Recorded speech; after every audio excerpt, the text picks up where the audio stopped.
It's such an abrupt Brilliant. ending. It is. Can't wait for the new one, mate. Well, you know what? Yes, I think there's a new one in the pipelines. But Yes, hello, indeed. everyone. How are you, Nick? Hello. Hello. Yeah, I'm all good, man. I'm pretty tired. But otherwise I'm all good. And happy Halloween to everyone in chat. It's that time of the year again. It's actually one of my favorite time of the year, actually. Getting the scared the crap out of. But yeah, nice to see everyone in chat. Hi Rebecca, nice to see you. Thanks for coming in. Oh So yeah, yeah, how's you definitely. hidden? You all right?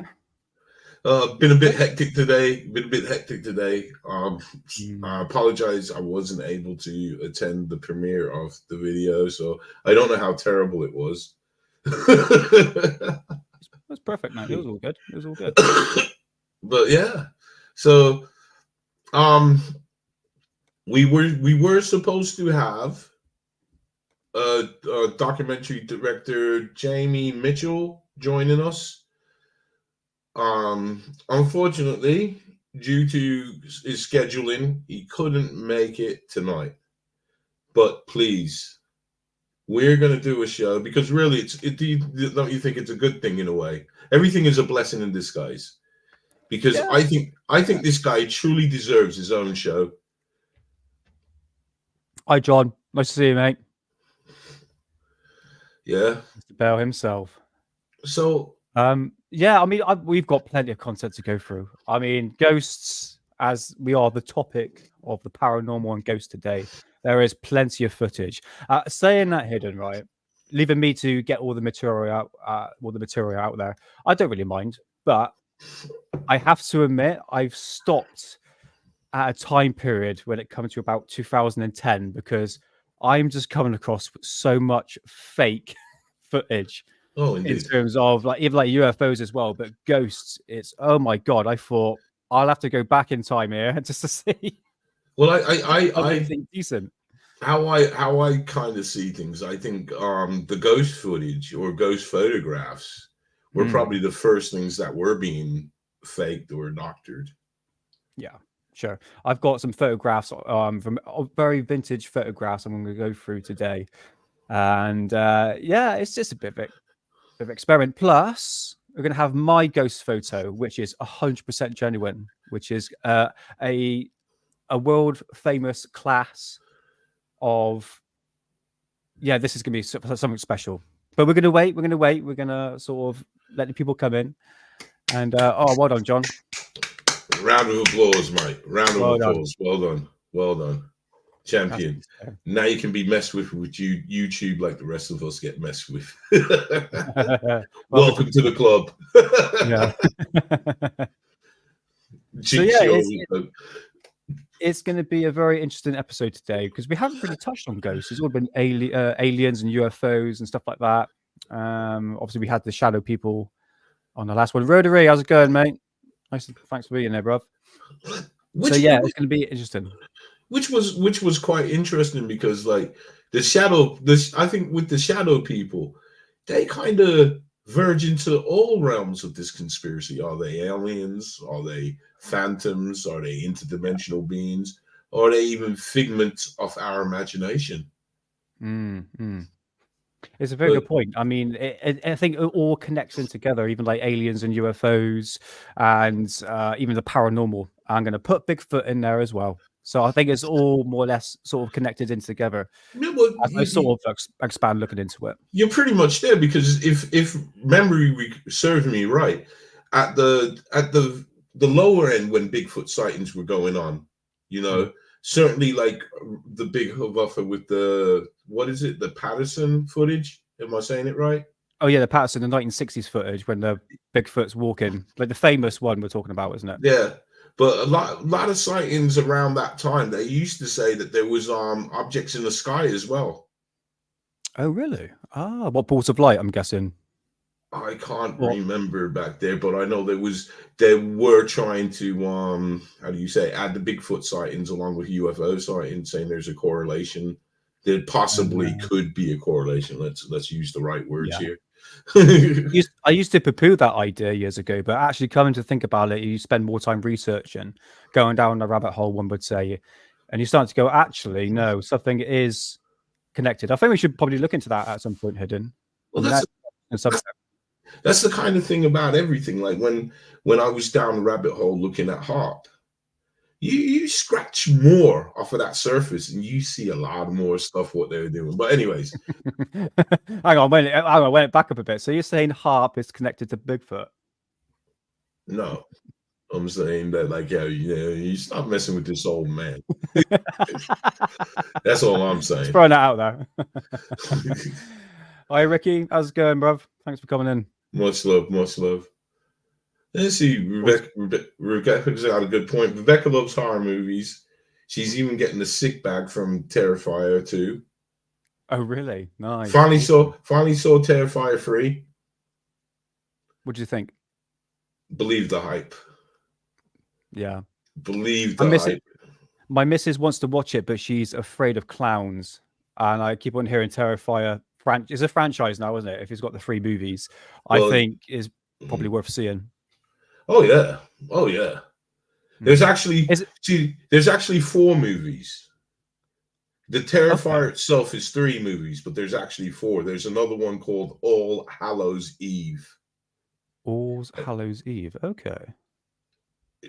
And that's where we got our first take of Art the Clown. But if you want to dig a bit deeper, you can say, well, no, the very first taste of Art the Clown was in a short film called The Ninth Circle, which if anybody saw the Terrifier 3 at the end when they're on the bus and the book that the person's reading, it's called The Ninth Circle. That's the original where Art the Clown came into play. Okay. Oh, that's big interesting. fan. I was a fan from the first one. It's terrifying though. It's horrifying. Man, it was off the hook. It was off the hook. I mean, I was going through whatever I was looking on, and I saw this film Terrifier, and I just thought, you know what? You know, sometimes when you're bored and you just want to watch something, and I put this movie on, and I'll tell you what, when it finished, I told my son about it. Because this was over COVID, he was living here with us. So I told my son about it. I said, look, you have got to see this movie. This movie is completely off the hook. Right, nice. I tell you what's another really good movie, like a funny B movie, and it's called Psycho Gorman. It's on a platform called Shudder. I don't know if anyone knows that in chat. It's a horror movie app, a bit like Netflix, but it's dedicated to all horror movies. But Psycho Gorman is hilariously, it's gory, it's funny, it's almost like a B movie, but it just got me laughing, a bit like an Evil Dead sort of style. Hey, Crafty Nihilist. So, can I just make a little bit of a what would we call it? A shout out. Okay. So I'm going to call her my soul sister, whoever it is commenting on the Crafty Nihilist. I'm pretty sure it's Liz. But we've started doing a podcast together, and we are called the White Pill Podcast. And we did the first episode is up on my Rumble channel, which we did the other day, and we had a blast. And we was going to call ourselves the Uncensored Podcast, but the amount of stuff I had to cut out, it was so spicy. But it was such a great time, and me and Liz got like such a great connection. But she's like my soul sister now. I think we've become like more connected together. So if you go on to Investigate with Nick on my Rumble channel, you will see the podcast that we did the other day. We're just talking about conspiracies, and it was basically to get to know me and Liz. I said, "Oh, much love, sister." But it's just to get to know each other and where we are in 2024, and we had a blast. And if you are offended by swearing, and I mean swearing to the highest degree, baby, don't watch, because I do not want to hear bitching that fact that I don't like that word. Don't listen, because I don't want you there.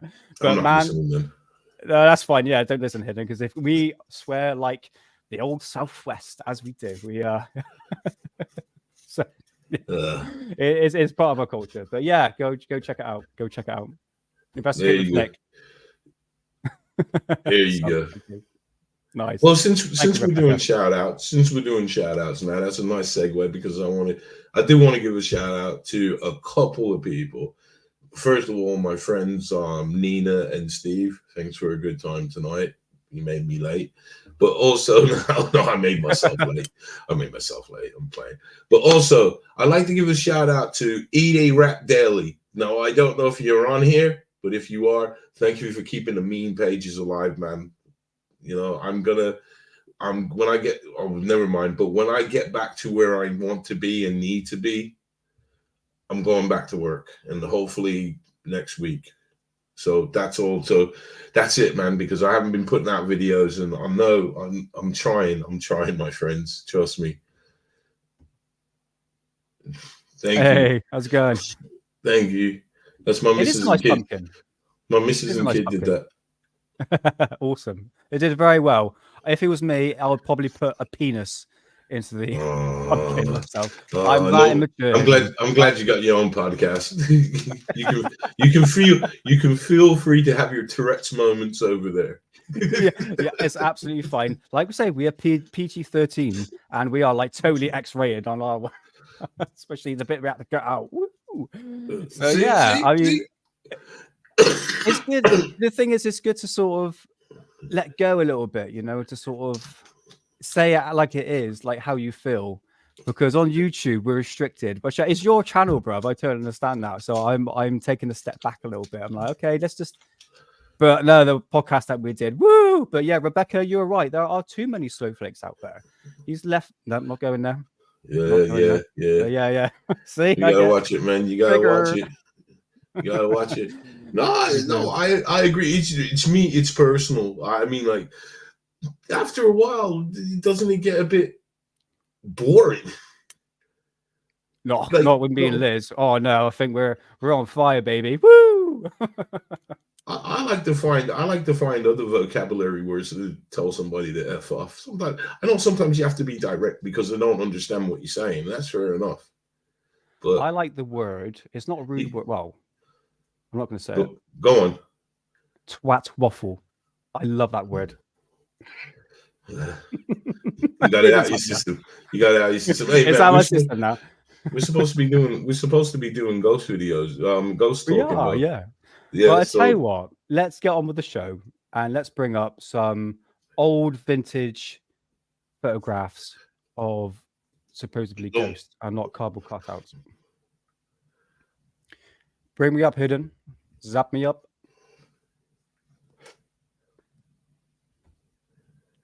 There we go. Okay, let's go back in time because, like I mentioned before in the beginning of this show, is that ghost photographs and ghost videos are easily faked. AI is such a big thing now, and we're going to see that more introduced. And I have to admit, the fakes are really, really good. And I'm not going to show any of that because we'll just be showing like Nuke's top 10s or something like that because, you know, that's like the #1 ghost channel out there.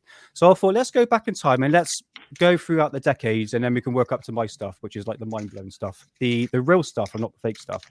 So this is going back to 1910 when photographs started to be introduced. And around about this time period, the paranormal was quite new and seances... maybe seances, what's actually happening here, can actually produce these ghosts that appear in these photographs. I'm not too sure what the camera they used back then, Hidden. It's the one with the light bulb. I can imagine it's one of those photographs, isn't it? Oh, could you say it's a bit like a Polaroid? What year would you say that would have been taken? That said it was 1910, 1920, which would have been... They could have been using the Catway.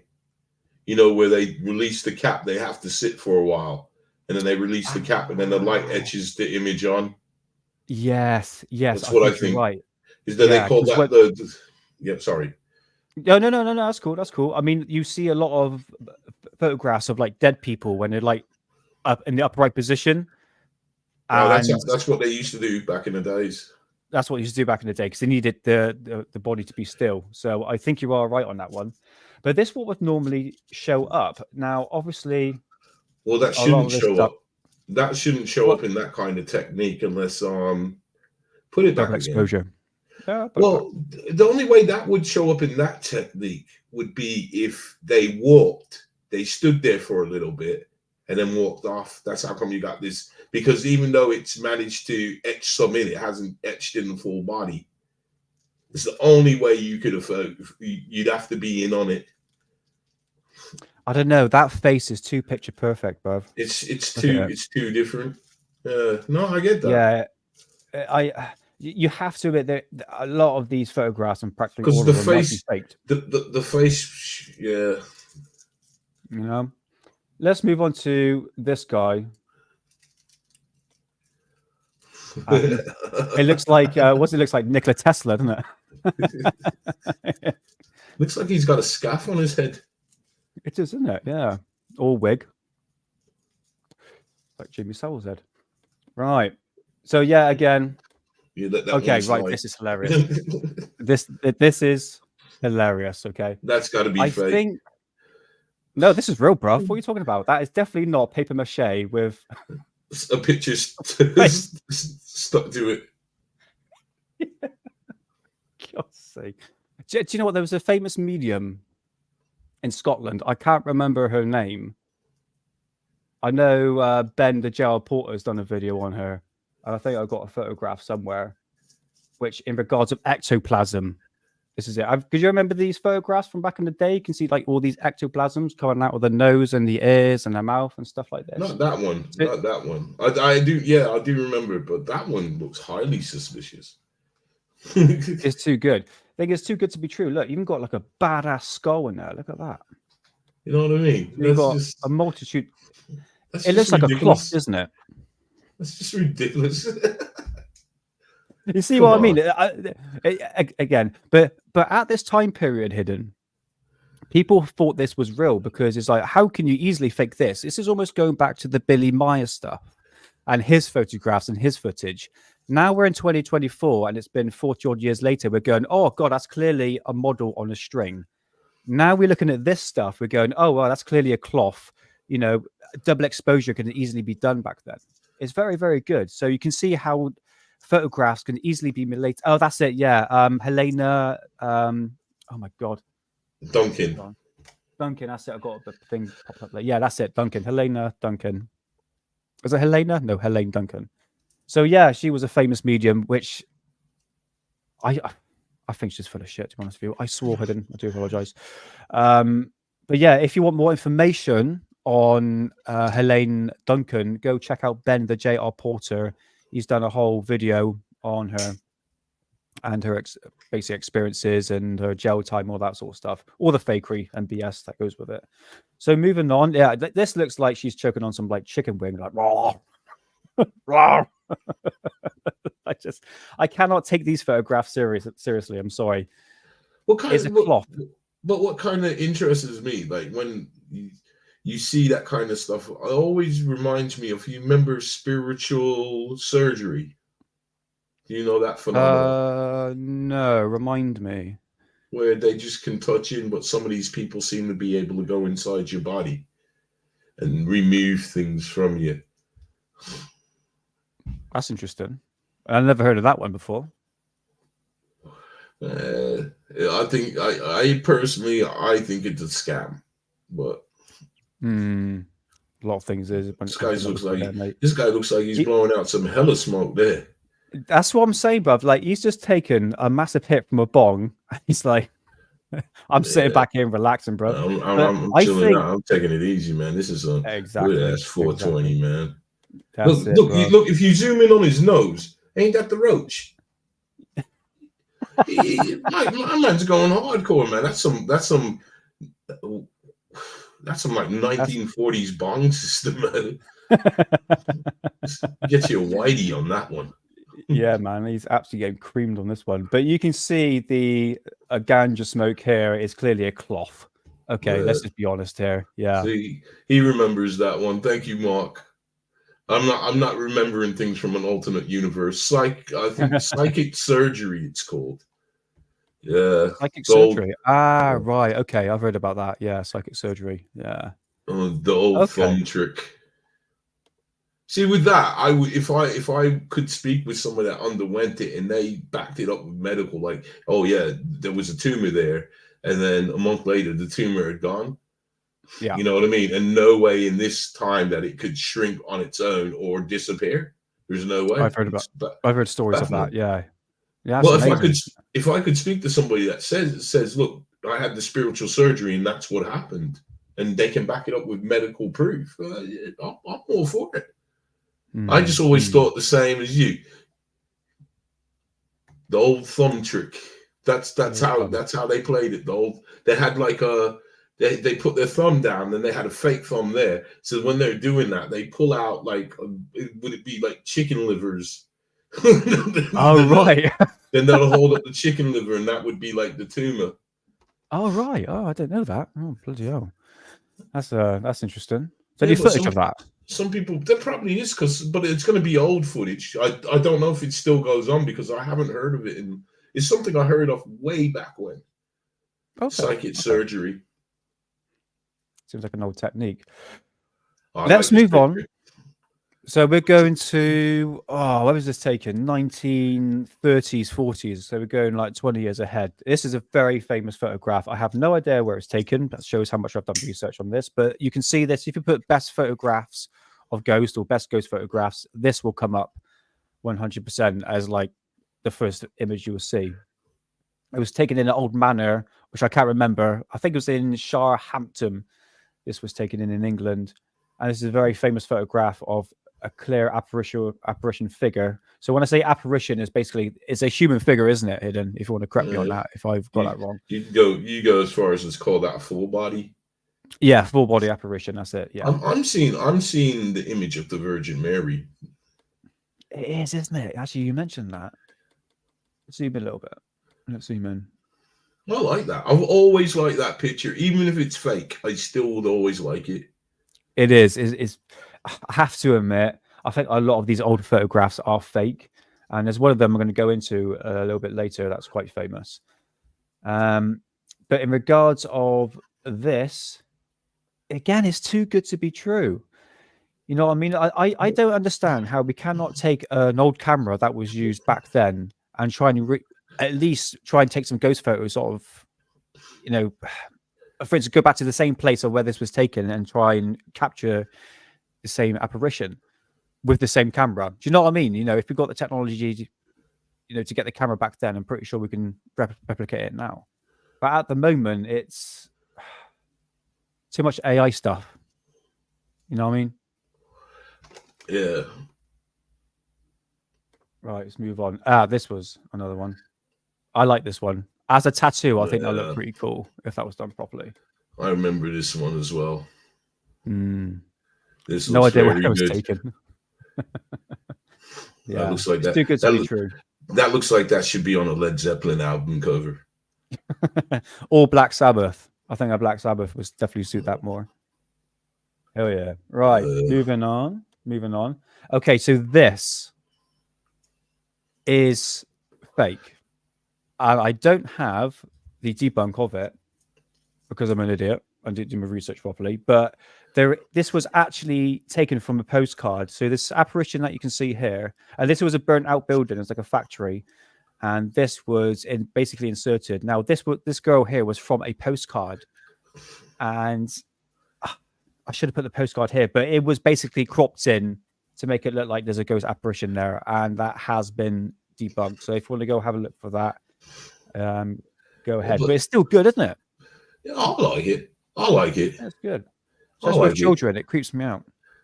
Here's another one. Another famous. Yeah. It's all in England, these ghost photographs. Rich hauntings. England's got a history, man. Thousands of years history. Right, check this out. That kind of looks like Scream, isn't it? Scream mask. I think that's where they got the idea from. Yeah, possibility. No, I think the Scream mask was from the Screaming, the painting, wasn't it? The Scream or something like that. But it's very similar, isn't it? Very similar. And that's a creepy one. Out of all the photographs, this has to be creepy. So there we go. That's that. That's a good one. Has that ever been debunked? I'm not too sure. Because I've never heard a debunk on that. That's a good one. The Hanging Man, I believe that's called. That's it. The Hanging Man. Yeah, yeah. If I saw this, I'll be out of that house like a screaming girl. But that's the thing, they never. That's terrifying. Look at it. That's the thing, they never saw it.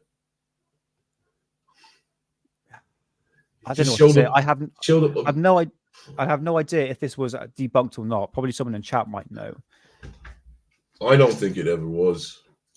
I think personally, if that was debunked, I would know that one there, because I know of this picture.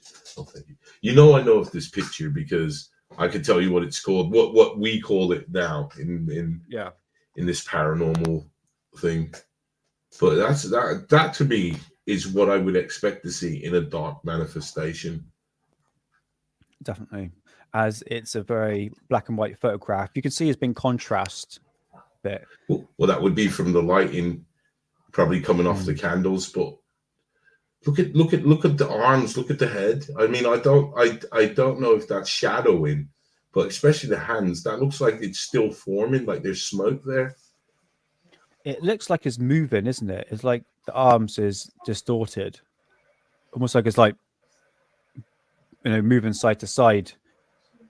I know, but if you see the lighting here, if I zoom out a little bit, I'll show you what I mean. It's quite bright in this immediate area here, and you can see. Yeah, but I think bright and then suddenly dark. I think that would be coming off from the candles, because those are 3 big you know what I mean? That gives off some light. Yeah, but it's not going to get that. And look where it's positioned. Yeah, but it will.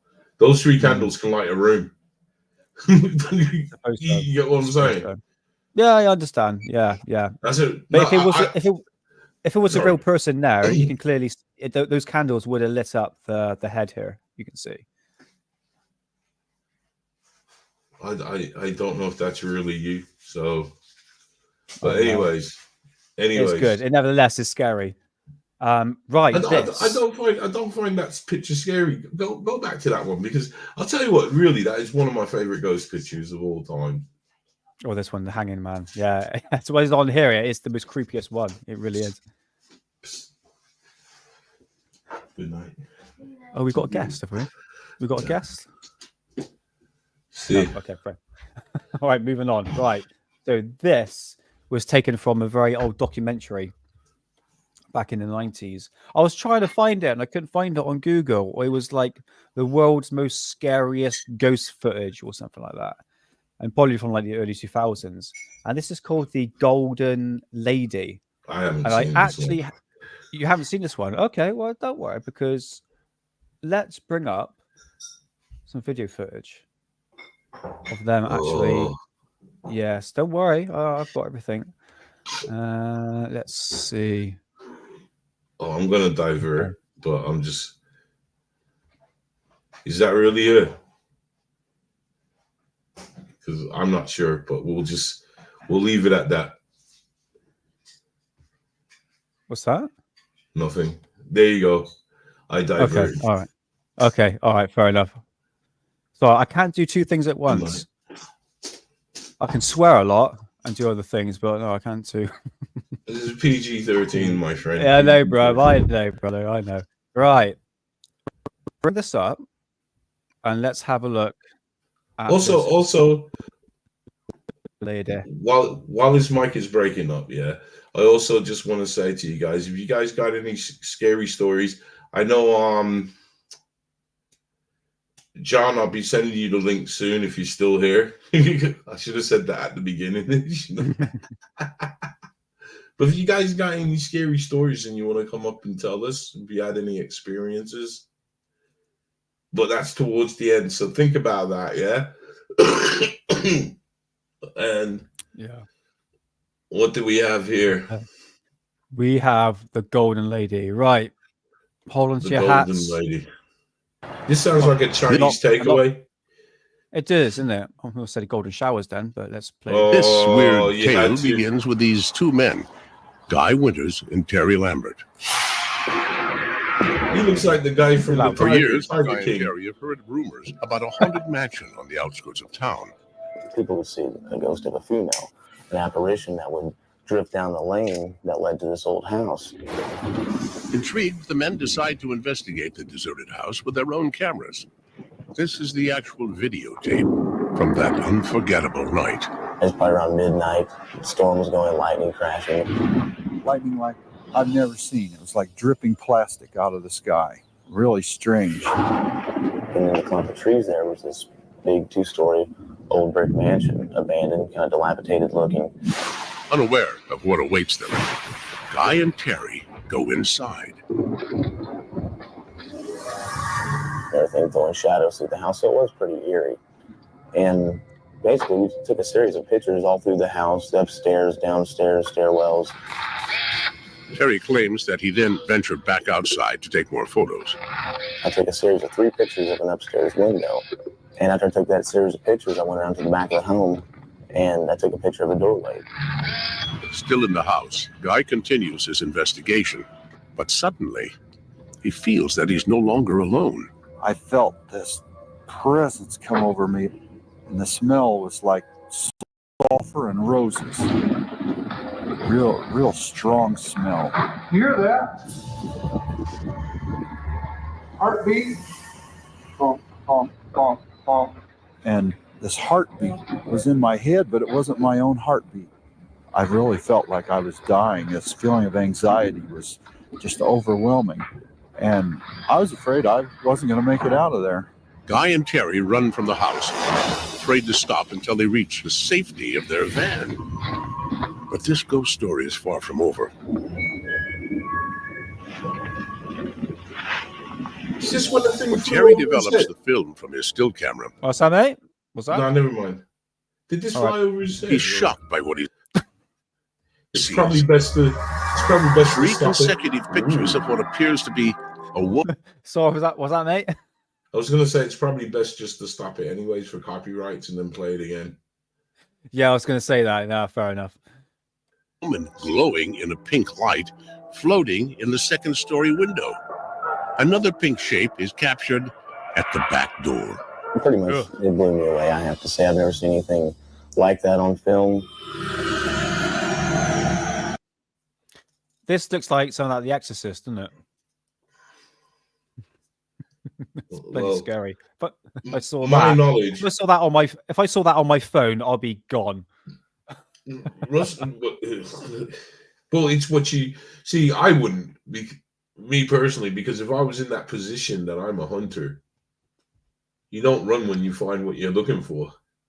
Yeah, I know, but that's why, in some respects, Ghost was it called Ghost Adventures? Zach Bagan. Yeah, and I Taps think as well, isn't it? Well, I'll give Bagan the respect that when they used to think they came across something and they would start running, Zach would stop and he'd yell at them and say, "Stop running! Why are we running?"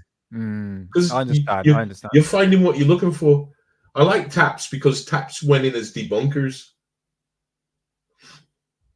Yeah, I'm not too sure about Taps. I haven't got anything on them. I used to watch them years ago, but yeah, I find them a bit. They don't have that. I find they're faking their EVPs. They're like, "Can you hear this? Like, go away," and all you can hear is. It's like, how did you make the sentence out of that? Just muffle it. That's what I find with them, to be honest with you. But let's continue. Could this be the ghost of Greencastle? Yep. Or merely a photographic abnormality? Nope. To find out, Guy and Terry showed the pictures to their friend, photo expert Mick Orman.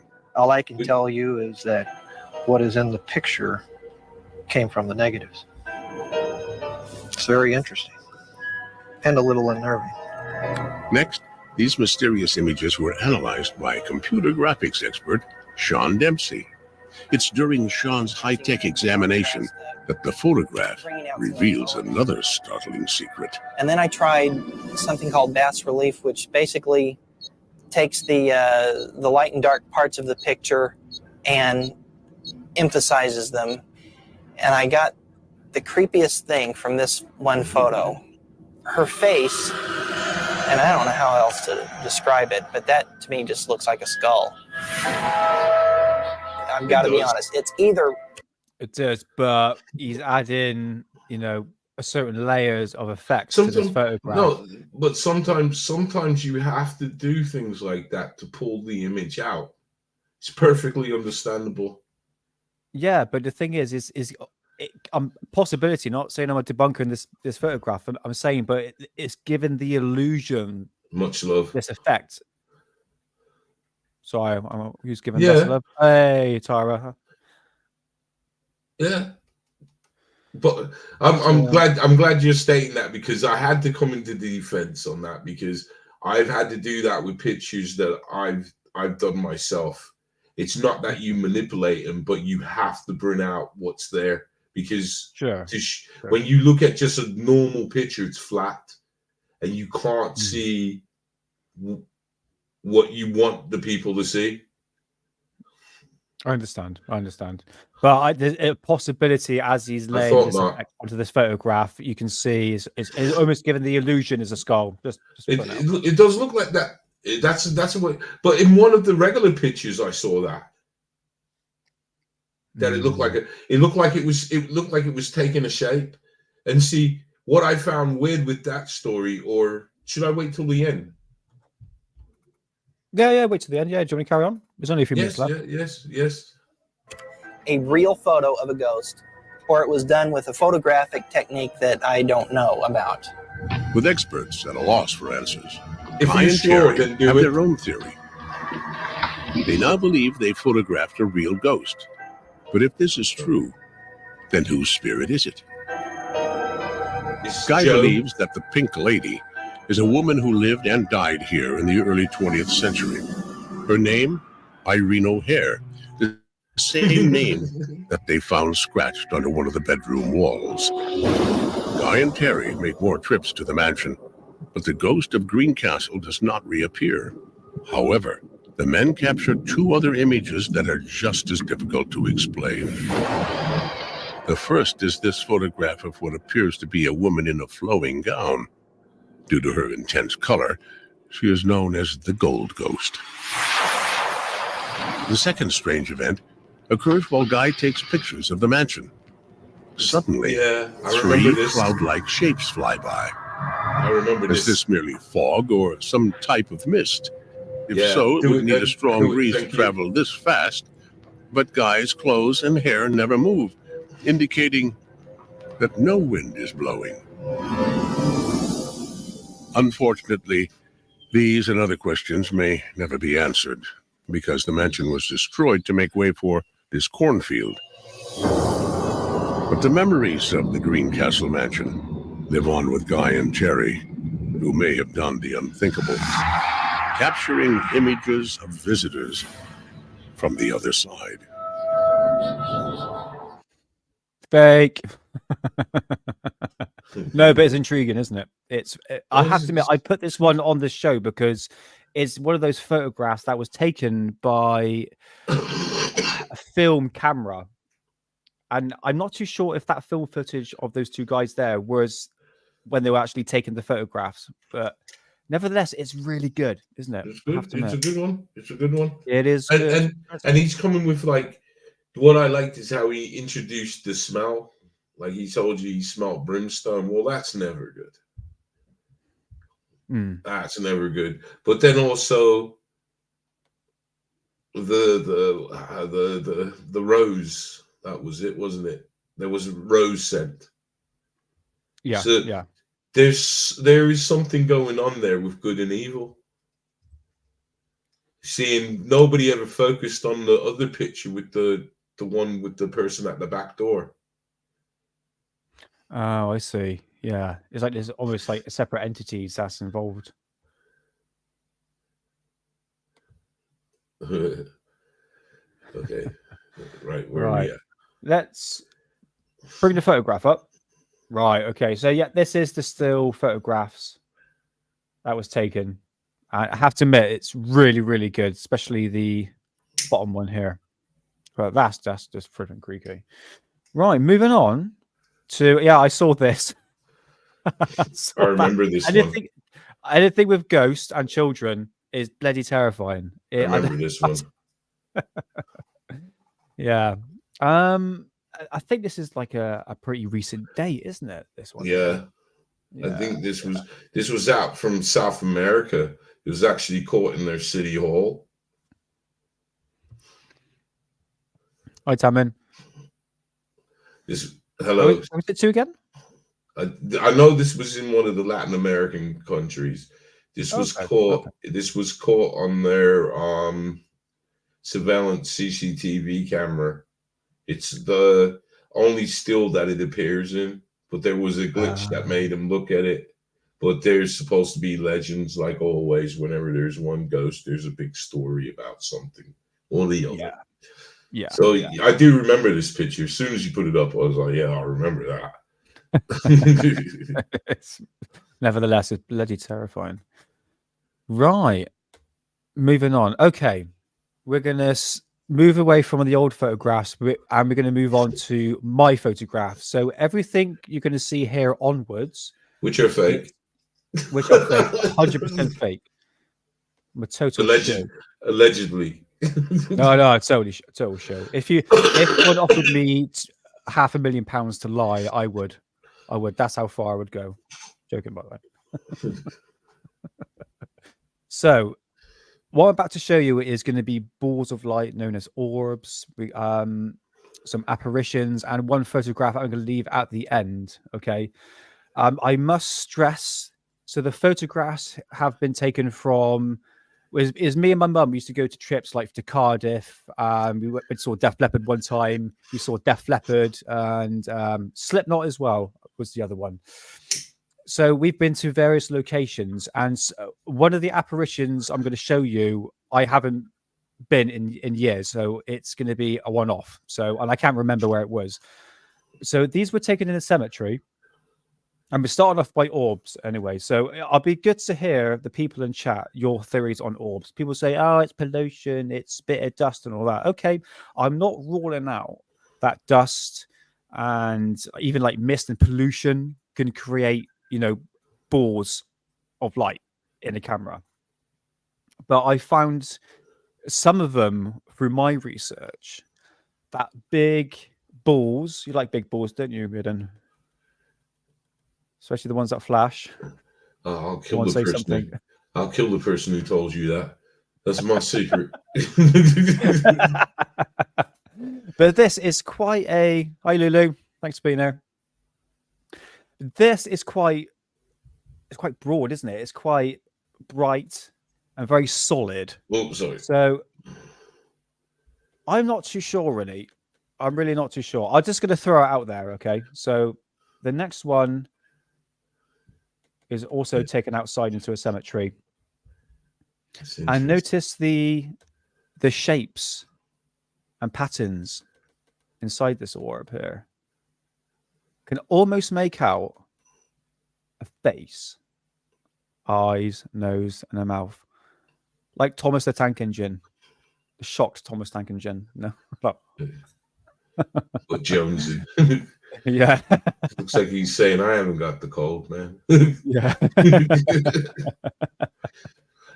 But nevertheless, it's an interesting photograph, isn't it? I mean, I guarantee some people out there are going to say, oh, no, it's just dust and all that. I'm like, okay, that's fine. It's your own opinion, all that. Some orbs have faces. Crafty, wait, it's coming. Hidden, you saw this photograph. No. So, yeah, this is one of my photographs I've taken, but it's a really big orb, isn't it? You look at it. And bear in mind, I must say this to anyone who's doing any ghost hunting in today's day and age. Don't use phone cameras. Phone cameras don't pick up. I think it's designed not to pick up any apparitions, specifically orbs.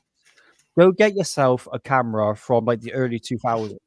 The one I use. So this one here is, I don't forget the camera with me. No, I don't. It was a 2G S7000 from 2007. And I got it from Cash Inverters. It's an amazing camera. So I'll get the older camera. Yeah. Don't get new cameras. Get an old one if you're doing any ghost hunting, because you will not find any orbs. That's just from my experience as well. Okay, moving on. Before we move on, a very good question was asked. Do you know about this? Because this is something I've never heard of. All right. This is from Mark. I'm not going to try and pronounce your last name. Please forgive me. But Mark, it says, how come no one has ever got a hold of those red lenses glasses that the military saw demons through? Have you ever heard of that? No, I haven't. Is there red laces, glasses. is there any? I know you've heard of it too. No, see, we're missing out. Listen, Mark, if it's see, I've never heard of this. Is there Mark? Are you? Where's Mark at? Because I had this question. Oh, he's not. He's not a mod. Mark, is there a link to this info? Because I've never heard of this, and then we can carry along. I'll watch the chat. But he clearly said red lens glasses, goggles. Yeah, I was thinking, is it some sort of night vision, or even better? I'm just going to Google it for a minute. I don't know. It's called red vision. Please. And you can actually see Crafty's heard of it. Crafty's heard of it as well. Yeah. Okay. Night vision. Is it like a scope? I don't know. Red lens. Let's see if I can find Mark's comment again. Mark's probably gone. He's saying, you know what, man? They're showing orbs, man. I know that's a bug. I'm asking a real ass question here. Red lensed glasses, but I don't know what you're gonna have to look up. I would say military glasses or goggles. I don't know, man. Mark, if you're in there, I'll make you a mod and you can place the link. Or I think would that work? Would that work for us? Yeah, it was a night vision experiment from the Navy. Oh right, okay, that's why. Is there some sort of operation behind it? Sometimes it's like Operation Paperclip, Operation Sea Spray. I don't know if there's anything like. It's called Operation Red Goggles See Demons. Yeah, that honestly, I'm gonna look more into that because if they can see demons, I'm pretty sure there's some footage of it. What I posted is that what I put up is that what it's called. I'm not that I'm questioning you, Moody. Google it. Yeah, I can't really find anything, mate, until I got like a specific name. Okay, I'll make him a moderator. But anyway, we'll move on. We'll move on. Oh yeah, hopefully we can come back to that because I've never heard of that. So it sounds So we can come back to it. I'm just gonna make Mark a mod if I can, because you know why I'm saying if I can, because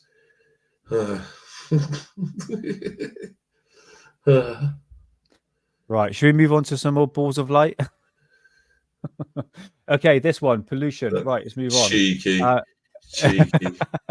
gonna make you a mod too, Moody. So this ball of light clears to be moving again. I don't think I wasn't taking these photographs in the rain because I know that can cause effects like this. So just sort of bear in mind, anyone who wants to debunk this photograph, it could be pollution, it could be anything, to be honest with you. Crafty, Eliza got your message. Pilots in Vietnam saw the demons. Oh, that's interesting. Yeah, we'll look into that. We'll bear that in mind. And let's move on to this photograph. Okay. Remember Crafty Nihilist was talking about orbs with faces in it. So this is taken. I tell you what, we move on to that one because that's a clearer shot of it. Now, for those in chat who's watching this right now, can you make out a face in this? The eyes, nose, the mouth, and also you got the hair going around. It kind of looks like it's smiling. Or is it just me? I need to go to spectators. What do you reckon? You're seeing that looks like a Cyberman, but to me that's just. I'm sorry, I don't mean to be rude because I do know that you have an excellent one, but I'm looking at this. I don't want to say that. Dude, you're not going to offend me if you say, "Dude, this is absolutely a pile of I think it is a ball of light." I don't know, man. I don't know. I'm seeing pareidolia. Possibility, but it could be a child smiling. But I'm not saying what interests me with the orbs if you see like different colors, because some of them they can pulsate as well. But I suppose you have to see that with your eyes. So I'm not a poo-poo off the orb phenomena, because I do believe. Look, we see them in the skies everywhere. We have them for hundreds of years. You know, we were talking about that in our other episode. You can trace them back through like paintings and stuff like that. So it's a definite real phenomena. But whether or not this is pollution, like you said, it's pareidolia. I Who suppose if a knows? face is I don't know. You could be a face trying to get out. Who am I? Who am I to say that? You know. So I'm real sorry, but I don't know. I shouldn't be. I don't know. It's fine. You're gonna The more I look at it, I'm seeing a face, but a distorted face. But is that because you told me there's a face there? Yeah, exactly. I pointed it out to you. Like, here's the face. Believe it. But let's move on to this ball of light. This was taken in Arnesfell Cemetery, and you're talking about colors hidden. Well, believe it or not, you can see. I'm not an orb expert, by the way. You can see it's got layers. See, you got 1, 2, 3, 4. It's like individual layers that are in a spiral motion. That's weird. That's not rain. Hello, John. Thanks for being there, bruv. Come 420 with us. So yeah, what do you reckon? What do you reckon, Hidden? A genuine orb? I don't know. The only reason I'm going to say I don't know is plasma looking. Very, very good. You have to be there. You have to be there to really, because I've seen images of dust, and they do look similar. No, I've noticed this, Hidden. Dust is more like it's very see-through. It'll be white, and you can actually see through the orb. But some of the orbs that I like presented here is actually very solid. It's a very broad, very bright, solid mass of, I guess, probably plasma. But were you seeing this with your eyes, or it just turned up in the picture? No, I just took a picture with flash. That was it. It was like a split second, so I couldn't necessarily see the orb. It was just me walking around the cemetery, just sort of dowsing around. But yeah, plasma. It definitely digs into orbs. Right, moving on. Okay, right, we're moving away from orbs. Roll up 420. Yes, do it. Right, we're going to move on to apparitions. Okay, I know where this photograph was taken. This was taken in Arnesfell Cemetery. Now, remember I said orbs can also look like this. Right, see that there? Do you know what that is, Hidden? That's rain. Okay, that's a raindrop. And I know that from experience, okay? So that's not an orb. It reflects like the opposite direction, but don't pay attention to that. I want you to pay attention to this. That's what I'm paying attention to. Okay. So as you can see, the cemetery and the gravestones. That looks good. Let's zoom in.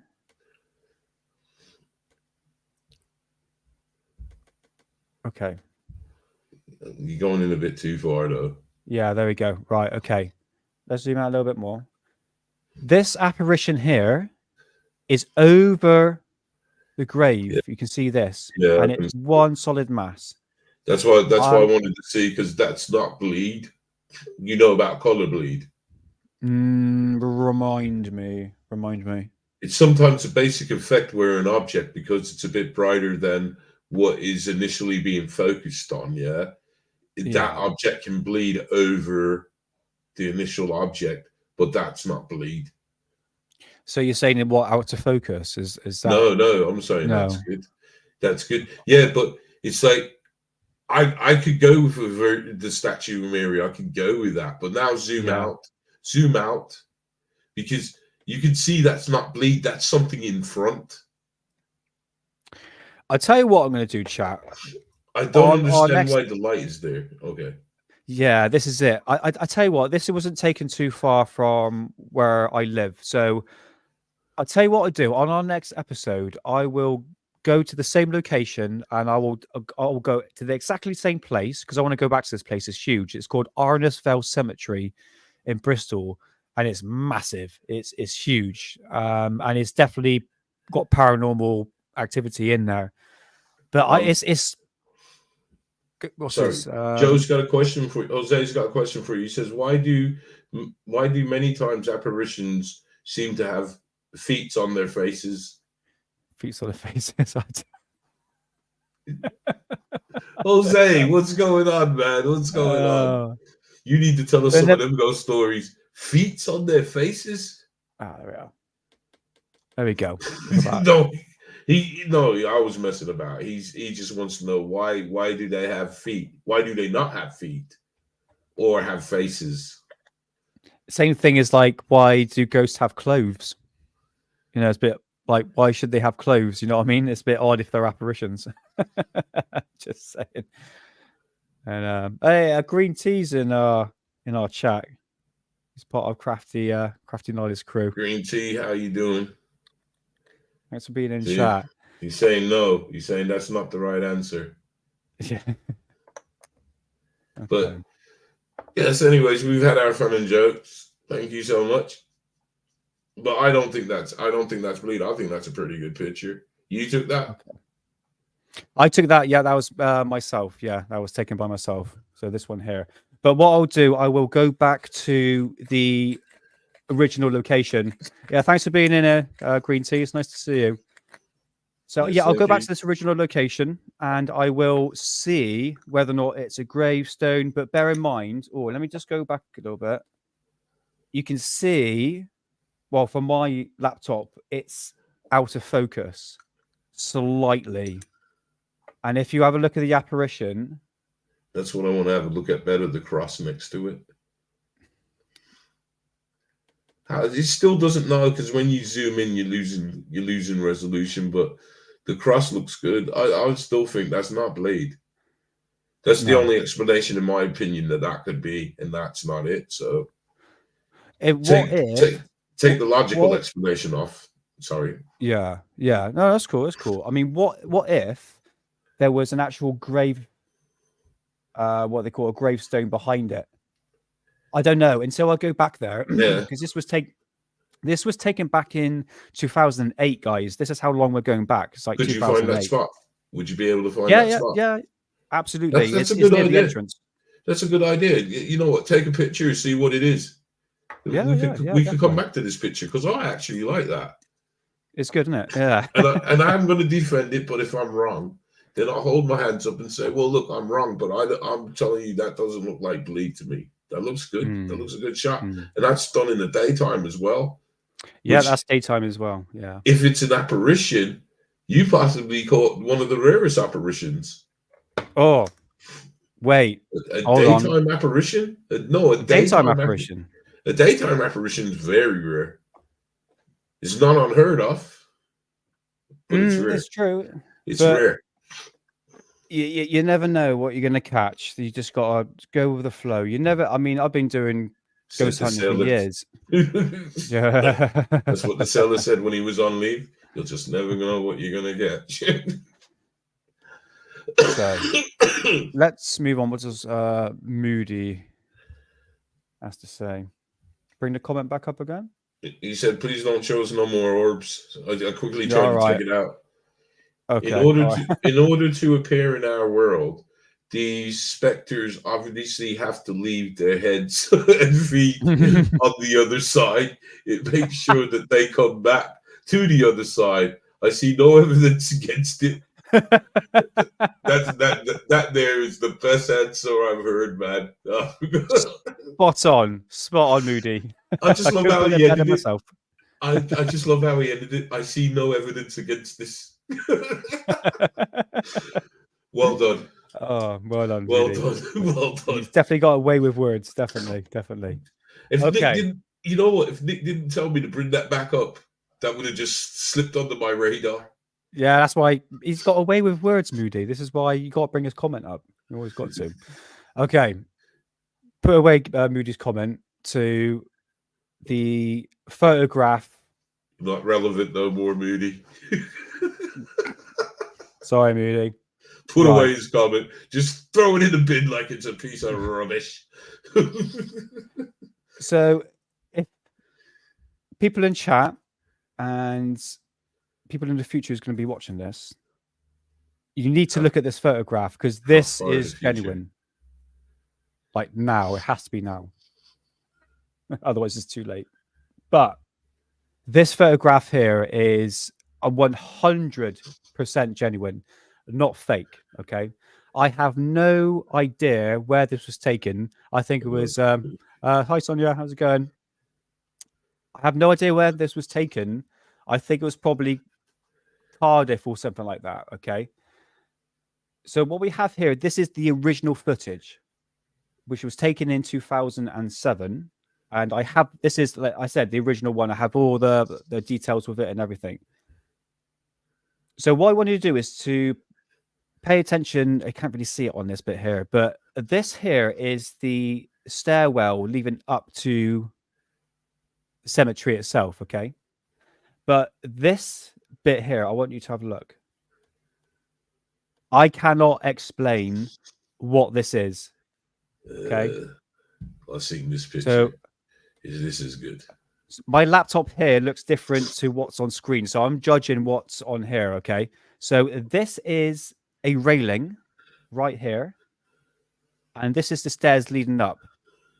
But it's this I want you to pay attention to. Okay. This is the original photograph with no flash. There was no flash with this. Look at that. Look at that, guys. Now, this is Nick. Nick caught this picture. This is all done by me. I have no idea where the location is. I think it was Cardiff. This is back 2007, and again, it's one of the best ones. Okay, don't go away because I've brightened the photograph up. Okay, but I just want you to show you that this is the original photograph was taken with no flash. Let's move on to the lit up version. Here is the stairwell coming up, and here is the graves. You see, and the church is right here. Let's zoom in, and then you can tell me, the people in chat, what this is. Look, that there. I'm going to point out my thoughts on this. Let's just zoom in because it gets a bit pixelated. Here is the face, eyes. Here's like a hood, like an arm, and possibly a bit pareidolia here, a baby holding a baby. But this whole apparition, I can see it now. You pointed it out, but it's behind the railing. Can I go as far and say the baby even looks like it's got red eyes? You could say that. Do you think that? I'm not playing with you, man. No, I personally think it's because I lit the photograph up, the originals. I think it's because it's all very pixelated. That's my opinion on that. But I would love to send this to a professional and actually have this smoothed over because I just don't know what this is. You have the Let me negative. just zoom out. What was that taken on? That was taken with my Fuji S7000 camera. Is it digital? Yeah, it's digital. Yeah, digital camera. Yeah. So you still have the original on the camera? Yeah, no, I have it all on the drive. I have the date of where it was taken, literally everything. Yeah, Crafty. See, I've never seen anything like it, and yeah, it basically looks like a man with a sheet on. But I would love to go back to go back to this location.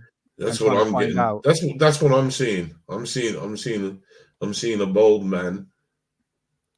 No, yeah. I'm seeing a bald man. Yeah, I'm getting kind of one of them creepy clowns, kind of. Maybe I'm watching too much Terrifier. I was going to say Terrifier, mate. You're watching too much Terrifier. But you would have to admit, guys, it is pretty creepy. And this is not me faking anything. Like I said, let me just zoom out and show you the original photograph. Look, this is the original. All black and you white. can still see it there. And you can still see it. Okay. So I'd like to get my mitts on it. Yeah, you'll get it, mate. You'll get it. Don't worry. If you can send me the original, if you still got the original, send it. Let me work it. Yeah, sure. But again, guys, I'm not here to, bust anyone's balls. This is 100% genuine. It doesn't look like a person. I mean, yes, it's I believe it was in a public area, so people can walk in and out. But this doesn't look like a person. it just, and I don't recall anybody being in that cemetery. Again, this was like 2007. This was like 15 years ago. So my memory is very vague. But yeah, so I'm sorry I can't give the exact location. Again, it's like looking at us, isn't it, Tamsin? It's yeah, I don't know what to say.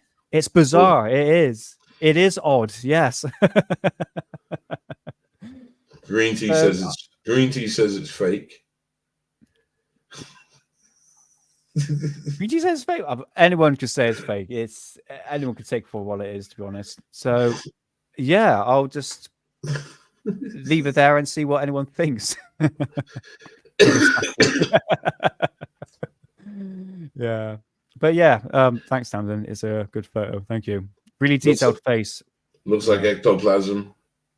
It is all ectoplasm. No, I'm playing. So I don't know what y'all were saying. So that is it. I don't have any more photographs of my personal, but this is my personal collection of ghost photographs. And bear in mind, I've been on so many ghost adventures. And my mum was with me at this time, and I'm pretty sure she can recall that she didn't see anybody there. But we've been on so many ghost hunts, and we've only caught a handful of stuff. Eden, behave yourself. Behave yourself. No, So, yeah, they're only trying to clear their name now. They made a mistake. They said it was fake. Now they're saying no, it's not fake. Make up your mind. But you have to admit, I'm playing. As the original photo, you can tell it's not copied or cropped or anything like that, So yeah, there we go, ladies and gentlemen. That is my top ghost photo I have, which is very bizarre. I still want to look up that red lens thing to see demons, because you see one thing that piqued my interest with CERNs. Well, there's a few things with CERNs, but one of the things that piqued my interest was when they had that guy develop the camera. Did you know about the camera that can take pictures of interdimensional beings? Yes. Oh, yes. Hidden. I got a video on my YouTube. And it is that. And I wanted to do an episode. And he's got pictures of like reptilians and aliens. And it's like Jesus figure or something like that. Is that what you're talking about? And the guy's gone missing. Yeah, that. Yeah. Now, to be fair on this, because I looked at these pictures, and some of them I can write off as pareidolia, but there's some of them that's just too in your face. You know what I mean? So I never heard of this camera that the military was testing out to see demons, or maybe it was a buy thing that they, an accidental discovery, because as many things tend to work out in this world. Yeah. I'll tell you what I'll try and do. I'm just going to send the link over to John Bell, because I know he wanted to join us, and this is the part where we're just going to waffle and have a look at stuff and roll up a joint and say Happy Halloween.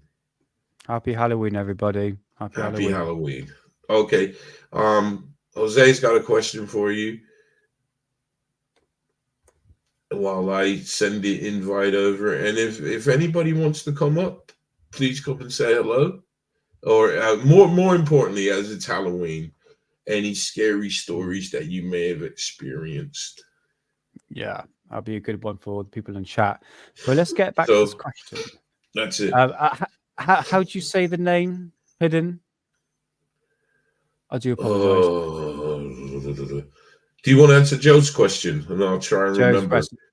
Yeah, that's right. Joe, okay, we say Joe's. Jose, did I say Joe? I'm so sorry, mate. So sorry. I'm smoking something called biscotti. Have you ever heard of this? What's it, Kush? What is it? I don't know. It's just called biscotti. That's all I know. And it's really nice. I'm smoking Stardog and something called, I don't know, but it's banging stuff. So I've got to be really careful because I will be slurring my words. I will be sounding like Joe Biden if I do smoke this. Ooh, Oh, no, no. allegedly. Oh, don't give me sod him, whatever. He's senile old No, man. it's not No. fine. That's your name is your mother took the time out to name you mother and father. And the common decencies, I should try and get it right. So please, it's not fine. But much love, brother. Much love. I'm just gonna Let's drop. move on to I'm just dropping this a link. question. So it says, Nick, why do you think cameras are picking up more paranormal activity now than ever before? Better technology, I suspect. Yet humans' eyes can see. Human eyes can still not see them. I can see them. I can see black shadows, like we talked about last episode. And in terms of paranormal activity being picked up by cameras, I mean, yeah, I see what you're saying, man. If you go and buy like Nuke's Top 10, which is like the number one thing that will pop up on YouTube, a lot of stuff there you have to admit is fake.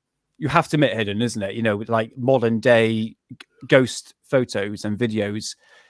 It's I don't know. I think I'm coming in with I'm too skeptical now because AI, because things are so clean and pristine, and it can easily be faked. So the point when you get an actual genuine photograph, I'm going, oh, it's probably fake. Do you know what I mean? So I guess so. But I've been hearing from ghost paranormal hunters, I should say, that use old equipment. They don't use like today's cameras. I mean, they may use like a night vision camera, like the new Sony one that has a night vision for sure. But I think picking up old footage, I don't know. It's a big difference if you look back to the 80s and 90s compared to what it is now. You know what I mean? It's like a big difference. So I see what you're saying, man. I do understand what you're saying. But I think if you can do ghost hunting, get an old camera, in my opinion. Like when I go ghost hunting, right? I take photos with my phone and with my old camera that I still use, and I find out I have more orbs, whether or not it's dust or not, on that digital camera than it is on my phone. So I don't know, man. I don't know. I haven't done ghost hunting in a few years, so it'd be good to sort of pick it back up. So yeah. See, the question. The thing I want to say about Nick, right, is coming from my playing field, yeah. Nuke doesn't take himself. Nuke's an entertainer. Whatever he think people will like, he'll put it up. And real or fake, well, that's kicked it aside. Yeah, this is it. He's now it's entertainment.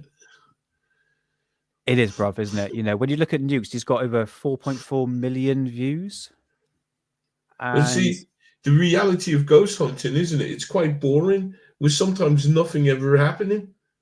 Oh no! 9 times out of 10, if you're going to go ghost hunting and you've never done it before, I can tell you now, you ain't going to find anything straight away.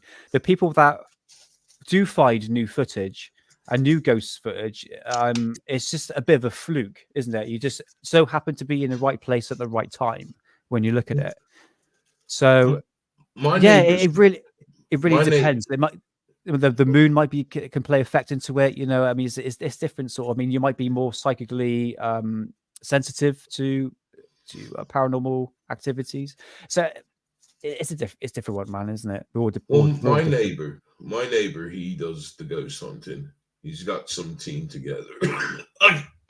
Sorry, I can't remember the name, or else I'd give it a shout out. But my neighbor does it, and you know. He agrees. It's not often, but there are things. But, for sure. Absolutely. But this is the problem because people that are into the paranormal, again, there's two types. There's people that are into it, but they want to see the evidence here and now. So there is room for a lot of things to be fabricated. And I have been caught out. I've been caught out myself. I posted a video, and lucky enough, because I have some people that speak Russian, my Russian comrades, They wrote to me and said, the guys faked this. Oh right, did they? Because I couldn't understand the writing in Russian. Ah, right, I see. Okay. So it was saying basically it's fake. Yeah, they wrote to me and said, we know you can't read Russian, so but he's faked this. Oh dear. Oh, So I had to quickly take it down. We all fall for it. We all fall for it, mate. We all do. But it's good. It fooled me, man. I really liked it. That's why I put it up. He faked it. Oh, I'm gonna answer some of these questions in the Okay, comment I need to see the question. Oh, I see one question. There we go. Okay, we'll go here. There we go. We'll go there, and then we'll get to you, Will. Will Right. Honorless. Okay, Nick, have you ever had anything follow you home? Anything paranormal experiences after visiting certain areas? That, I'm not too sure actually. On the previous episode, we were talking about the shadow people, and when I'm in the shamanic realm, which means I'm on a mushroom trip, I do see the black shadow. Since doing the mushroom trips a few years ago, I still see the black shadow, but my missus also sees it as well. It's almost like we were talking about in the last episode. You can see it on the corner of your eye. I don't know whether or not I brought that home with me. I think stress can conjure up things as well, because we were talking about, dark entities Energies. As this is what we're talking about, it can feed off like bad energies. So it might have been something here, and it's just attaching on to me, and it's just feeding off the dark energy, especially like depression and stuff like that. So it does that to you, man. It just do that, yeah. It needs you to feel a certain state, a certain way. It's true.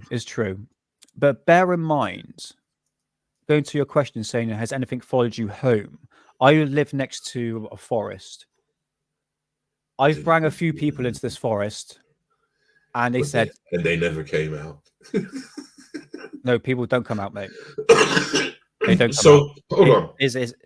You just said that you brought a few people to this forest, and none of them came out. No, not these people. No, they're fine. No, they're perfectly fine. Oh, yeah, it's a hot, mate. It's a hot spot for... I can't say it. Okay. But they pull 2-3 bodies a year out of that place. It is the most uneasy, horrible feeling. I know. I bring my mum there, my missus, and they go, "It's the most It feels like you're being watched." Is it like, without saying anything? Is it like the forest that they have out in Japan? Kind of, or not that bad. Not that bad, but yeah. The police keep it. Because our neighbour, whose flat is looking directly over, she says, "Oh yeah, they had police cars and ambulances out there the other night, late at night, and they keep it stumpf." I'm not saying that is the case, but I have to admit, it's a very creepy feeling. I want to come back. I don't know whether or not I bring something from that forest, which I live next to, back home with me. I have to admit, this year has been a bit of a struggle. So maybe I don't feel like it's a negative thing. Do you go hunting in that forest? Do you go? I did back in the spring, because I've done some videos that I haven't uploaded to my YouTube channel, which is basically ghost hunting. But you can't really see anything because it's dark. But bear in mind, you're in the forest by yourself at times. It's gonna be scary, isn't it? Come on, it's like flipping Blair Witch, doing what I used to do. Of course. But nevertheless, the amount of people I've rang in who are still here, don't worry, but they said it is such a creepy feeling. There are 2 paranormal groups in Bristol called Haunted Truths and Bristol Paranormal Hunters or something like that. And they both said they're free plug for them, but they went to the forest, and even they said that is one of the most creepiest places to go in. So whether or not I've actually brought something back, I don't know. I've got some white sage I need to do. I've got to do some white sage. You ever done that, Hidden? I don't have to. I think it'd be good to do once in a while. I don't have to. I put my faith in a little herb called the yarrow. If you ever look into the yarrow herb, then you'll understand why. The burning sage, I don't have to bother with that. Yarrow. Look, I'm putting up your question. But this is my analogy, and I don't know if I told you this before. But the way I can equate this is, when I grew up in Florida, right? There's a lot of snakes, a lot of stuff that not as worse as Australia, but pretty much there. Yeah.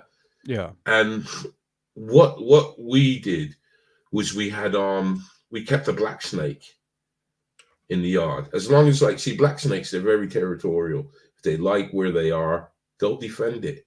And they'll defend it against other snakes, namely the ones that have venom, like your rattlesnakes, your coral snakes, because black snakes they're not venomous. All they want to do is have a place to chill.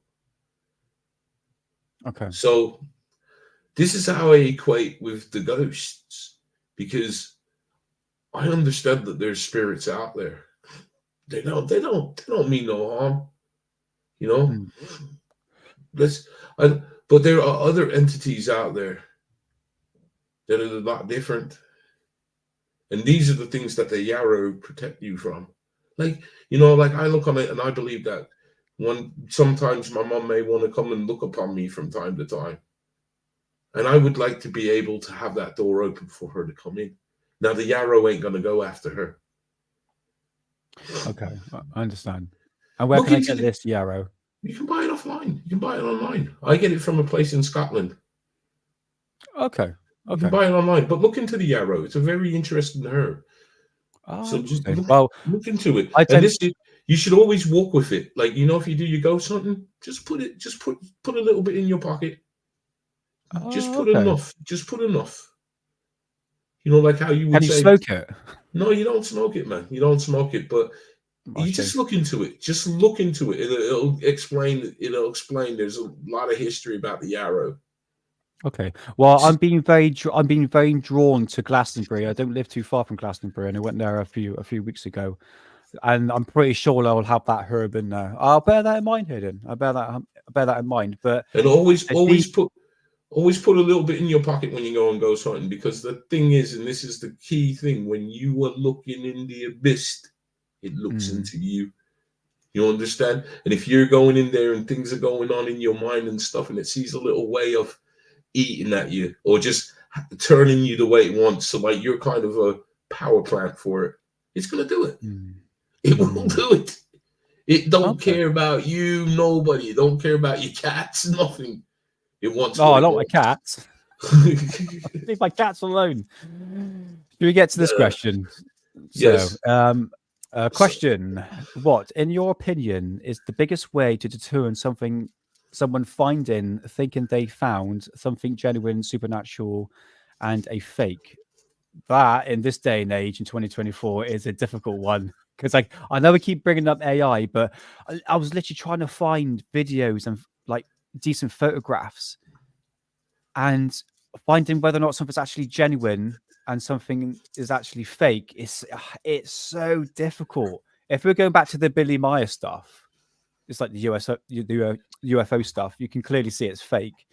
But good question. But in 2024, it's so tricky, isn't it?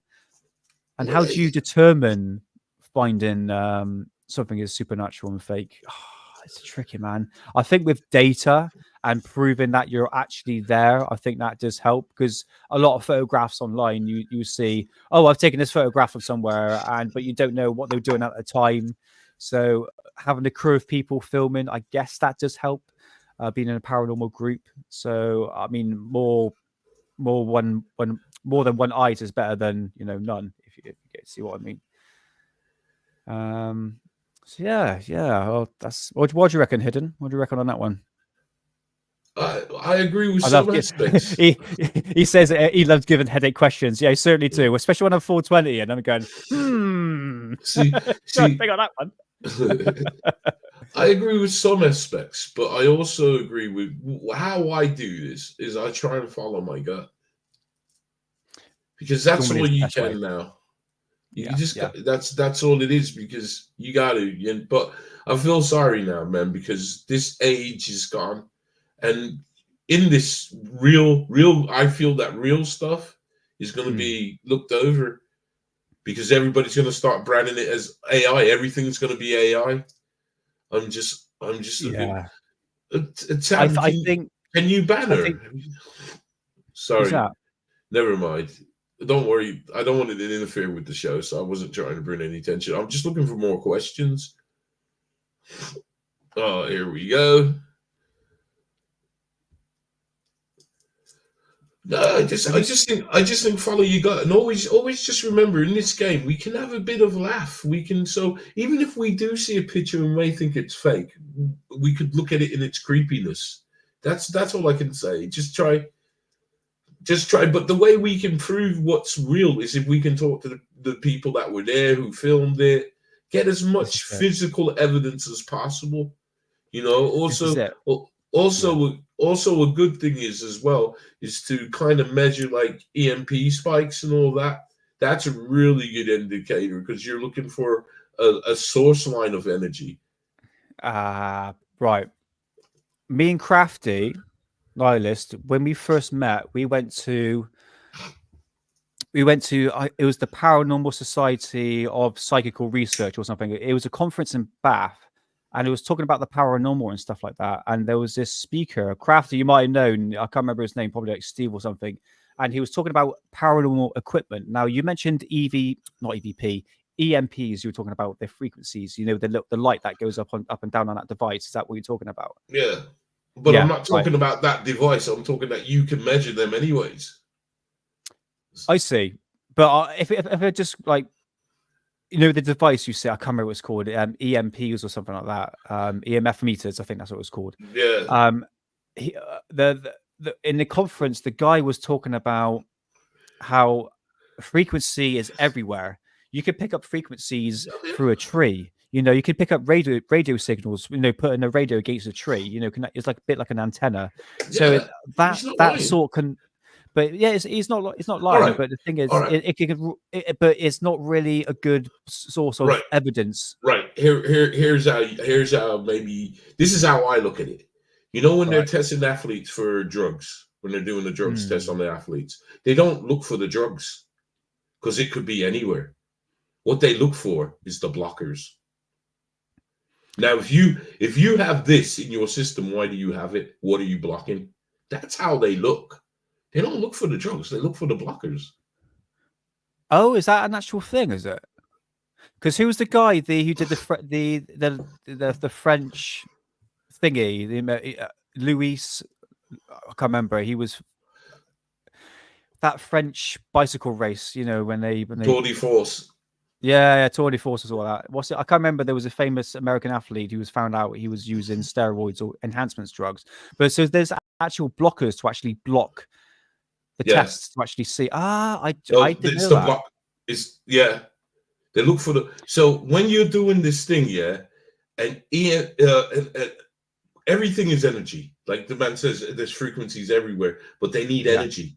They need energy to manifest. It takes a lot of energy. We are energy. That's why when they're around us, and if anything's going on, they're taking energy. Like many people will say, their camera's drained, their battery's drained. It's taking energy, and then stuff happens. My personal encounters, I've been drained. That is one side effect I've heard from going into a paranormal location, extreme paranormal location, is that you feel sick, fever, like you literally feel drained afterwards. It's a weird thing that you just feel weak, man. You just feel weak. You feel weak. Yeah, that's what it made me feel. I didn't feel sick, and I suppose if you know the flu-like symptom without the flu, but when you're weak. Sometimes I had one experience where I had to, oh God, pretty much it done me for the night, man. Really? Yeah. I've never experienced anything like that, but I have heard many times that is a real thing. Yeah, I think people are different. Going on to this question, it says about the solid mass figures. And okay, have you seen solid shadow figures, or are they mostly ghostly, wispy? Thank you, Jose. Got it right. Yeah, thank you, Jose. Thank you, Jose. I'm going to try and remember your name, brother. I'm going to try and remember your name, Jose. Yeah, good question. I've seen both personally, but that black shadow, I would honestly say, is a bit more solid, but it's bloody quick. The thing is, when I'm in the shamanic realms, I haven't done it in a while, obviously taken mushrooms. I don't want to interact with it personally because going back to someone else's question, I can't remember what it was, I think it was Tasman, talking about bringing back people to your home. If I started interacting with this figure, it's almost like I'm going to give it permission to interact with me because I've now seen it and I've now interacted with it. It's almost give it permission to possibly actually enhance the paranormal activity. And also I don't want it to ruin my trip. You know what I mean? When you're having all the lovely colors, you're in a beautiful realm, and you've got a flipping black figure in it, you know, you can't see any features and anything like that. It's going to ruin the trip. So I haven't really plunged into that. I mean, again, if you interact with it, I think you're just asking for trouble. That's my personal opinion. See, so. I'm going to share an experience with you guys. It is a psychic energy drain, but I'm going to tell you something now, right? Psychic vampires. No. Now, the vampire legend. Forget Bram Stoker's. Okay, right. Fine. Carry on. I was going to. Yeah, that's fine. I see where you're going. I see where you're going. So the vampires, right? Sorry, I keep interrupting each other. The vampires are what we've been told. The bloodsuckers. I think, isn't it different to what the original story was? They were actually essence. They would suck on your essence. Gotcha. And see, I had in my possession a book. I still have it, but it's ruined. But it doesn't come in the house. Understand? This book, it's called the Solomon's Key, and it talks about that. And this is an old book from King Solomon.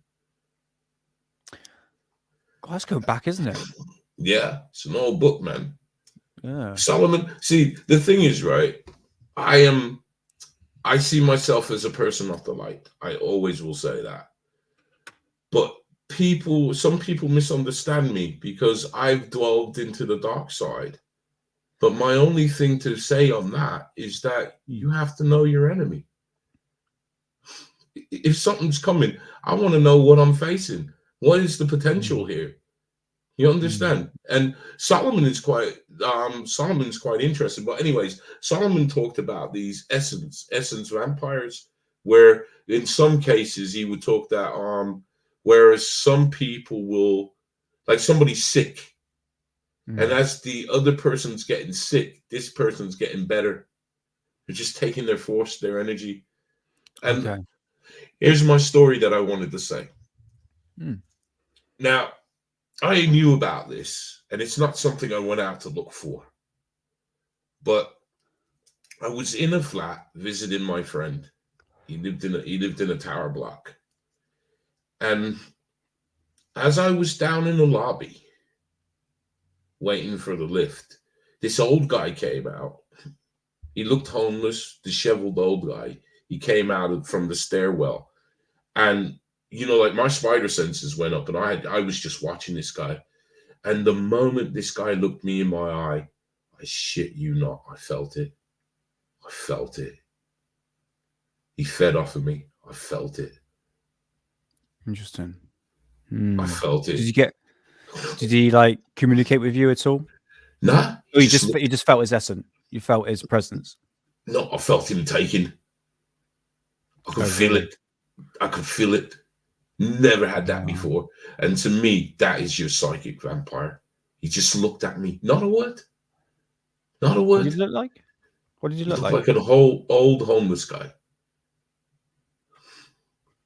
I think a lot of people are just in tune with each other. Like me and Liz from Paranormal. I'm not saying that Liz is a demon or anything like that. I think we're more on the positive side. But you do get people like me and Liz were talking about, like the yin and yang. I think you do get the opposite, the negative. Of course. But they're out there walking. You know what? There are things out here that are beyond my imagination. Trust me. Oh yeah. If you think it was worse, it's actually worse than you actually think. I don't like put any like paranoia into people, but that, you know, it's. But that's the only experience. Happy Halloween. That's the only experience that I can talk about where I truly believe that was the entity I came across. A psychic vampire. No, And I truly believe that. I'll go on the line. I'm glad you mentioned that to Mahar, because I'm not busting jokes, honestly. I proper. So do you think it was more or less early days of Hollywood that popularized that vampires were sucking like bloodsuckers? But going back to the original, Bram Stoker. Bram Stoker, remember, he wrote a book. Then the book was quite popular in its time. Wasn't that written in like the 1800s? anyone in chat knows about that? A bit of history lessons for me. I wasn't too sure. But so basically, in the early days, what you're saying, Hidden, is that vampires were basically would suck your essence, your life force, your energy, as one would say. That's basically how they was. They were seen to feed that. You know what I mean? Blood to me came in with Bram Stoker in his book Dracula. I could be wrong, and if somebody could enlighten me and say no, before then there was a recorded. I know that there was werewolf stories going back to the 1400s. Right. There's a famous one. There was a famous one in France where actually the King of France got involved and handed out a reward that I believe would equivalent to like £1 million today. Oh, really? For the catcher of this werewolf. Yeah. That's is what that I'm where trying to say. Is that where Werewolf in London came from? But actually, you jest. But did you know 1897 Dracula was published? Right. Okay. Thanks for that, John. Oh, and hi, John. I didn't say hello to you. Yes, hello. Sorry, mate. Yes, we were getting into it. Yeah, quite like when I grew up in Florida, we had a legend of a werewolf. I don't know how true it was, and I don't know if it was just a bunch of kids making up crap. But like the Mothman. I don't. I don't know. It's a bit like a creepypasta, isn't it? When you look at it, it kind of is. It kind of now it is. Yeah. No, it kind of is. Something that what's his name, Trevor Howard would draw. Yeah. If you don't know who we're saying, have a look. Look at the old royals and their stories. Yes. Yeah, but they weren't necessarily they were nasty. They just weren't necessarily vampires. You know, they thought that if they bathed in the blood of young virgins, then that would keep them young. Well, that's what they do. It. No, don't say it. Don't say it. You don't have to say it, but you know what I mean. Yeah, practically what they're doing now. It's like nothing has changed. If you know what I mean. Wink, wink. Liz, if you're listening, you know what I'm talking about. Wink, wink. See, I remember the werewolf story coming from Gainsborough, but we always had stories of the skunk ape. That was funny. So is this a skunk that farts in people's face? Is that what it is? Yeah, it totally is. Okay, here we go. Moogle's done. Oh, he said at the end, it's his opinion. No, the skunk ape is basically Bigfoot, but it stinks. So you're supposed to be able to smell this thing before it comes on you. I've heard stories of that. Yeah. The skunk ape. That's in Florida, but it's more up. You know, like where's up? The south. Where's that down? Oh, I don't know. North. It's north. Yeah, now I see the compass. It's north. Okay, Moody.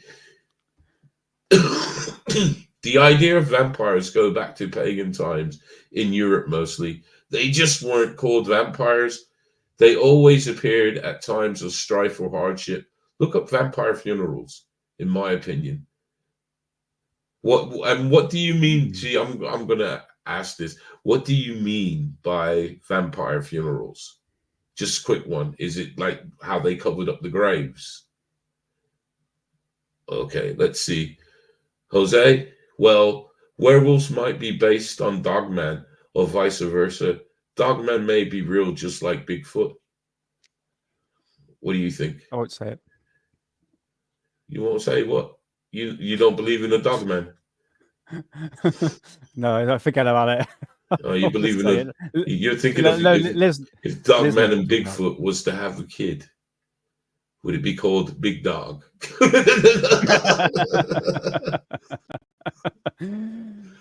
Oh Uh, yeah, Dogman. That's another one I've been hearing. Actually, I'm not denying Bigfoot at all. I mean, if you look at Canada, we haven't even explored a quarter of what they've got in there, and they've got Sasquatch there, haven't I'll they? get back to that.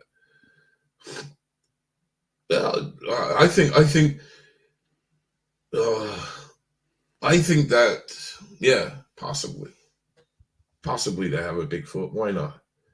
Yeah. Why not? Let's Why read not? Moody's comment because it's got the word cannibalism in there. So yeah, Oh is yes. so let me read this one, bruv. Let me because I've 420 hard now. Is the original pagan stories were mostly to you read read it. To vilify the practice of cannibalism, which could be why they appear during famine, etc. But who knows? Smiley face. Got that in the end. Liz, this is why I need you. I can't read properly. But yeah, don't worry, I won't say it. Don't worry. Just wanted to say hello again. That's it. This is the best one. That's what Man, Canada's bear, got. pig. That's what Canada's got. Super Screw you silly. guys. Screw you guys. I'm going home. No, it's the Al Gore thing. Yeah, I tell a wicked episode. Yeah, man, bear, pig. You know, I got a theory Go for it. about South Park. I reckon there's going to be an episode because I've been waiting for it. You remember Timmy? I was going to do the impression, but yeah, I get carry on. Yeah. You remember Timmy? Mm-hmm. All right, do the impression, or are you going to go Timmy? No, you just done it. That's it. I don't want to make a dick of myself. So no. Well, you know one of Timmy's sayings. If you guys remember him in the chat, one of his sayings is, "I live in a lie." Oh yeah. I think Timmy's not crippled. I think he's faking it all, and he's been saying it throughout this show. Because if you listen to that other bit, he always goes, "I'm living a lie," and there's more than once he says it. Yeah, he says it throughout Yeah. I noticed that. Yeah, you're onto something there, bruv. And I've always had that theory that they're going to pull like a Usual Suspect, and Timmy gets out the wheelchair and like, screw you, Cartman, screw you, Kenny, and most of all, screw you, Jimmy. You have to admit that cripple fight was pretty much hilarious because they took They Live fight and just do you know that what they did for the cripple fight? It's just they reenacted the scene from They Live, the fight, the longest fight scene you'll ever see, the pointless fight scene. Yeah, hilarious. Yes, South Park still knocking it out. Still makes me laugh today after it's like 26 seasons. Yeah, I still like man, never heard of it. I still like the old stuff best.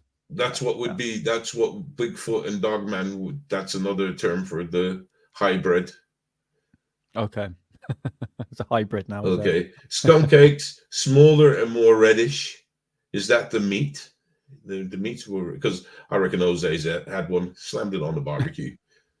So the meat's a bit reddish. Is it chewy? No, I'm playing. Okay, Moody. We're back to the vampires. Vampire funerals where pagans, their sides, I think, and sickles were placed to the theory would and cut off their heads. They would raise and cut off their heads. Okay. It seems quite brutal back in the pagan times, isn't it? Well, a lot of sacrifices to actually make the sun rise the next day. The stories I've been hearing. Well, see, pagan times were only brought on by bad things. But, you know, I don't want to get into it. I got to be quiet about that stuff. That's just like stuff that'll get you drowned. Yeah, I can imagine. But yeah. I mean, they believed in a lot of wild things, man. So, yeah, it's all connected to the stars and everything. Yeah, it's if you go to like a pagan place, would you say Glastonbury? You've heard about Glastonbury before, Hidden? Yeah. Yeah, it's a pagan place. I don't know the history. I just know I'm just attracted to it. It's very weird, but a very positive place to go. See, well, paganism You see, the thing is, paganism isn't as bad as what they're trying to make it out to be. Yeah, I know. Never It's like was. stigma. It Yeah, I never know. was. And some elements of modern day religion has taken upon paganism. Some of our festivals, like, isn't it funny that Easter coincides with the pagan festival of fertility called Esther? Doesn't that kind of isn't that kind of weird? Yeah, it's all connected.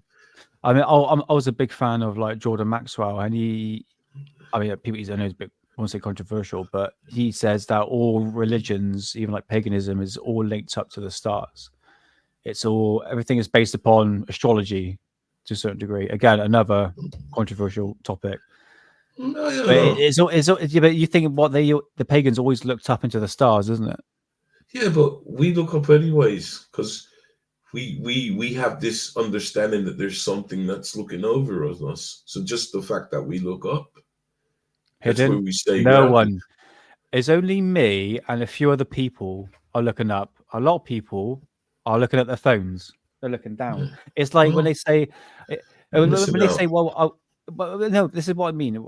When it turns about missing out, like I keep seeing people on their phones looking for. I'm trying to look for the best UFO footage. Well, why don't you put your phone down and actually start looking up instead? Do you know what I mean? It's, I think if you're going to get the answers you're looking for, it's probably best to look up. So I'm not saying that's linked to paganism if it has to do with UFOs, but you see what I mean? Yeah. 422 hard.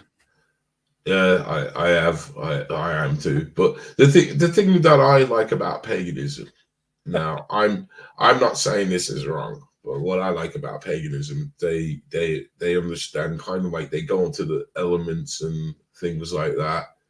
Sure. Like Yeah. I think it's the true essence of magic, because paganism, it also says that it's down to you. You get what I mean? The magic's pure. It's down to you to be a dick with it or be righteous. Yeah, this is it. I know Liz was talking about magic, and good to get her opinions on that. And yeah, when it comes to like paganism, I haven't really delved into it, so I might be talking like absolute bollocks. It's a strong thing. It's a strong thing.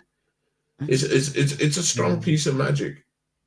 It's a strong piece of magic. That's it. How you want to go there, yeah.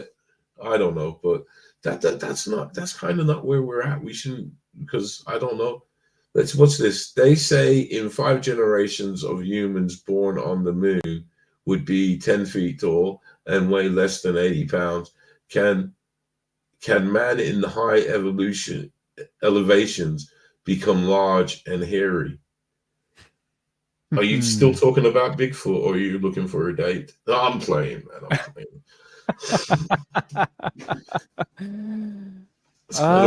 That's kind of the qualities I look for, man.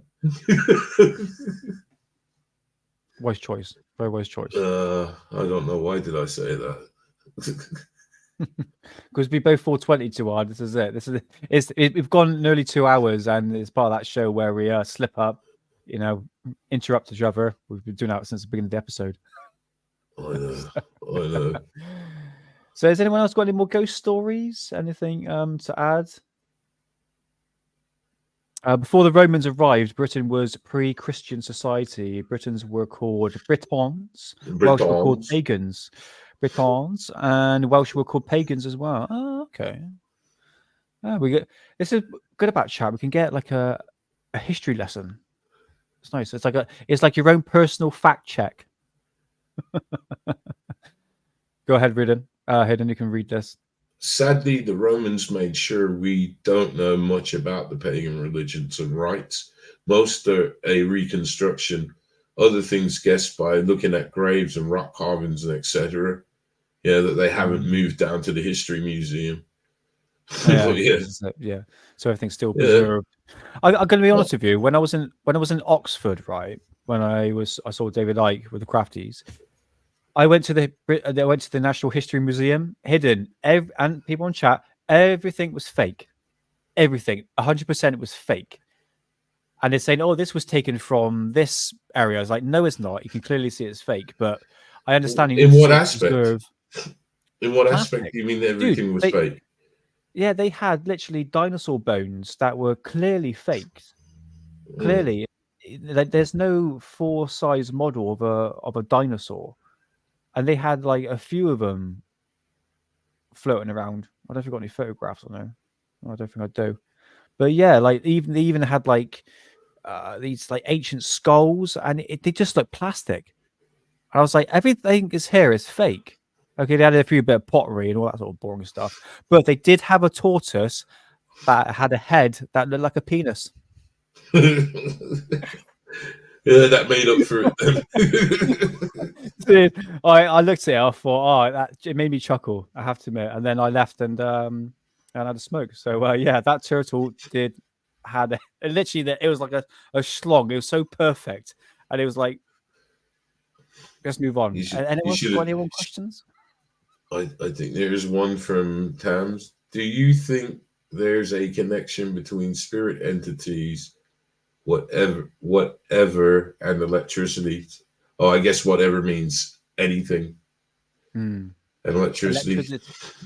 I mean, if you look at I mean, you know more than I do about Tesla, because a lot of its inventions are still passed on today. Now, would you say like Wi-Fi, 5G and stuff like that is, I know there's a frequency, but it is some sort of electrical charge as well. And maybe that's having an effect in amplifying, connections to the spirit realm or something like that. Just throwing it out there. I'm not saying that is, Hey, Ghost Quest. How's it going? Hey, have you got time? Do you want to pop on real quick? Yeah, I strongly believe that there's an energy they need. I don't understand what, because like I said, my experience, okay, I'll send you the link. In my personal experience, I know they can take from us. I know that. 100%. I know they can take from us. And from what people that I take as serious investigators, they've talked about cameras, batteries being drained. They have to take like 4 or 5. I'll send you a link in a second then. Cool, man. But yeah, so yeah, but as far as the energy, I don't understand what it is. I don't think it's just straight up electricity, but I think they could be a byproduct of the electricity. But then it goes into LEFs. Yes, yeah, that's right. Yeah, because LEFs then they have a way of distorting our brain frequency to make us kind of hear things and shit like that. Right, yeah. So that's why you have to. This is why you have to look for a source. You get what I'm saying before. If you can find a source, then you can investigate it. No, even if you investigate and say like a building, because the common one in buildings is like, let me get Ghostman, let me get Ghost Quest up. That's Jamie Mitchell. Let's get him up because he's an investigator as well. Sweet. So awesome. But what happens is you have to have these meters to read them, because many people report of having weird feelings and stuff, and it's because of the LEFs. Yeah. There's a high frequency of it exactly where they're standing. So you got it. Okay, can you take over? Yeah. LEFs are low electro. I was Night Crafty. Have a good night, and I'll speak to you soon, Liz. And thanks for being on chat. It's a pleasure as always. Oh, sorry, I should have sent an invite. Good night, man. Sorry. Have a good night. I'll speak to you soon, Liz. All right. Where are we going with this? Do you want me to continue? I mean, what Tamin was saying, it's our hearts pump electricity. That's a very good question, because I mean, we are like antennas, isn't it? Really, when you look at it, we are some sort of we everything's energy. We are surrounded by energy. The Earth is like a massive, like an energy ball when you look at it. if you even like look at weather, it's like even look at hurricanes, that's energy, tornadoes, that's energy, storms, energy, everything is energy, but it's electricity as well. Well, this is the thing now. This is the thing of why I strongly believe these things have the capability. Whether what we're looking at with the video evidence is real or fake, let's put that aside, right? But the Earth, it's a gyro. When you look at how it's structured and how the core moves, it moves one way, we move the other way. That produces, at the very least, frictional energy. But it is producing energy. The Earth is a giant gyro. I see what you're saying. Yeah, it's big energy ball to a certain degree. Yeah. So Yeah. these things. This is why they've been on here from time. You understand that? That's how I see it. I see. Yeah. So the entities, the yin and the yang entities are always been here to a certain degree. Is that what you're saying? Yeah, indeed. Because they've been able. Now here we go. How you doing? You're muted. You're muted in a way. You was hitting the bowl. You got muted. You still muted. But yeah, you are right. Everything's like a massive. Now you can hear me. Sorry. There we go. I made it. Nick, hello. Nice to meet you. I haven't met you before. Underbelly, thanks for having me on. Hello, chat. How is everybody? No worries. We can go on, but what I really wanted to do is do a show on our own with you. Okay. Because I think that would make better things. But you are. This is Jamie Mitchell, guys. He's done a documentary, 3-part documentary. I need to put your link in the channel, or if you can, are you a mod? I don't think so. It's actually turned into a 4-part documentary now. Oh my god, it's never ending, man. Yeah. The 3rd part is done pretty much, but there's more to say. So, but the 4th will be the last episode.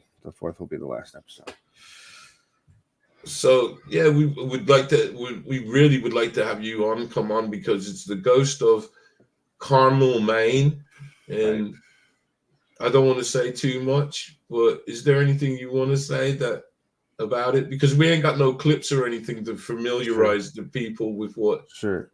Yeah. Back in like 2019, maybe late 2018, there was this channel that was kind of sweeping across YouTube called The Ghost of Carmel, Maine. It's ran by a guy named Kent Burris. I saw these video clips and I was like, if this is real, then this is the best footage of ghost footage I've ever seen in my life. I want to go and experience this. But in the back of my mind, I was like, if it's fake, I'm going to make a documentary, so I'm going to show that it's fake too. Like if that's what it is, then that's what I'm going to do. I get there and the guy's kind of showing me some signs, some red flags of narcissistic and kind of compulsive liar behavior. Allegedly. Right. And the more I was working with him, the more I kind of realized that he was, but I did find ghost voices, EVPs, in my audio. And he couldn't have done that. So I found that I just say it, and it's not on any of you. He's full of shit, but he's also not. And it's a very damaging thing to the paranormal community when you have people who are faking things. And that was I didn't realize there was a debunker community or anything like that. I just wanted to make something different than everybody else. Just remember, that's the key word of the topic right now. From Jamie Mitchell's on, because I know you're going to do the chapters. So we'll state in this chapter that everything, because Jamie's looking to do some sort of charity boxing with this dude now, man. Because he don't like what you've been saying. He certainly does not. And you don't like what he's been saying. Well, I'd like to sit down with him again for a final interview, but he won't have it. You're gonna have to do a diss track. You're gonna have to be the Eminem of the paranormal world. But yeah, I mean, and there's 2 parts available on my channel right now, and then the third and fourth. Like I said, the third's finished, but I'm waiting until I finish the fourth one to put them both out close together, so that way people, because the first episode came out over a year ago, and then the second episode debuted in a theater in Maine, which he and his minions tried to stop that from happening, and then I've just kind of. I'm still living this documentary. I'm still living it. So that's why it's still kind of going on. But after the fourth episode, it's over. This is why I felt we needed to do a whole show, because I think because really because I've been smoking, man. I can't. I want to pull up the footage to show people it, because it was pretty good stuff. I got it. Thank you. Have you got it? Yes, I do indeed. I'm well prepared. I see. We did talk about the Carmel video before, and I did have it here, the original footage as well. 2 seconds, guys. I'm just gotta go find it. I've got so many videos on here, but I do. You're telling me that you've been smoking today, man? You're telling me? Not me. Not me. It's Nick. Oh, me. Yeah. So outside of the documentary field. Were you interested in the paranormal? Oh yeah. I grew up in an old farmhouse, and farm family. I mean, I wasn't a farmer, but my grandfather was. My mom was raised, with a farmer's wife, so milk the cows, slop the pigs, that kind of lifestyle for her. And she had told me a couple of stories about stuff that she had seen in the old house, and my uncle had told me about it too.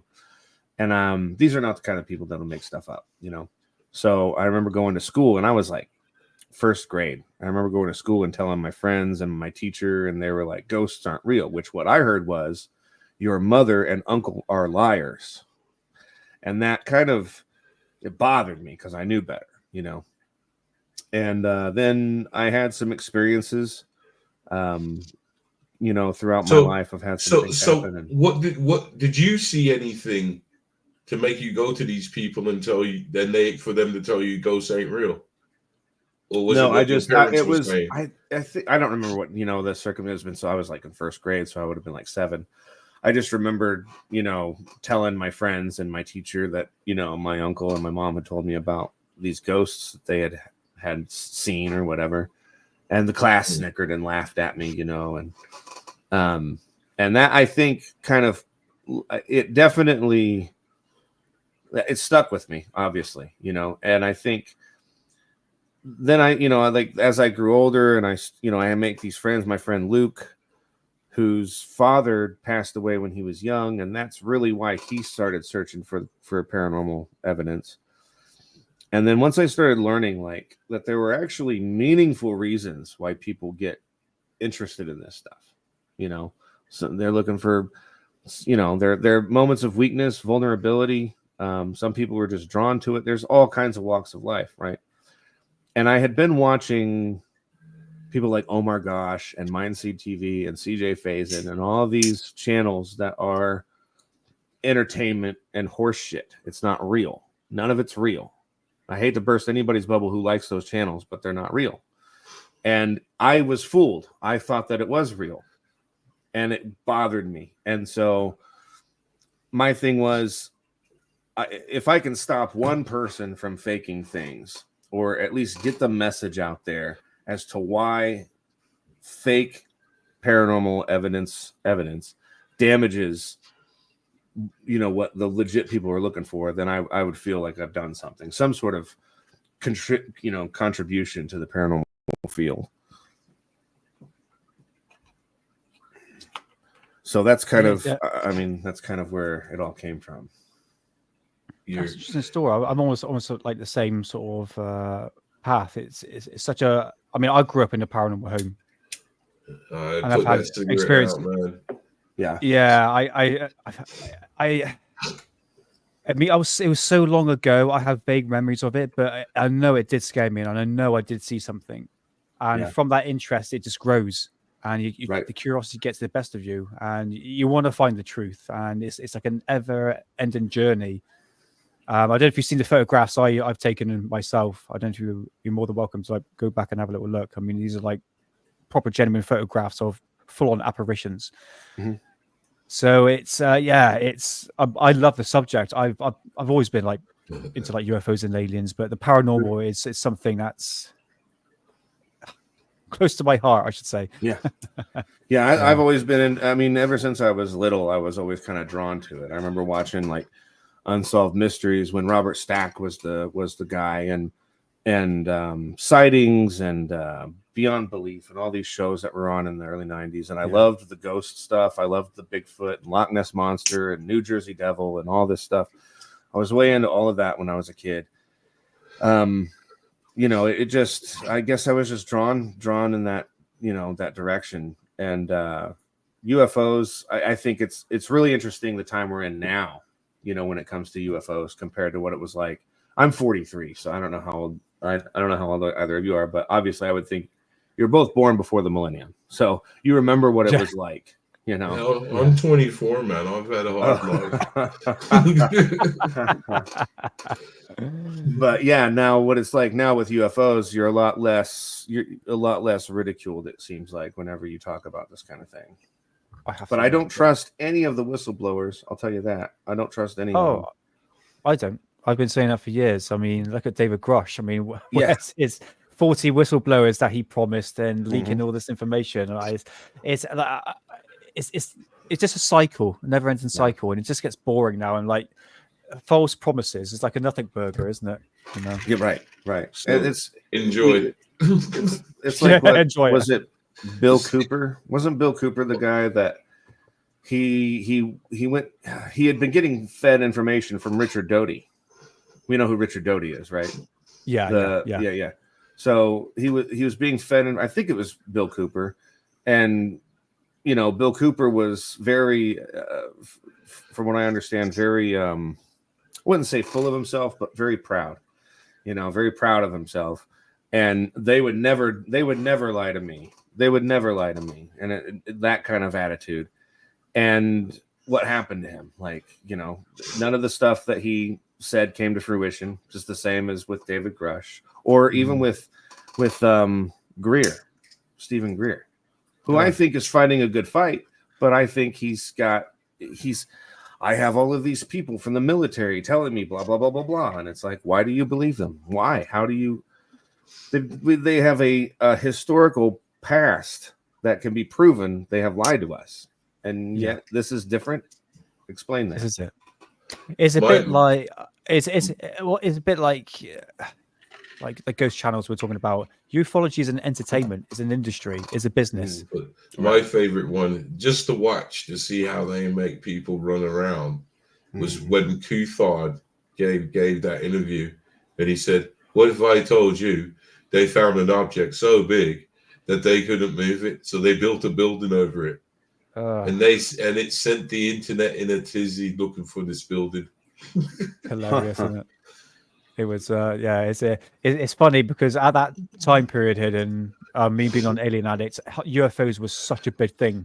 Like, it was a big topic back then. Was that 2003 or something like that when Grosh came out and the congressional hearings, the European Disclosure Act and the Schumer Amendment, all that. So it was a real big thing. And plus you had the crazy lady on the plane, the Miami aliens. It's like so much stuff. It was a hell of a year for UFOs, but what showed from it? Nothing. Yeah. Well, or maybe everything. I mean, take for example, what if that was some sort of, they did something to that woman on a plane that triggered her?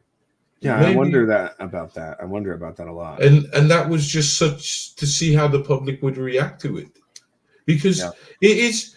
I mean, I'm not going down this path because I don't care. But the one thing I gotta say is when the woman gave her apology video about it, he didn't look the same woman. I think she looked the same. I never saw that video. I only saw the one where she was freaking out. And then I saw something where someone had questioned her, but she was being very vague. But it was a weird time. There was another passenger. There was one on You could say he was nuts, man. But he had to get taken off the plane, man. He was having a meltdown. He said that he's living in some sort of cycle, and this is the 6th time this plane has crashed. Really? Yeah. Like Groundhog Day or Happy Death Day. Yeah, kind of something like that. That was a really cool story. I like them kind of things. Whether the man's having a psychotic meltdown, I feel sorry for you, man. But if it's happening, because sometimes they do things in the public as a test run. Yeah, but why just one person? Why not a group of people? No, the reaction. We really want to test it to blend our reaction and see how we'll react. It's gone from where they're testing stuff out in the jungles where they got to bring it a little bit homeward. Let's see. I don't know. I'm talking shit, man. I want to shut the hell up. What's happened to ghosts, man? So, Jamie, have you ever experienced anything for yourself? Besides, I don't want to talk about Carnal Man because honestly, you do deserve a show on your own. I've even got a wicked title for the show. I appreciate that, and I'm so sorry that don't worry. It's what is done. Out. What is done is done. It's probably better because Nick, he promised me he wouldn't smoke, but he was just mate. It's 12:15 at night. I'm smoking. Yeah, and I'm smoking too. Yeah, I would be, but my grinder and go get it then. Herbs are in the other room. Go get it, man. Go get it. Go get it. Go get it. Peer pressure is a bitch. Go get it. You need a 420, man. Yeah. You know what I'm saying? We were not going to do the interview with him because obviously he had some stuff to do and he didn't think he could make it. And this is why he sent me a message. He's here now, but really don't want to do the interview because it's a really good one to do on his own. Don't you think? Because there's so many facets because there was a history that was created about this house and the sightings that my man, through some investigations, got to the bottom of all this. Yeah. And this is why it's a pretty good story. It's a pretty good story. It goes in depth. It definitely goes in depth. I would like you to tell me your scariest opinion. And if it just happens to be at that man's house, then fair enough. Oh, okay. Oh, you want to hear? Okay, I want to hear other things. I've got a couple. That's so what said. When I was really little, I remember being very, very, very young. Like a lot of people don't believe how young, but I remember being less than 2 years old. I remember my first Halloween, which I would have been 11 months old then, and I remember that. Hold on, 11 months old? Yeah. I remember. I know, right? Are you some I genius? remember what it was like to not be able to talk, but I could understand what people were saying. But you can remember that? Mm-hmm. Yep. And that's insane, man. So the reason why I'm bringing that up is because when I was born, and for the first 2 years of my life, we lived in one house, and then we moved to the house that my parents live in now. And I would have been like 2, like when we moved there. And I remember we had this back room, and there was a window that looked out towards the barns, which would have been the east side of the house. And I remember looking out that window, and there was a man. He was solid, and he was looking up at me. And he did not look right. There was something, color was off. He didn't look right. And he looked, when I think about it now, he looked confused. And I went to my mom, and she was just right in the next room. She was cooking. And I said, "Mommy, there's a man outside." And she went over to the window, and she looked, and she was like, "Jimmy, there's no one out there." And I remember thinking, like, where did he go? Now, again, I'm 2. I don't know what lying is. I don't know what dead or ghosts or any of that is. It's a very innocent thing. And I know that I saw this guy. But I didn't know what it was then. It wasn't until I was in my 20s and that memory popped in my head one day. And I was like, that was a ghost. I had to have been a ghost. So that one I think would probably have been like my first sort of encounter. But again, I was so little, and it's, I'm remembering it as an adult. But I know that happened. And then I've had some other things happen, but a really good, interesting story. I have a phone plan through a friend of mine. He has a family plan, and it was because I had destroyed my credit. I couldn't get a phone, and the only way I could get a phone was through his family plan. So I pay him like X amount of money a month. And this is before Facebook Pay and all that. It was back when PayPal was still pretty much an eBay thing, which isn't that long ago if you think about that. But I had a dog, super smart dog, and anytime somebody would come in the house, she would alert, she would bark. And I was waiting for my friend to come over and collect the money for the phone bill. And I had kind of given up because it was like 11:30 at night. Usually he's there earlier. And so I'd just given up, and the dog and I are laying in bed, and I'm kind of like reading something on my phone. And we both heard the door open. Now she's laying in bed with me, and instead of she alerted, but she was more like woof, woof, because she's in bed. She's like, I'm not getting up. There's someone here, And I was like, oh, Josh is here, so I better put pants on. So I get up and put on some pajama pants, and I hear them walk through, like from my door, through the house, through the kitchen, through the hallway, and stop in front of my room. And I'm like, why isn't he saying anything? My friend Josh, he's a very boisterous person. Like when he's around. And I was like, why isn't he saying anything? And I opened the door, and there was no one there. There was no one there, but my dog and I both heard someone walk through the house. Those are, I think, that one's a pretty interesting story. I think as because, it was audible. I heard footsteps through the house, not just footsteps. Someone opened and closed the door, alert my dog, walk through the house, and stop right in front of where I was, where my bedroom is. And yeah, I think that to me is probably one of the creepier things, that because when it comes to audio and you can hear it, that's to me, that's a little bit more chilling. Yeah. Moody says, I have a few memories going back to my first few months. All of them are baby fear based. Right. Those are the earliest memories you tend to remember. Strongly emotional. Wow. I probably had a nice content baby. That's why I never thought you could remember shit that far back. Yeah, it's a blessing and a curse in a lot of ways. Because a lot of people just don't believe me. I'm like, yeah, I remember being this old. And like, no, you don't. It's like, okay. That's why as soon as you said, I was like, nah, really? Yeah. Now, there's not a lot, but I do remember pieces. Go ahead, Nick. I'm sorry. Yeah, that's all right. It's a really interesting story. I can't even remember. It's all the places that we'd have been smoking over the years. I can't even remember the earliest memory I have. But that must feels like being trapped in one way, because you're sort of aware of your surroundings, but you can't really speak. And I suppose give off emotion by crying or something like that. But yeah, right. That's crazy. But no, I have heard so many stories of that. I've known stories of people. I've known people that remember when they would just immediately being born, like coming out Yeah, that's crazy. PG-13. It's crazy. I know. This is it. I understand. This is why holding off. I was going to say.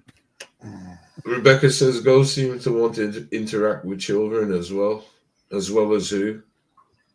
I wonder if it's a purity thing, or if it's just that children are more they're closer to that spiritual world because they're like new, maybe they're because they, if there is life after death and reincarnation or whatever is real, we don't know, but maybe they're closer to the spirit world because they just came from there, and now they're in a physical form. I might be talking out my ass. It's all speculation anyway, but I think about stuff like that. I also wonder, because gosh, people have been living and dying for millennia, for a long, long, long time, right? So where are all those ghosts? Where are they at? Why don't you run into ghosts of cavemen and stuff, right? So I was wondering, I thought, then you have these stories about the elementals or ancient spirits that are ancient and old. And I thought, well, what if that's what the spirits, that's what happens to ghosts, that after X amount of time they start losing more and more of their humanity and they become something else, you know, and they become maybe these ancient spirits, these elementals or whatever. Again, talking out my ass, but it's like, why don't we hear about people like, oh man, my house is haunted by a caveman, you know, like you don't hear that shit, right? It's always somebody from a Victorian era or the Civil War or whatever. You never hear about, you know. Well, for the elementals, sorry, Nick, for the elementals to work, they're kind of like how, let's say, modern day people worship certain deities. I don't want to, you know, call and start any problems here, right? But they're worshipped. They build temples and churches and mosques and whatever you want to call them, synagogues, to worship these deities. But back in the days, these ancient ones, they were revered just the same way as what these people are now. And so there's a lack of energy. They cannot be awoken just as yet. I'm not saying they're dead, they're gone. The ancient ones are very interesting. Right. I think so too. And I also wonder if, like, the stories of fairies, like the Fae, F-A-E, comes from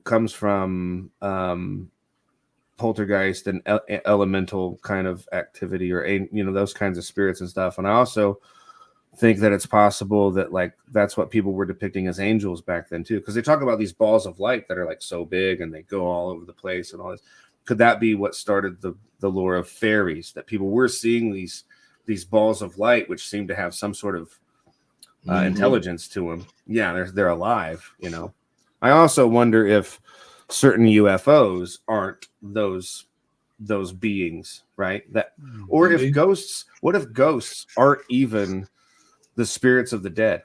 What if they're just some species of creature that we just don't know? They're alive, but they're not biological. It's some sort of energy that's just alive.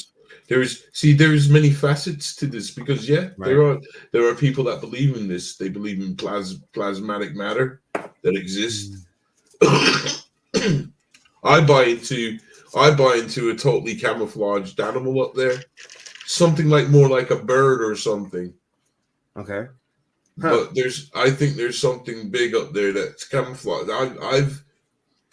I buy into something like that. I think there's something there. I'm not saying it's alien. I'm saying it's an animal that something's there. You can see through the cultures, through the years, that, you know, people say, oh, these ghosts are demons, it's the devil. So people have interpretations of what they think they're actually seeing, but we know them as ghosts. And we're trying to figure out what are these actual, because no one's actually figured that out. You know, like I said, it's like an endless journey trying to find out the answers. Yeah. But I understand what the point you're coming across is, that everything is connected. So what if it's a little bit of both? Like, see, I've experienced bad things with this is my old thing about having ghosts. If they're in the house, it's kind of cool, because the ghost gets friendly, it'll kind of warn you if something bad's coming. You hope that. No, it kind of does, because it gets comfortable with you. It kind of likes you. Not every spirit's evil. Right. Sure. Yeah. Right. Yeah. You understand? Some of them are like some of them are protectors as well. If they like the place, they don't want to go. And if you have your boundaries, I'm not saying that this is what this is something that I've led to understand. Maybe it's my outlook on it, but there are some really bad things out there, and like you know, like the dark ones, or like how he says the elementals. There are some very bad ones out there, and you know, that's it. You know, all this stuff that you see in Hollywood in the movies. You know, I rebuke you, and you know what? These guys have been working the earth before even Christ was conceived. Right. You can't stop them with that foolishness. You have to go way back. See, that's the kind of stuff that you get what I'm saying? Remember when I said, know thy enemy? Right. Yeah. But it's really hard to do when you can't see your enemy. Yeah, but that's when you play into it. You know what? There's a thing. is the thing. This is what I always believe in. When you start to open up your spiritual eyes, you'll see. Yeah. There's ways of, I'm not saying like you're gonna watch like how you're watching the world, but you'll see things are different. It's up to you to see it. I think Kind of that, weird. and that falls into some things like spiritualism anyway. Like I can tell you with full-hearted story and completely believe that I've had divine encounters, right? And they were very prolific or profound to me, right? And so what you're saying is kind of the same thing, right? That when you open your eye to this, you can see what it is, and you know that that's what it is, right? Yeah. Because like I know, but other people will tell me, no, you don't know, and that's fair. I That's can't fair argue enough. that. That's why can't- I wouldn't really talk about it. I'm where I am now, where I don't care. You can look at it as a ramblings of a stoner, or maybe you can take something from what I'm saying, one or the other. But I don't care no more. That's how it goes. Yeah. But these dark ones, man, trust me. Well, it's about, I was talking about like the black entity I can see that I don't communicate with, because I think once I start communicating with it, I believe it's just giving it the permission to interact even more. And I don't really feel like a bad vibe from it, but I just don't want to escalate things when it comes to poltergeist activity, even though it would be pretty cool because I could actually film it. I'll be really interested, but I don't want to promote that because you just don't know what can conjure up. Well, You've got to be really careful. You can always go to two strains of thoughts on it. My advice, I don't understand too much what's going on, but if you're feeling negative, depressive vibe, it's only going to get worse. Yeah, it's only going to get worse. Yeah. So my advice to you is to get some yarrow. You were talking about that. Yeah. Put some by your doorway. Yeah. Because do you feel this all the time? First of all. Yeah, pretty much constant. I'm sort of used to it now, but I just tend to look the other way. But you can feel it, it's like that sense. Just get some yarrow. Ain't nothing gonna kick off with the yarrow. So you're just sharing a space with this thing. It's not pretty much. It's not acting out towards you.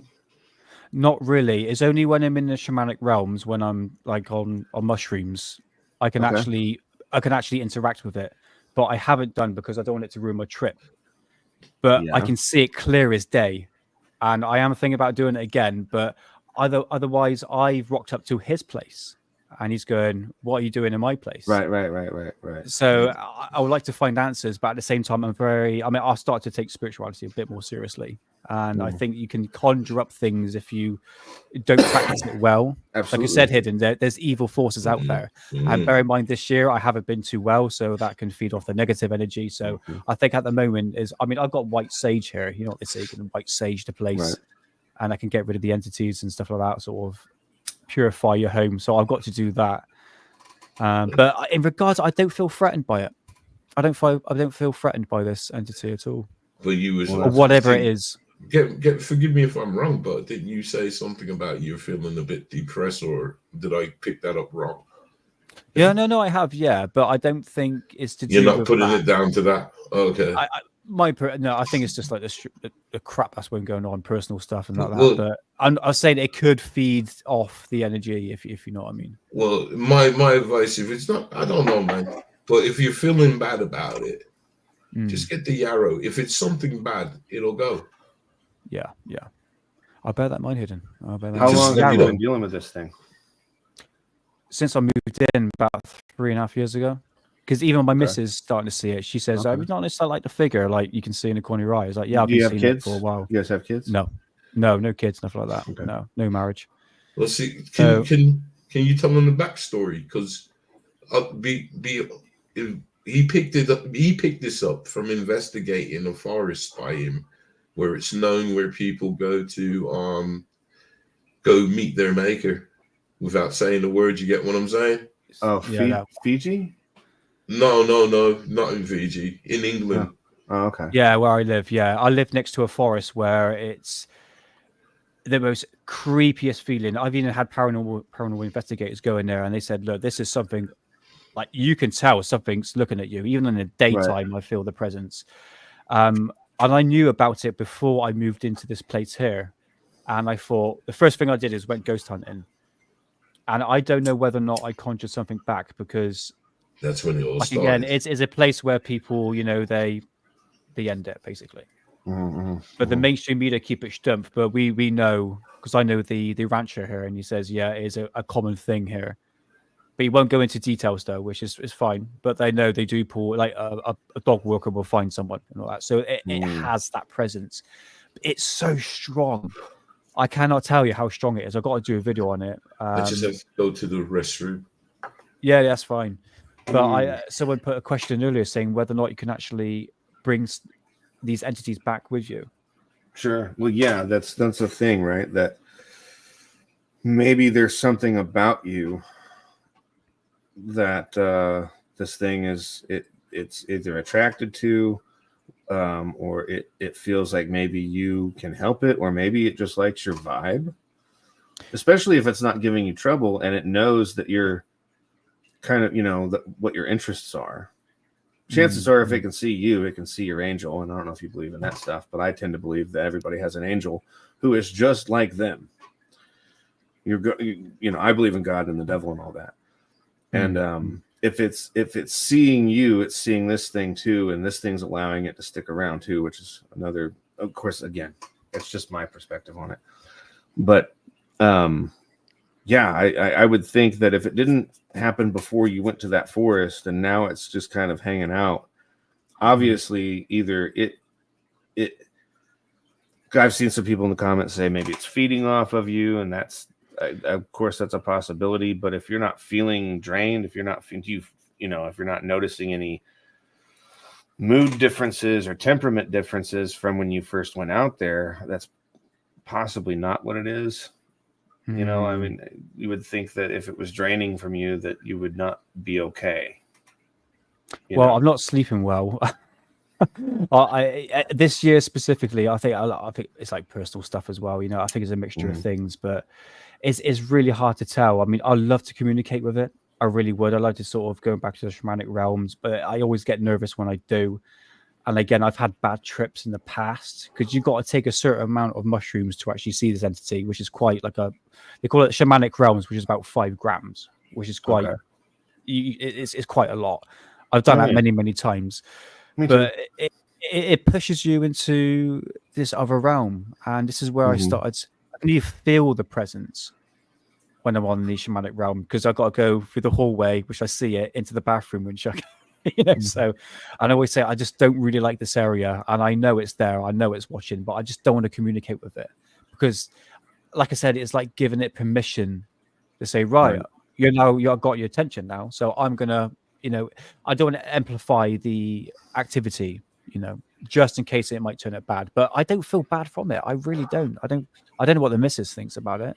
It kind of freaks her out a little bit when you see it. Sure. But then your mind goes, your mind's playing tricks on you. It's like, no, I definitely saw something there, you know. Right. I guess if it's not messing with you, I wouldn't worry about it. If let's say you move and it follows you and you're not okay with that, then that's one thing, you know, maybe go back to the forest and say, look, this is where you belong, you know? Yeah. Or maybe it's not where you belong. I don't know, but you can't stay with me, you know? That's what she said. Welcome back. Yeah, it's I think I'll tread carefully with this. It's I'd love to find out more. Yeah. But again, I don't want my bookshelf flying around my lounge or anything like that. Right. Yeah. Yeah. Well, I'm having another smoke. Is anybody joining? Oh, there we go. Yeah. We'll go on. All right. Be careful. I'm lagging behind, man. We don't have to. John, Mr. John Bell, I've sent you the link on Twitter. Sent it ages ago, man. What did you do? Have a nap? But anyways, how you doing, Jeremy? How's good, man. I got to spend some time with my little boy and try his costumes. I made his costume for him this year. He's going to be Sam from Trick or Treat, the movie Trick or Treat. Pumpkinhead dude. Yeah, right. He's supposed to be the embodiment what is Halloween, right? That's one thing I like about that character, because Easter has the Easter Bunny, Christmas has Santa Claus, but Halloween, it's like we don't really there's no mascot to Halloween, and that's what Sam is kind of supposed to be. He's the embodiment of what Halloween is, and so I made his costume, and it works, fits. I mean, he's little and he doesn't like the mask so much. I made it out of paper mache and oh gosh, what is it called? Super glue. So now he's Well. permanently stuck like that. I can't remember what the name of the fabric is now, but anyway, it's like a scarecrow head, I haven't spent time with him today, and then tomorrow we're going trick-or-treating, and then I get him through the weekend too. So my week's looking good. I've been busting hump trying to get these last 2 episodes finished, and then when I'm not doing any of that, I'm taking care of my mom and dad. So life's pretty good right now. Life's pretty good. Right. Anytime I get to see my boy is a good time. May I ask? No, you may not. What are you smoking, sir? I believe they call it pot. Oh. Yeah. I don't know what the strain is. Okay. Oh. It might be white truffle. I think it might be white truffle. Never heard of that one before. Yeah, we get quite a bit because you can grow it in so many states out here. There's so many, dispensaries and groweries out here now that there's no such thing as dirt weed anymore out here. It doesn't exist. Yeah, it don't exist there too. Yeah. It's just all these different names. Like Right. I'm smoking right now. What I've got is the strain Biscotti. Oh yeah, I've had that. Yeah. It's nice, isn't it? Yeah, very much. It's got a very nice taste. I'm a fan of Blue Dream and Blue Cheese. Those are my 2 favorite ones. Yeah, blue cheese. Yeah, I haven't had cheese in a while. Yeah, What's yours, Nick? Mine If is you had a Stardog. favorite, Yeah, Stardog. Oh, my favorite was called Lemon Diesel, which is a family of the Calicush. Calicush is very popular now in England, which is Stardog basically. And that is my favorite because I was a cheese smoker. I love cheese, like absolutely adored it. And then apparently growers won't grow it because you don't get much crop out of it. So they would grow Stardog, which is like is basically Calicush from California, and that shit is fucking strong. That's what I'm on now. It is really strong. It's the quality is just amazing. But yeah, Lemon Diesel, that was a treat and a half. Yeah, Diesel is pretty good. My only gripe about Diesel is it burns up fast. Yeah, like it's very fluffy, and it's like, I mean, it's just you'll burn through a J in no time, or bowls. Yeah. It's just it just goes right up.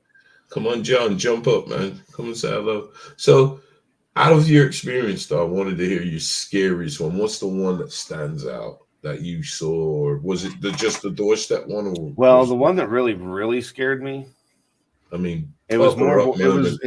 Now it's just me, and I'm all right. It may not sound scary to everybody else, but this one did get me. This was back when I was learning to record. I used to have a 4-track recorder. It was a Tascam Porta Studio, and you put a cassette tape in it. And when you would push record, it's almost as if the microphone kind of closed up a bit. And then when you would push stop and go to play it, you would hear that microphone open up, like the compressors were opening up. And every room has a sound to it. There's like a hiss. Well, there's a hiss tone in every room. Whenever you listen in headphones, you hear the room. And under the sound of the room, I could hear what sounded like there was a woman talking to a man or more than one man. They were talking. And I was like, I'm listening. I'm all alone in this house. I'm all alone. It's in the dead of night. And I live in a town with less than 1,000 people in it. So there's no one out. And it's not, it's never, when it's busy, it's not that busy. You know what I mean? But it wasn't busy at all. We're at 3 a.m. And I'm listening. And I can hear them talk. I can't make out what they're saying. And I go, I can hear you. And they stopped talking. And I swear to God, one of them goes, he can hear us. And I took the fucking headphones off. I was like, I'm fucking out. All right. You know, all right. That sounds really cool. But Well, we have our resident skeptic in, and he is saying, he's asking that one, could it be feedback? But they replied. But I know what feedback sounds like as you know, as a musician, and I know what, you know, as I've learned to record so much for so long. I'm good. I know what feedback sounds like. No, it wasn't feedback.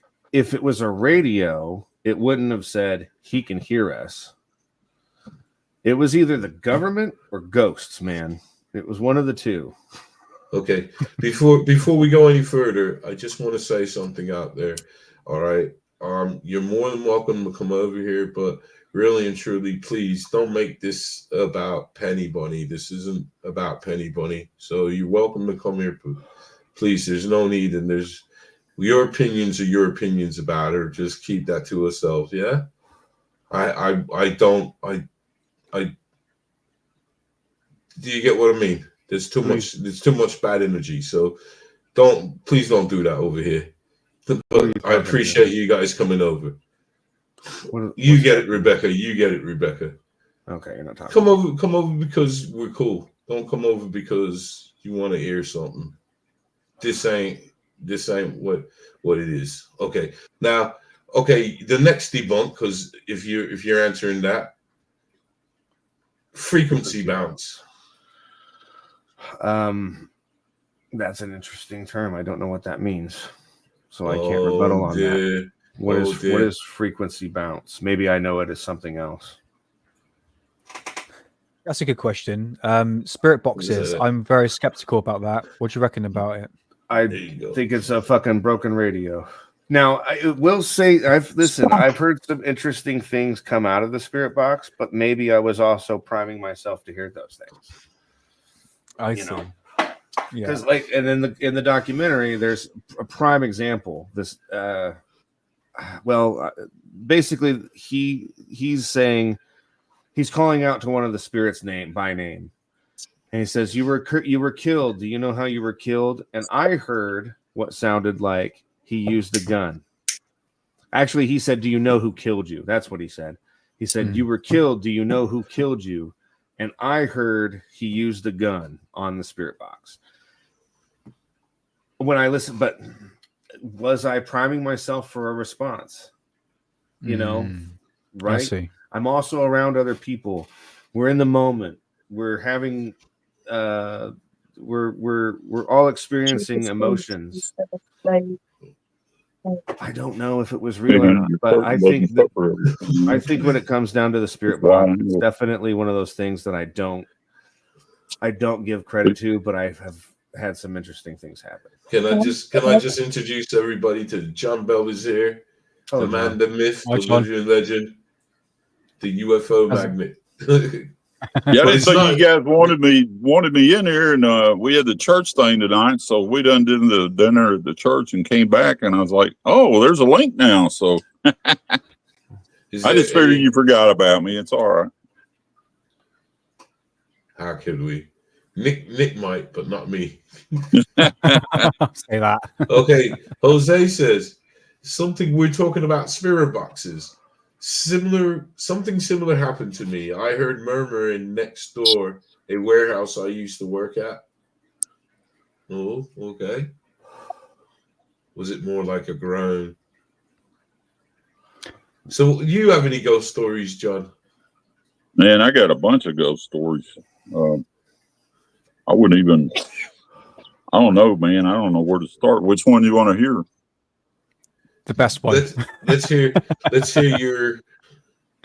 Well, I used to, think about, ghosts and spirits and stuff. When you're a kid, you think about stuff like that. Wow, it's kind of dark in here. It might be a ghost popping out, something like that. And, you kind of always have your reservations about things, no matter what you've seen, until your best friend shows up in your bedroom and tells you all the crap he did, fully dressed just like you guys are, tells me all the things that he did that was not exactly kosher, and to tell his sister and his wife the next day. he'd been dead for 2 hours at the moment.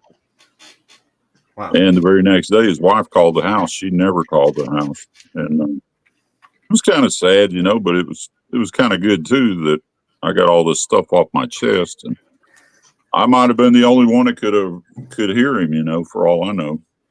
Right. I'm pretty sure he'd rather told her in person than come tell me. I mean, it was kind of silly, but yeah, that actually happened. And the craziest thing ever happened. I was in a building when I was in the military. It was a work facility, and the whole building was locked down, razor barbed wire around the perimeter of it. You didn't have even a lot of yard or anything around it, and you had sally port security guards in the front. So it was very, very secure. Nobody could get in except for the front of the building. And I was at the very last room on the end of this hallway, and I was getting dressed, and you know those cherry candies, this kind of jelly, the cherry, real chewy. They're kind of addictive as hell. Oh, Tom's sour cherries. Oh man, I used to get the bags full of those things. Well, I'm getting dressed. My pants are still down, but I got cherries there, and I reached and grabbed a handful of cherries, and I looked up out of the corner of my eye, and there was somebody walking down the hallway, and I'm like, well, damn, that's not good. I got my pants down, you know. So I pulled my pants up. Never lost eye contact with the doorway. And when I walked to the doorway to see who had seen me naked, there was nobody there. And I mean, they were just as plain as day walking down the hallway. So that was a ghost. And there was just no way to argue that. And was it a female ghost? It was fully uniform, you know, somebody in the service. Naked. Oh, you was naked. Yeah, I was getting dressed, and that was kind of embarrassing because there's somebody right there in the doorway, and I was like, damn. I thought the ghost was naked. Can I ask you, was it a caveman ghost? A caveman ghost? No. I was some military serviceman. Yeah, it was a military ghost. But talking about Great Britain and stuff, my ex-father-in-law used to be a fire chief over there in London, and they were traveling late at night, about 1 o'clock, and it was rain, fog, real bad weather. It was freezing rain outside, and they come across this country road, you know, trying to get back to where they lived at. They're flat, and they see this guy dressed up like a Roman soldier, comes right out the side of the hill, walks across the road in front of them, and disappears in the other side of the ditch. So they actually went to the nearest town and reported it because he was a fire chief. He thought maybe somebody got out of the psych ward, or maybe somebody lost their mind or something. It was way too cold to be running around in the dress on, you know. And anyway, yeah, he actually reported that. And when he reported it, he was kind of in shock because the constable told him that he wasn't the only one. It happened all the time. That they seen a Roman soldier cross the road there all the time. And then where was that? It was right outside London. I can't remember the name of the town. It was like it was in a spot like where they filmed Werewolves in London, out in the middle of nowhere in the moors, you know. And my brother-in-law, when he was going to university over there, him and his buddy were staying in one of those bed and breakfasts, and it was really late at night. They were really tired, and you know they had the weekend off, and you know you go to school the rest of the week, and they were traveling, and they kept hearing all this banging, furniture moving. It was banging on the wall, and it was all coming from the room that was right next door, and it's old bed and breakfast. And they went through the trouble of waking the caretaker up, and the guy tells him, he says, "Look," he said, there's nobody in that room, first of all, and second of all, it's impossible. The room is used for storage now. They had furniture from, you know, the ceiling to the floor. So he still didn't believe him. And the guy went through all the trouble unlocking the door and showing him there was nobody in that room. And he was genuinely freaked out by that. He never got over that. He's like, there's no way that anybody was in that room. And he said, we all heard it. It was so loud, it woke us up, you know, banging and stuff. It was actually slamming into the wall, whatever it was. And But you do know it's interesting. I don't know, like if Nick would know. I don't know if you would know, but there is quite a history of Roman soldiers sightings in England. yeah. Yes. There's one famous one. There was this decorator who was painting this old Victorian. I mean, it was going back to the Roman times, and he said he saw a horse and carriage with the guy riding on the horse come out of the wall, like through. It was like in the basement of this pub, comes for literally and like fades out, and it freaked him out. And what he found out through investigation that it was actually on a Roman road that was buried underneath. Obviously, they built an old building on top of it. That's crazy. That'll wake you up. You see that in the middle of the night. See, John is a full figure, like a full horse coming out of the wall. See, hilarious. I lived in Cambridgeshire. I lived in a village called Little Paxton. You've heard of Cambridgeshire, Nick? Oh yeah, very posh area. Very posh. Oh, you've heard of military base Alconbury. But anyways, I lived in Cambridgeshire, a little village in now I never seen this myself, but a friend of mine told me when he was walking home, he saw a Roman soldier, clear as day, and he said the only thing that he could say, just walking, he said the only thing that it had no feet. Yeah, why would ghosts have clothing? It's a bit weird. No. Dude, the feet thing. It's exactly what you said. There's a Roman road that runs along there, but because of it's how high it is, it's just the right amount to say that. Well, that would where the foot would be. I see. Do you get what I'm saying? Exactly what yeah. your little story about the horse and carriage. How bizarre that sounds. There's actually the level of research to look into the fact that, you know what, there was a road here and they did go on horse and carriage right along the path that this guy's witnessed. Yeah, but why would the carriage show up as a ghost? Maybe Right, that's so I have a theory maybe about that's the residual energy. I have a theory about that. What if so I don't think ghosts are invisible people walking around.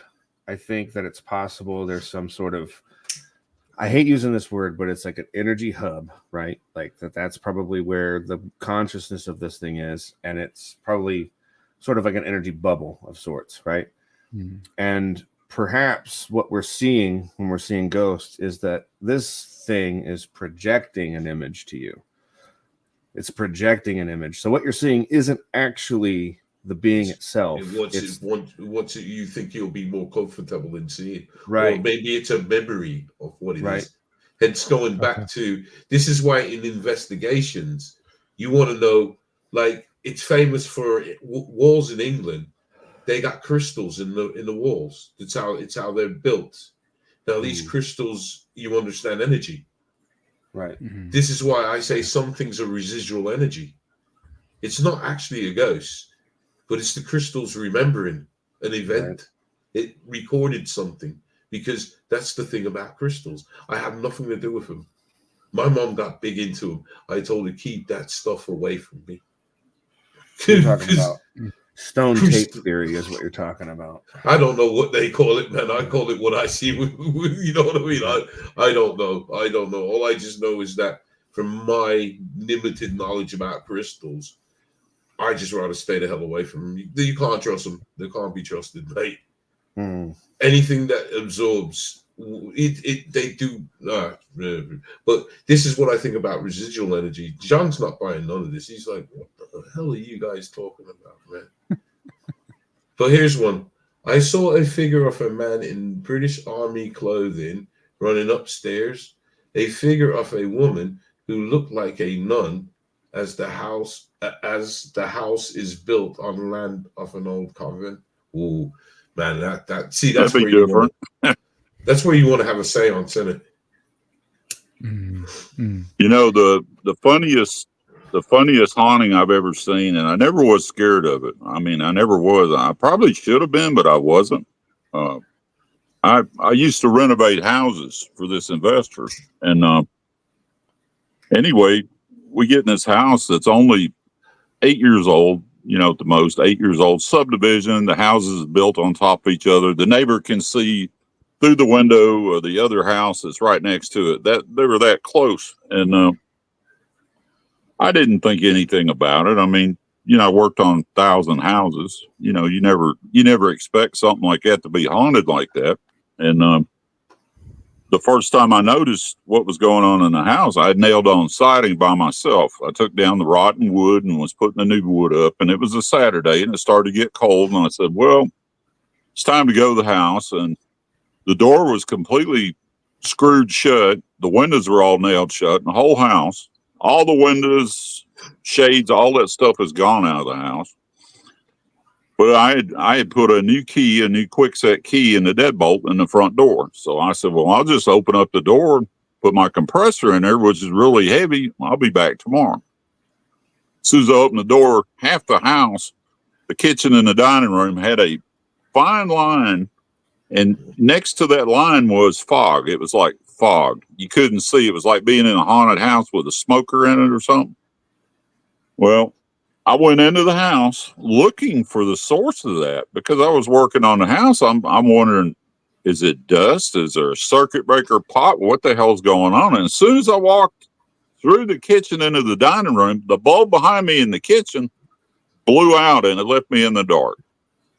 So there's only 2 light fixtures in the whole house. That was the kitchen, and there was one in the bathroom at the end of the hallway. So I walked in the dark to unscrew the light bulb out of the bathroom, walked back to the kitchen, still foggy, couldn't figure it out. Finally, I just left. I just chalked it up to, oh, that's kind of strange, but, you know, it didn't give me a creepy feeling or nothing. So before it was over, about a week later, this guy that worked for Microsoft, you know, the guys, they'll have their office at home and they'll have their desk in their living room, and usually it's in front of a window where they could look outside and they don't go totally berserk, you know, answering the phone. Well, this guy wanted me to fix his windows, and I said, sure, I can do that while I'm working on this house. I'll be at the house for about a month. And 2 more neighbors joined in, and they said, we really like those timing lights that you have in the house. And I said, timing lights? And they said, yeah, you know, they go on and off on a timer. So it keeps people from, breaking into the house you're working on. And I'm like, dude, there's no timer in there, and there's no lights in most of the house. So you have to understand this Microsoft guy is looking out his picture window at this house I'm working on. Every night he's seeing this. The neighbors can see the house, and there's no curtains or anything to cover it up. The house is empty. They watch the bedroom light, the hallway light, the living room light, and the kitchen light all go on in sequence, and then they watch them go off again every single night. And when those guys walked in that house, I seen 3 grown men turn as white as a sheet of paper. It scared them so bad they didn't know, they couldn't even deal with it. What scared They backed out of the house. What scared them? Come on, tell us. So anyway, come to find out, I didn't know if it was just a poltergeist. I didn't know if it was some evil entity. I didn't know what was in the house. I just know I didn't feel, scared of it or anything. What did they see? What scared them? The lights going on and off in the house when they can see through the windows, thinking it was a timer. They thought I had a timing circuit to turn on the lights on and off to keep people out of the house, to make it look like there's somebody in the house when there's nobody in it. And that's what scared them. And there's no light fixtures to turn on anyway. The only one that was working was in the kitchen. Whoa. So even the bathroom didn't have a bulb in it. So there's some source of energy. Oh, it scared them. It scared them to death. But you continued to the basement, didn't you? Well, anyway, about a week later, I had this neighbor that had a kid that wanted to get up some money, to move out on his own.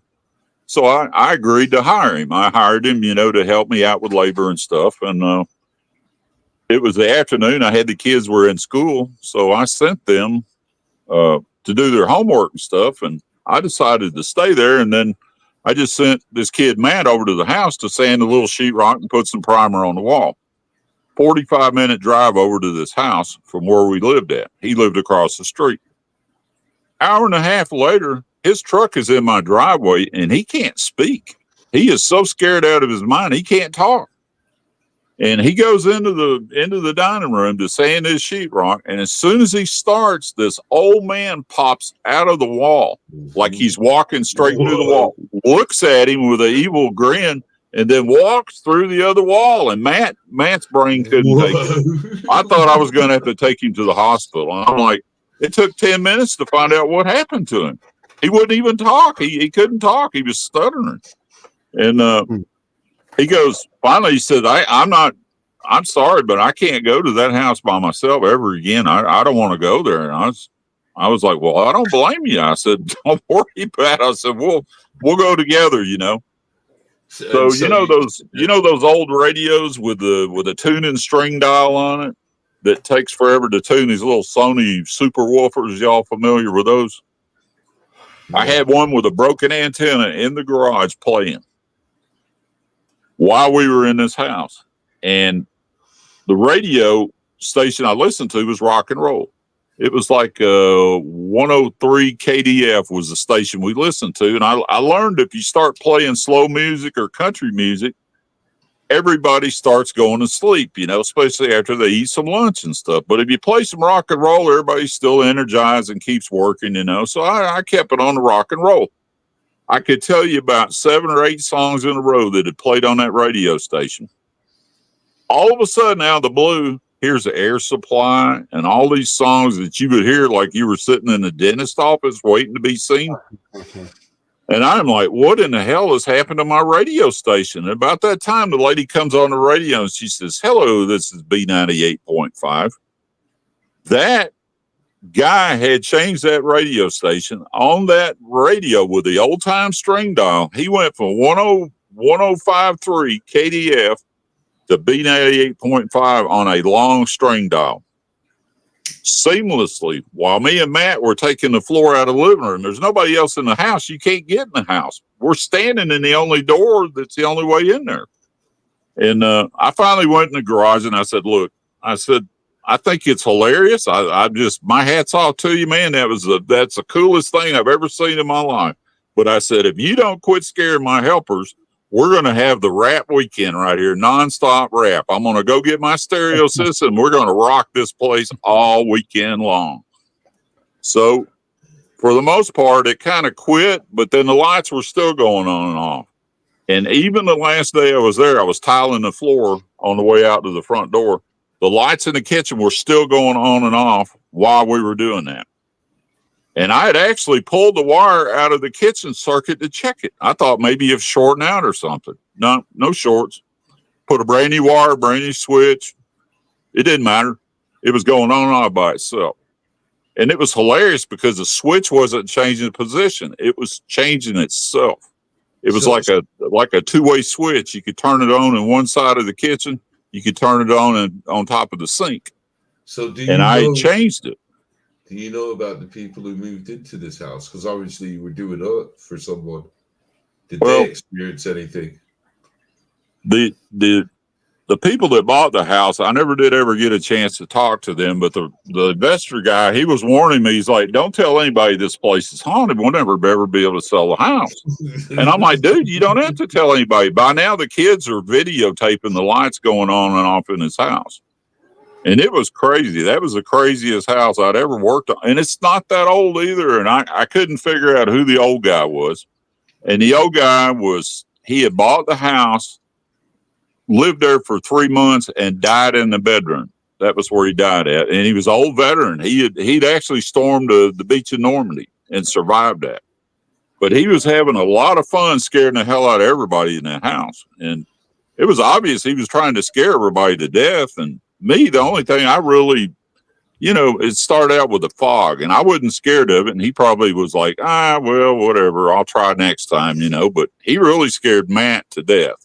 When he popped out of that wall and looked at him and walked right into the other wall and disappeared, Matt, I swear to this day, he'll never forget that. Probably the last thing he thinks of when he gets to be old man and dies, he'd be going, I remember that ghost. Pucker up factor. But it's enough for anybody to pucker up, man. If I saw an old dude come out of one wall and walk through the other with an evil grin, I'd be like, what? It's Taco Tuesday. That's good stories, John. Yeah. I don't really have much ghost stories, not as wild as John's, but I don't know if anyone else in chat has got anything. Anyone else got anything to add to this? I must say, this whole time I've been listening to John's. John, you know who Baloo the bear is from the Jungle Book? Yeah, I was actually looked like that a few months ago, but not anymore. I'm all skinny now. You sound just like him to me, and so this whole time I've just been listening. Baloo the bear tell me ghost stories, and I kind of love it, to be honest with you. I figured he was going to say he's put me to sleep, man. Make you stop. No. You've got a great radio voice. Oh, I got the face. This is the face for radio right here. And the voice as well. Yeah. Have any of you guys experienced any paranormal activity in terms of objects moving, anything like that? I have seen that. Yeah, I have seen that. I have friends come over for game night on Sundays. So we get together and we play like Uno or dice or just any number of games that don't involve a television or a screen or anything. It was myself and two girls, Amy and Shelby, both good friends of mine. And I don't remember what we were talking about. I was the one talking, and I could hear my potato chip bag crinkling, right? And I was like, why is that happening? Is that what you call it now? And well, that's Ghosts got to eat too, man. They got a snack. That's a code, man. I'm thinking I've got a mouse messing with it, right? There's a mouse over there. And I see it move, like goes, like it turns, and I'm like, there's got to be a mouse. So like I go up, and I'm quiet. And the thing's crinkling the whole time as I'm walking up to it, and I pull the bag away real quick, and there's no mouse. There's no mouse inside of it. There's no mouse. Wow. I set it back down, and they're all interested. Amy and Shelby are watching, and I sit back down and I say, "Can you move that thing again?" And the bag of chips goes. And then we got our cameras, we got our phones out, and I caught an EVP because I'm asking questions and stuff, and I caught an EVP of a woman. She goes, "Watching you," and I got that. I put that on TikTok. Wow. That's creepy. Yeah. She was definitely hungry for those chips. Right. So. She wanted our attention. Yeah, it's always like the small objects, isn't it? But potato chips is the first one. It's crazy. I've never experienced anything, nothing like that. It's do you sense like there's a presence in the room, or is it just like a random thing that just happens in some cases? Well, so it's the house that I'm in. It's like it's the house I grew up in, right? So like if there is something here, I've always felt it, and it just feels like home to me. So the way that like if I'm out in a house where it's allegedly haunted, if I'm going by feeling, if it feels like I'm at home, then I feel like that's possibly. Does that make sense? Because it's something I've grown up with. I don't. Yeah, it just feels normal. Makes perfect sense. It's like a level of attachment to the home. Yeah, I guess. Yeah. I understand, mate. I understand. Yeah. You guys familiar with that snake-shaped Indian mound that's up in Ohio? You guys familiar with that? No. Anyway, no.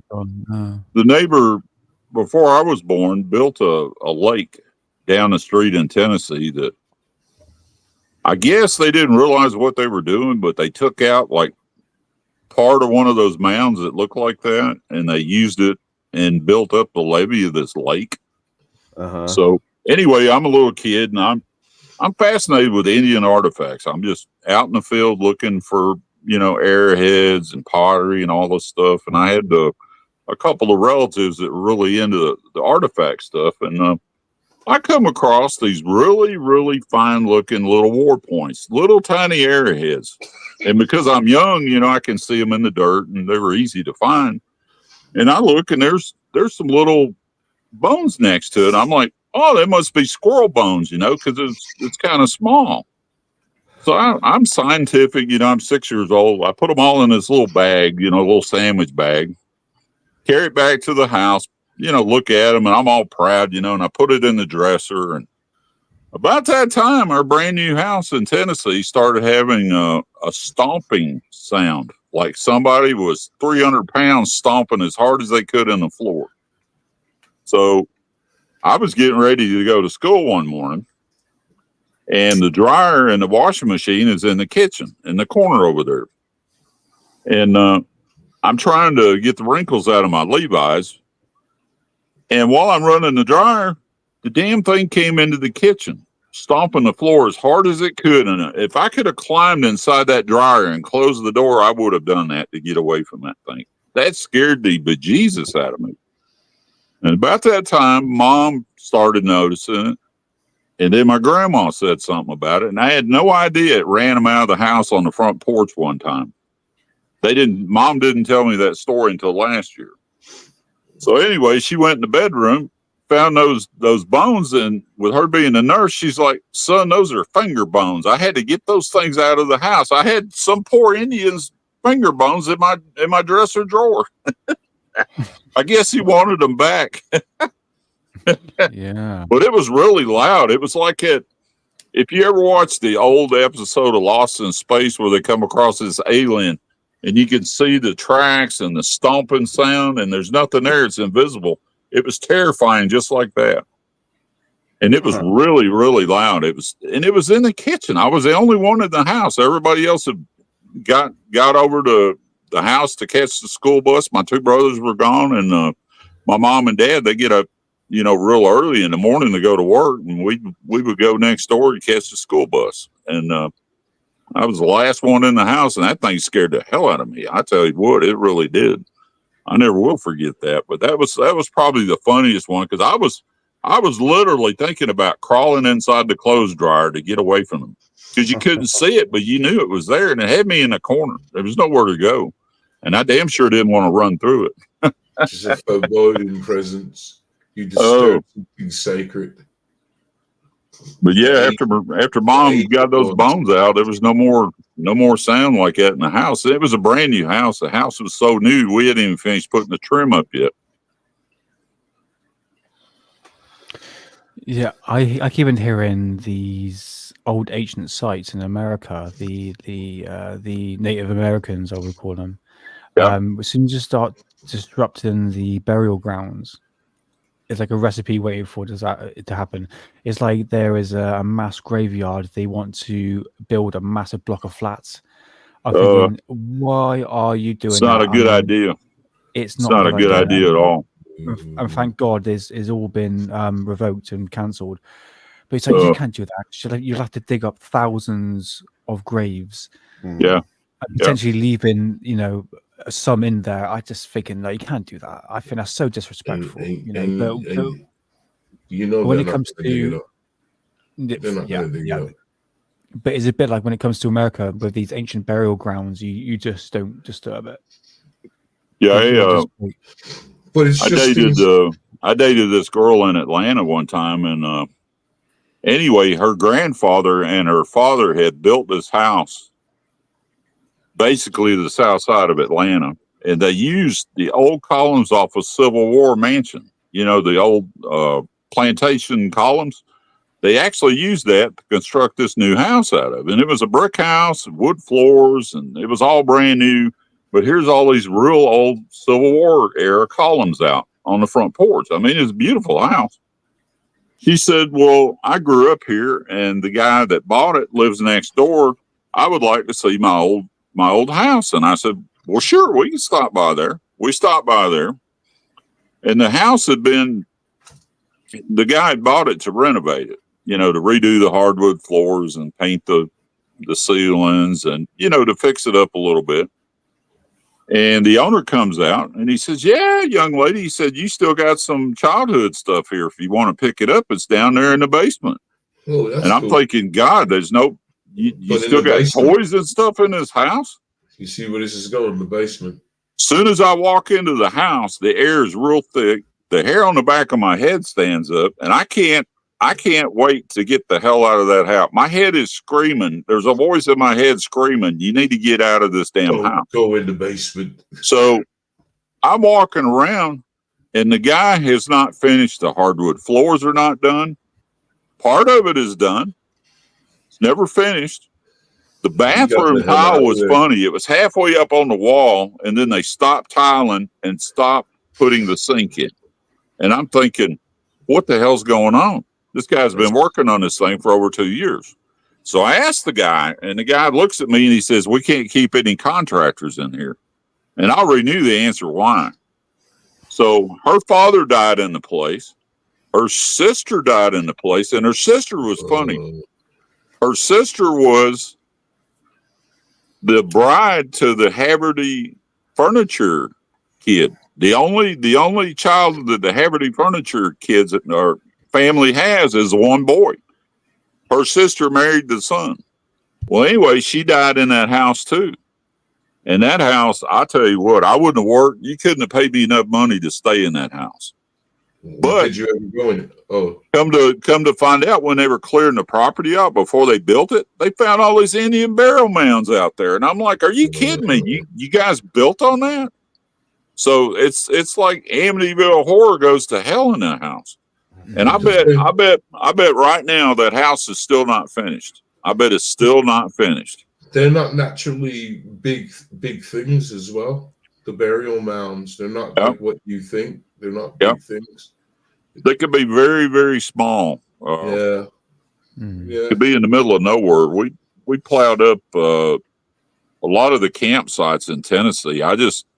I would never ever dig into a burial mound, but I used to go out in the cornfields and I would look for the arrowheads, and you could see where they camped at. They camp on these little knolls that would keep them out of the water in case the water in the creek flooded up. They would be high enough they wouldn't have to move the campsite, and that was where they camped at all the time. And they've been doing it for. I've got some points that I found that was over 10,000 years old at the same site where there was 200-year-old arrowheads at the same one, and then I found arrowheads that were already made and they were there and they were broke, and the newer tribe of Indians picked up the same pieces that were 8,000, 10,000 years old and made drills out of them or tools out of them, or they made another point out of them. I mean, it's kind of funny. They didn't waste anything. I mean, nothing at all. But yeah, you can't mess with that stuff. There's a lot of juju with that, you know. Very bad juju. Yep. Yep. I wouldn't mess with that stuff. Oh, come on! I'll send you a box. That stuff. Not even. I'll put it in the picture frame for you. We'll see what happens. If you understand juju, then you understand what I hold in my mojo bag won't work with them kind of juju. that bad juju. My mojo bag ain't powerful enough for that stuff, so I don't mess with stuff that I can't win. What's that? Yeah. And the other thing is, not everybody can see a ghost. You know, there's only certain people could actually see a ghost. My aunt was at a burial in a church, and they had the body in the church, and everybody was lined up to view the dead body before they buried it. And my aunt is there with my Uncle James, and you know, the church has probably got maybe 80 people in it, maybe at the most. And pretty much everybody's looking forward, you know, where the dead body is, and everybody's viewing it. And my aunt sees this guy appear with the old clothes on, the old black suit, like it was hand stitched, you know, from another time period. And the guy reviews the dead body, looks up into the audience, the people in the church, and then shoots right out the window that's right behind the church, shoots right through the window. And my aunt was in shock. There was a couple more people that were in shock. And then the other people didn't see it. It was weird. She said it was really crazy because only 3 of us really seen it, but it actually happened. And we know it happened because all 3 of us are sitting on different rows looking at the same thing. And the one guy goes, "Who's the guy in the old black suit?" And it was a young guy, you know, in the old black suit. He was just probably a relative or something. Came by to, you know, to visit, whatever.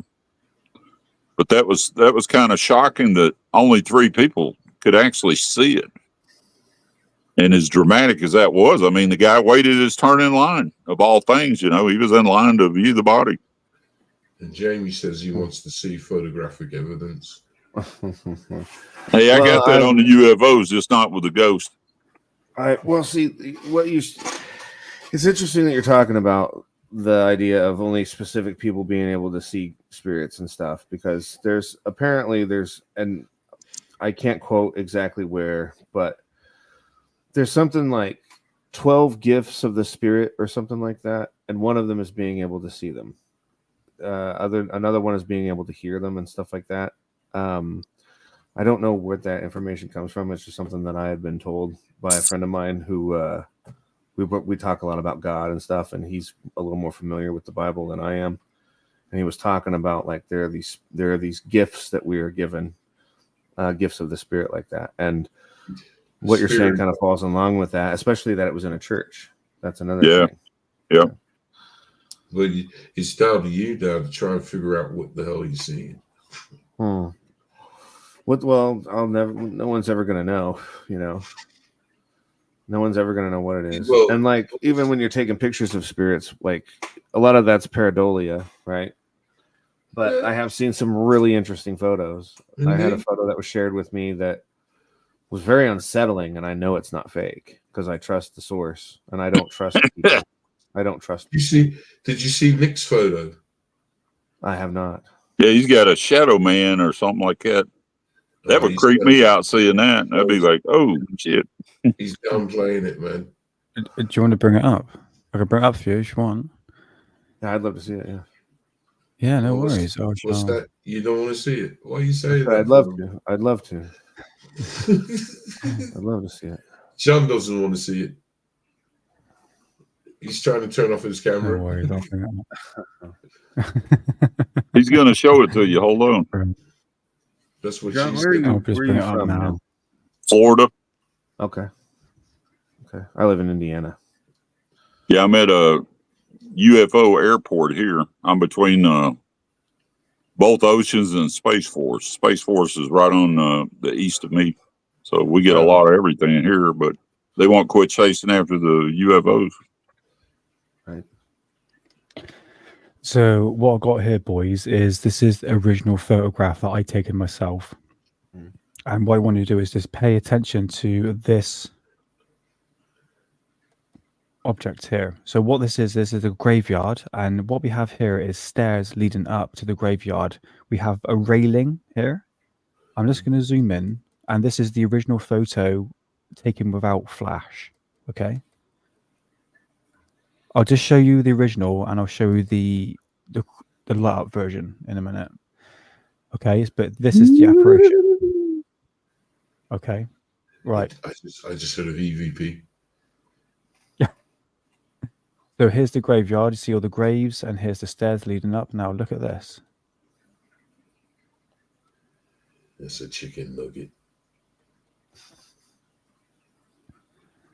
A message. So what I was explaining the hidden is that this apparition is behind the railing. You can see the hood, the face, like an arm. I think that's probably like a baby or something, but it's like a full-on apparition. Yeah, it's what it looks like. I don't know what it is. There's boys. nothing. Do you have access to this place during the day? No, this was taken up north, so I've never been to this place. This is when I was at a gig up north somewhere, and I was just taking photographs in a cemetery. Gotcha. And I just clocked that. But I have the original photograph, which I showed you. Right. But in terms of this apparition, I have no idea. Yeah, that's interesting. It is. I mean, this is the original one. Let me just zoom in. I'll show you. And this was taken without flash. You can still see it. Right, it's still there. Yeah, it's still there. Yeah. And this is But here's just supposed another. to be a railing. There's nothing supposed to be on the other side of that railing, because I do see the railing now that you pointed it out. Yeah, you see the railing, and behind the Mhm. railing is a wall. See the wall there? Yeah. And basically, what you can see, that wall here is just filled with ivy. And behind is that's another gravestone there, but you can see the railing leading up to the graveyard itself. Right. But the apparition, it's weird. I got another one. I'm going to show you now. But John said that's a moth. Right. This is it bothered me. So this is taken in Bristol, where I live, in England. And what you want to do is pay attention to the grave here. Okay. Yeah. Uh-huh. You start to see. Looks like two. Looks like two. One sitting next to each other. Let's go back a bit. I'm going to show you. Go back a bit. Oh, that's definitely a creepy face there. Oh my God, I'm being so. There we go. Yeah, that's interesting. So you do have like this is during the day. Can you go over there? Can you go over there and take another picture from the same spot? Yeah, that's how I'm planning to do that. Probably. Yeah, if it's there during the day, it's still there. Then it's obviously it's a grave marker or something like that. But as it looks there, that looks very mysterious and just get the pretty dope. It is, isn't it? Yeah, it is a better version of that. But you can see it's over the grave. I thought it was named after the candy, Nixie. Yeah, it does look to be over that, like in between those two. What do you call those? I mean, they're graves, I guess. Graves, yeah. We don't have. It's an interesting one here. It's really. I'll just answer this one real quick, and then we get back on because I want to address this one. I'm sorry, guys. I have always wondered I think that's is that demonology or what's that word there? Etymology. I've never heard of that. Have you guys? No, I haven't heard that. No, I'm not familiar. But what I'm getting is because we've used the J word. I don't know if that. Let's say Jews. The Jews practicing black magic in the Dark Ages. Yeah, I never associated juju with Jews. I mean, I never make that association. No, I think bad juju comes from more the southern, more like coming from voodoo kind of roots. Juju, right. I don't know. That might even come from African. I don't know. Oh, sorry, but the things with I'm not going to say nothing because we don't have to answer that. I read it wrong, so we're cool. And I don't want to get down that road because I could get in trouble. So, anyways, yeah, juju. Yeah, man. Yeah. So there we go, boys. Somebody got me on a dumb question. See, I'm stoned. That's why they call it juju. Nah. I think it's some sort. Yeah. I just was saying to myself, I don't think I have access to that photo anymore.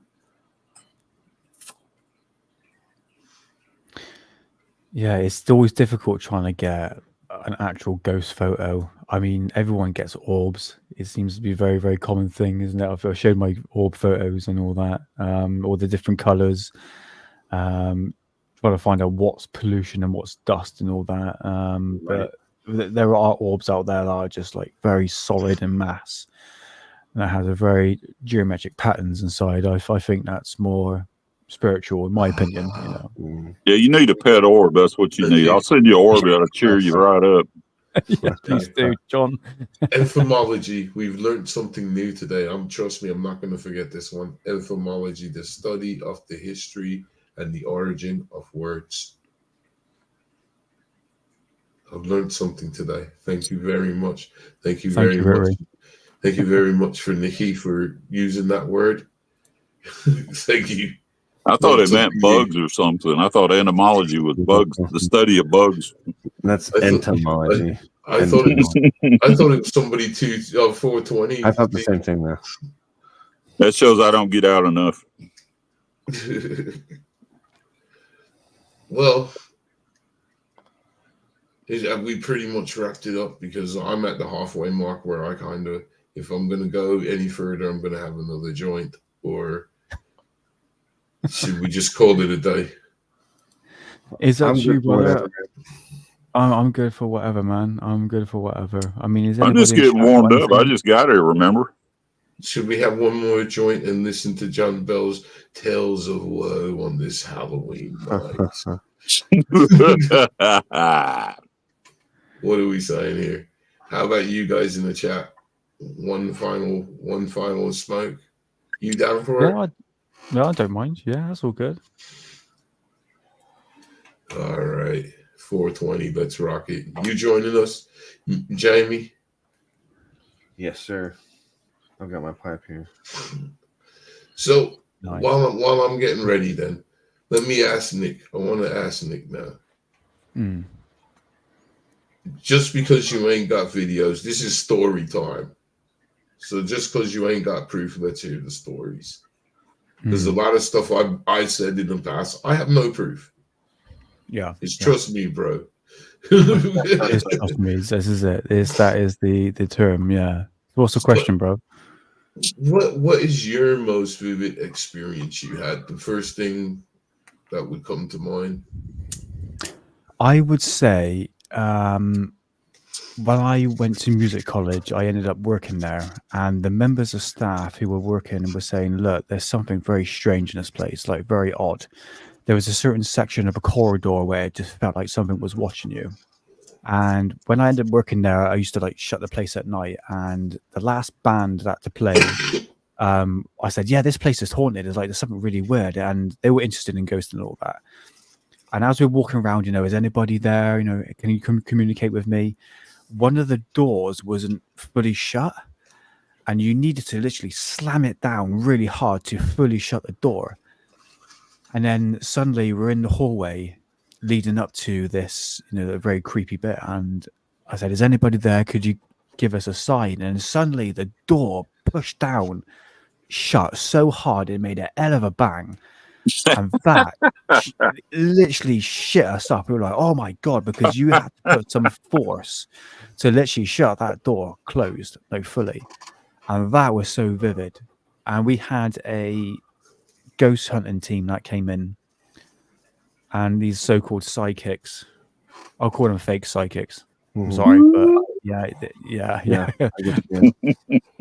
I'm with you there. We all come across them.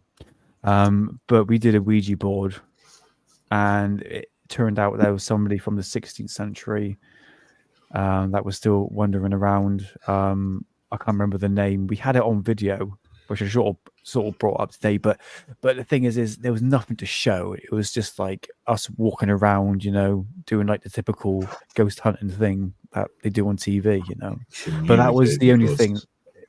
That was like, really. So you guys know, you've heard that the ghosts can communicate with you while you're sleeping or dreaming and stuff, lucid dreams and that kind of stuff. Yeah. This kid was upstairs when I was in basic training. He was on the third floor up. And he was overweight, and the other kids were picking on him, and he was really just. They stress the hell out of you when you're in basic training. I mean, yelling, screaming, looking at everything you do, making fun of you, whatever weakness you have, they're going to bring it out. And this kid's parents had sent him a letter saying, "Don't bother looking us up. We've moved," while he was in basic training. And this kid leaped right out the damn window onto the concrete below while we were trying to go eat chow. Jesus. And I shouldn't have looked, but I looked anyway. And the splatter was just tremendous. It was like somebody threw a gigantic water balloon down there with a bunch of red paint in it. I mean, it was just splattered everywhere. The kid did a nosedive. And the drill instructors back in my day when I went through basic were so cruel. You know what they did when we finally got to go eat lunch? they held up scorecards for the kid. They were rating his diving like it was a diving match. And the one sergeant stood up and he said, well, I'll give him a 7.5. And the other sergeant said, well, I give him a 9.0. He hit right on target. I mean, it was pretty cruel like that. And anyway, guess who had dorm guard duty at midnight in that kid's dorm upstairs? I had to go upstairs and was on dorm guard duty while these kids were sleeping. This kid was waking up everybody that was mean to him, and they were so terrified in their sleep. They were getting out of bed, running across 3 or 4 other bunks, running into the wall, running into each other. They were screaming. It was obvious this kid was coming at them in their dreams. And many years later, I really never talked about it, but many years later, we were having like a seance thing for the fun of it, you know.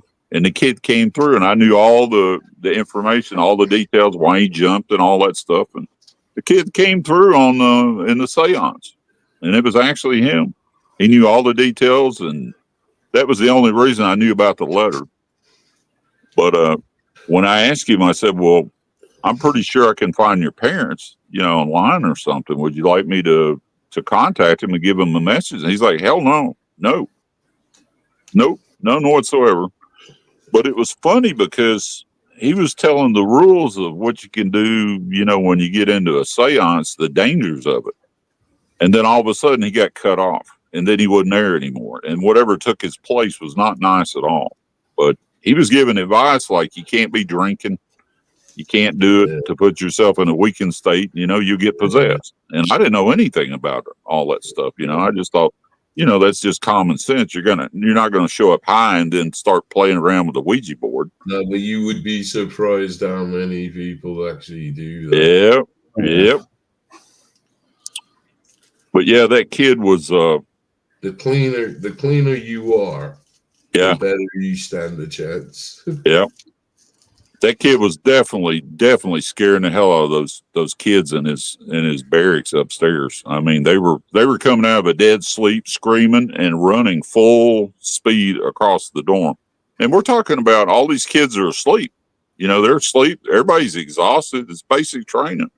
You know, you're not going to be up all night in basic training, you know, telling jokes or anything. Guaranteed, everybody's so exhausted, you go to sleep. And they were all saying the same thing, that he was in their dream. He was coming after them, and in their dream. Yeah, as soon as they went to sleep, he was able to do it, and he hadn't been dead but 6 or 7 hours at that point. And I tell you what, I just soon not had dorm guard duty. You know, I mean, that's nuts. Dorm guard duty at midnight, and there's an empty bunk roll sitting on this empty bed, and all the other beds are filled up. I think it was 40 or 50 guys in one room, you know, in the barracks. How did he die? How did he die? He jumped out of the window, suicide, right in the middle of us eating lunch. We were trying to go to lunch. And, yep. That's why they scored his dive. Yeah. Right. Yeah. Just cruel. I mean, the crap, you wouldn't believe the crap they did. Yeah. So, trying to be hard.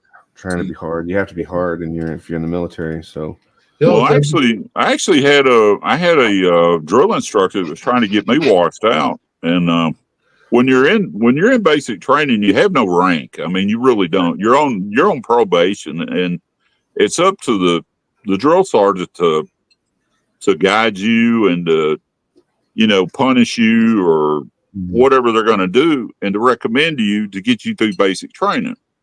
And look at the draw. I had the evilest one that you'd ever seen. And I mean, he had washed out so many other people, and we couldn't figure out the motive why he was doing it. But he was coming in the middle of the day, inspecting the bunk and the bed and the boots, and he would go through the foot locker. And the first time the sergeant showed up drunk in the middle of the night about 1 o'clock and started throwing stuff around, you know, we kind of didn't leave any dust on anything after that. So I didn't know that I was that close to getting washed out until another sergeant told me. And I came up with a plan within 20 seconds. And The plan was simple. I grabbed the dorm chief, who's one of us. He's just in charge of everybody. He's the one that was responsible, you know, Right. if we goofed up. I grabbed him and the squad leaders, and I said, look, I said, you guys are going to make up my bed. You're going to go through my foot locker, and I'm going to go through yours. I'm going to make your bed and all that other stuff. They said, well, it's already made. I said, mine is too. But I said, we're going to touch it, and we're going to stretch it, and we're going to mess with it a little bit. Well, why do we need to do that? I said, I don't care. I can't tell you, but just do it. You guys owe me. First day out of the gate, it worked. I had traded places with them, and the sergeant didn't even know it. And by the time it was all said and done, the first sergeant, we never seen him again. He disappeared. And they moved me out of that flight into another squadron. And I had a brand new drill instructor, and this guy was the most terrifying. He had a voice that would just scare the hell out of everybody. You could hear this guy yelling at people across the base. He was that loud. Just terrifying. And they put me in there with him, and he became my best buddy when I was in there. It was so funny. I never had to do parades or anything. They felt so bad that this guy was trying so hard to get me washed out for no reason. And I proved my point, you know, just by switching places with the squad leaders and the dorm chief. And I mean, I thought they ought to give me a medal for that. I mean, who the hell would think of that in basic training, to swap places with guys if somebody is trying to get you kicked out? But yeah, it worked. First day it worked. But yeah, there's several stories, you know, to do with the military and stuff like that. There's a place in it's either Guam or the Philippines where there was a B-52 bomber was sitting on the runway and parked, and when they went to take off, they lost the water injection pumps, which meant that the thing lost its thrust trying to get off the ground, and it crashed into the ocean. It killed all the crew. The plane's tail is still sticking out of the ocean when you go over there. You can see it sticking out. But that parking spot that the plane taxied from, they leave that empty now. And the reason they leave it empty, every time they have a plane that pulls in there, every now and then a ghost will appear on the plane. And if it's got a problem, the pilot will tell them what the problem is. And as a result, there was a few people that got kicked out. They got mentally checked, you know, the whole 9 yards, because the crew members that show up don't look that good. They're not in great physical shape after crashing in the ocean. Other words, they look pretty messed up and tore up. And yeah, they realized that they better not park anything there, and it's the empty parking spot to this day. As far as I know, they won't park another plane there. And that spot seems to be genuinely haunted enough to where the military people, you know, recognize it. They're like, you know, we're just not going to park anything there. And I mean, you imagine a career officer losing his job because he says there's a pilot that appeared out of the middle of nowhere. And, you know, it's a secure area. There's nobody supposed to be around the military plane anyway. So if you tell them you've seen a strange guy and you talk to them, they're gonna take notice of it. If you tell them it's a ghost, they're gonna kick you out. You know, they figure, well, he's a nut job. You know, we can't have him flying $30 million airplanes around the air. You know.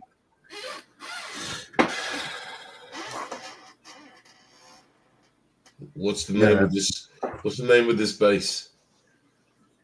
It's the Air Force base, and it's either Guam. I think it's Guam, but it could be Philippines too.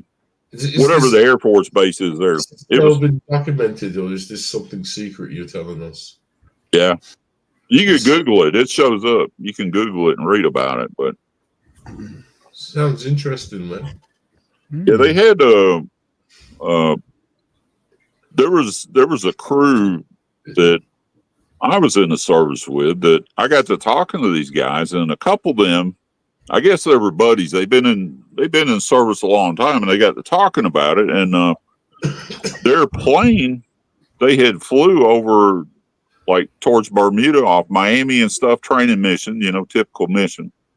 And they had a lot of problems. Their instruments quit working and stuff in this big jet, and which would raise a lot of problems. You know, something all of a sudden you don't know where you're at. your instruments are all going crazy and your compass is spinning, well, then you got a problem. Well, anyway, they get the plane back and they land, and all of the paint is completely missing off of one of the wings. It was like somebody had sandblasted the whole wing of the plane. And that was the strangest crap I'd ever heard before. Both of them said that was true, that it actually happened. How close were they to the triangle? Yeah, they were over the triangle. The triangle starts Bermuda, Miami. I forget where the other corner is. But now me and Dorothy have been out in the boat over the ocean in the Gulf. And I mean, you could have hooked a generator to the compass. It was spinning so fast. But the thing about it was, we wasn't in that deep of water. You could see the bottom of the ocean right there. It was just a few feet deep when it was spinning like crazy. And it wouldn't stop. It just kept going and going and going. And I mean, what can you do about it? There's nothing over you that you could see. But it's got to be all kinds of magnetic anomalies down here because of that. And, you know, if I thought about it, I would have grabbed my cell phone and actually videoed that. That would have been an interesting video, watching that compass go crazy like that. What's up, John P., man? What's going on? Oh, Jamaica's the other corner of it. Rotary says he doesn't believe a word you're saying, John. He said without pictures or videos, Hey, man, I got the videos. I don't hear nothing about a UFO. Dogs used to sleep with his dead owner at nights. Oh, man, don't say things like that, Rotary. Nah, I'm messing. He didn't say that at all. Just having no fun with you.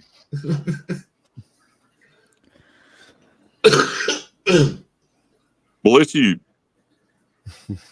Yes, bless you, Nick.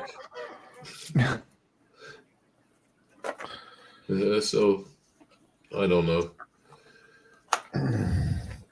Everybody looks knackered or stoned. Yeah, I got hit pretty hard, pretty quickly. Hey, man, what's up?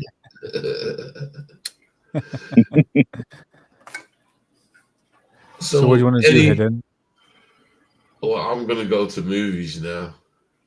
Eddie, what on Halloween? I find myself, I have a movie that I like to watch on Halloween. What's your favorite Halloween movie? Well, not me. I want to ask you guys, what's the one movie you're gonna watch on Halloween? Have you thought about it that far? I did Michael Myers yesterday. That was kind of funny. And then Freddy versus Krueger. I forgot how funny that was. I would say House on Haunted Hill, the new House on Haunted Hill, that was pretty damn scary because that's kind of realistic to some of these places, the hauntings and stuff that goes on. And, you know, you had a guy when you were showing those videos that said ghosts can't slam doors. Well, bullshit. And they about to take it off the hinges.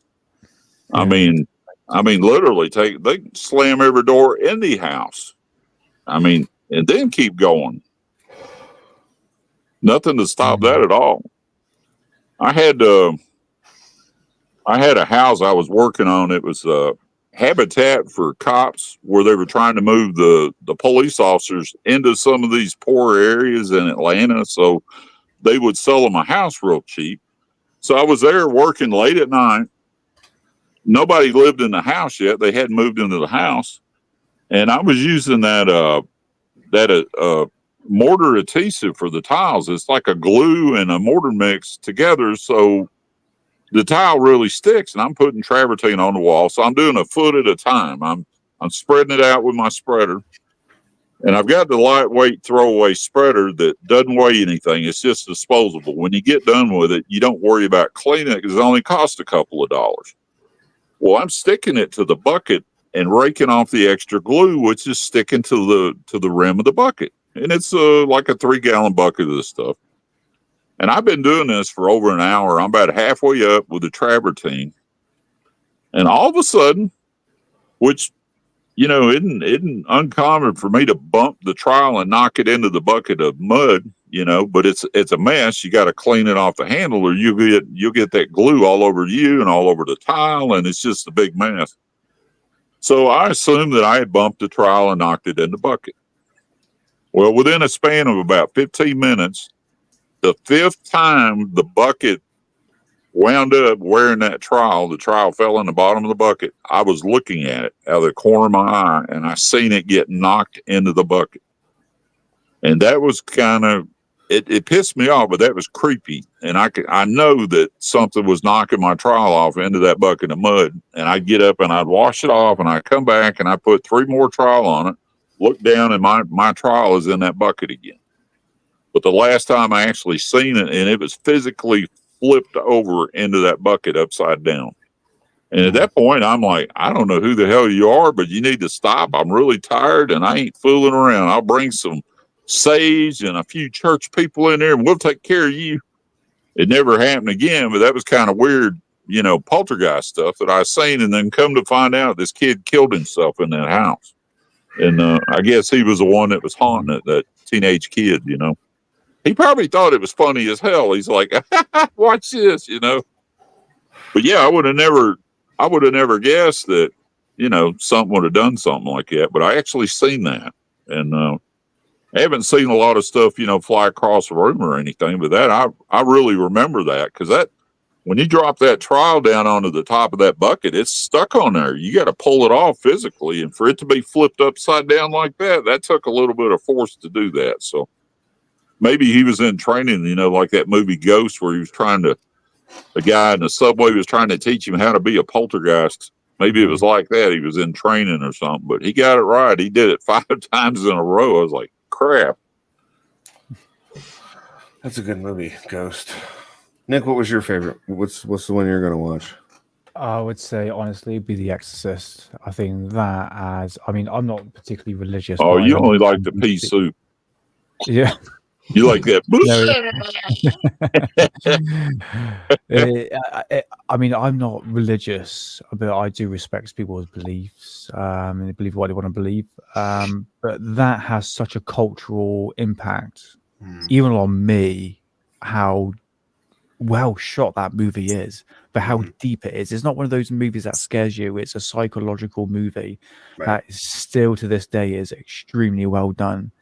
And it's still disturbing today. Oh yeah, it's not shot like a typical horror movie is either. So you guys, anybody old enough to remember your parents going to the theater and watching that movie? No. My parents came back from watching that movie at the theater, and I remember Mom and Dad both waking up with nightmares the first night. It woke them up and scared the shit out of them. That was a very intense movie. It was made like 76 or something like that. Right. Yeah. Right. It's that is my go-to movie. Yeah. Gets me in the mood. Or any slashers will do. Yeah. So Underbelly, what's your favorite? Come on, man. Let's hear it. Rob Zombie Halloween. Rob Zombie Halloween? Yeah, Michael Myers is like badass in that movie. I actually seen that movie at a drive-through in the bed of a truck. Set the blanket out and the pillows out, and it was on at the drive-through in Atlanta. And you guys don't have that out in Europe, do you? You never did have the drive-in movies, did you? Not to the extent they popped up every. Yeah, it was a different experience to see a big old screen, in the middle of a parking lot, and then you had a little speaker that hooked to your window where you could hear it, and you had the popcorn, and the candy was always the hell away from the car. You had to walk like 5 minutes to go get a bag of popcorn or whatever, and it was definitely different. So if your defroster messed up on your car or anything, you couldn't see anything. Yeah, but most of the time people weren't going there to watch what was playing. Yeah, well, a lot of times they wouldn't go in there to watch a movie because they were on a date. Some people were conceived. Funny enough, 9 months later, they were here. Absolutely. After watching It Came from Another World. I really think Rob Zombie did a good job. in remaking it. I have strong opinions that are not the same.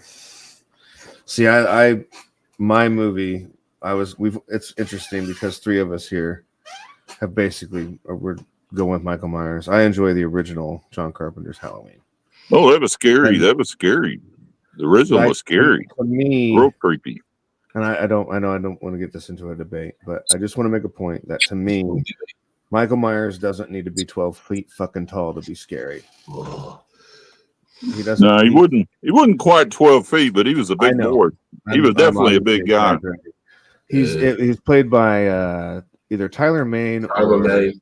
Yeah, it was Tyler Mane. I was thinking it was either him or Kevin Nash, but a huge girth of a guy, and it's like, okay, that's fine. But like, I think what made Michael Myers big was his presence in general. That he was like a 5'9" guy, like my height. And he's lifting up teenagers by their necks and impaling them to a wall and getting up after being blasted 6 times with a 3 step. There's, to me, that's, but I also, Rob Zombie, it doesn't surprise me. And I'm not saying that they're bad movies at all. Like, I don't think they're bad movies, but that's that one thing about Michael Myers. I think he's missing the point of Michael Myers. Yeah, somebody needs to buy Rob Zombie a bar of soap because that man does not take showers. He does not. It's just, how the hell do you smell that way? Be up on stage, doing his songs and stuff, and he smells like ass and Doritos. How do you do that? I mean, just nasty. We like him, man. We like Rob Zombie. No, you wouldn't like him if he come in the room with you. You'd be pulling out the Febreze or something, man. You would definitely spray him with something. I'd pull out the bag of weed, man. No, it wouldn't do nothing on that, dude. It would probably melt your bag of weed when he came in the room. Well, maybe he got his hygiene together now, but back in the day, he was not hygienic at all. I'm like, what in the hell? All just aside, though, I would like to see him do a Dr. Satan movie. Are you familiar with that character? Yeah. I'm not. That's from a house. He does most of his movies and his music and stuff was all done for his wife. If you notice, he puts her in everything, and that's what motivated him. So he does it all for her. He did it with his music videos as well. So fair play to her. Yeah. She can act. Yep. Have you ever seen House of 1,000 Corpses? Yeah, I was about to bring that up. I do think that the original movies, the original stuff that he's done, those movies are good. I haven't watched 3 from Hell, but I've seen. The one guy's dead now. They passed away. One of the guys. Yeah, Captain Spaulding. Yeah, he died 3 or 4 years ago, something like that, maybe. Time flies when you're having fun. But yeah, so Dr. Satan's a character from that series. Yeah, and I always thought he should have revisited Dr. Satan. I'd have liked to see a Dr. Satan movie. That's cool. That's a cool idea. I agree with Rebecca. White Zombie was dope. White Zombie was awesome. I never got to see White Zombie. I saw Rob Zombie, but White Zombie, that would have been dope. Cool band. I think it was. I think that was when Rob Zombie was doing his best material. Was when he was with that band. And isn't from the Rob Zombie band now? The guy's playing with Motley Crue. Oh yeah, which guy?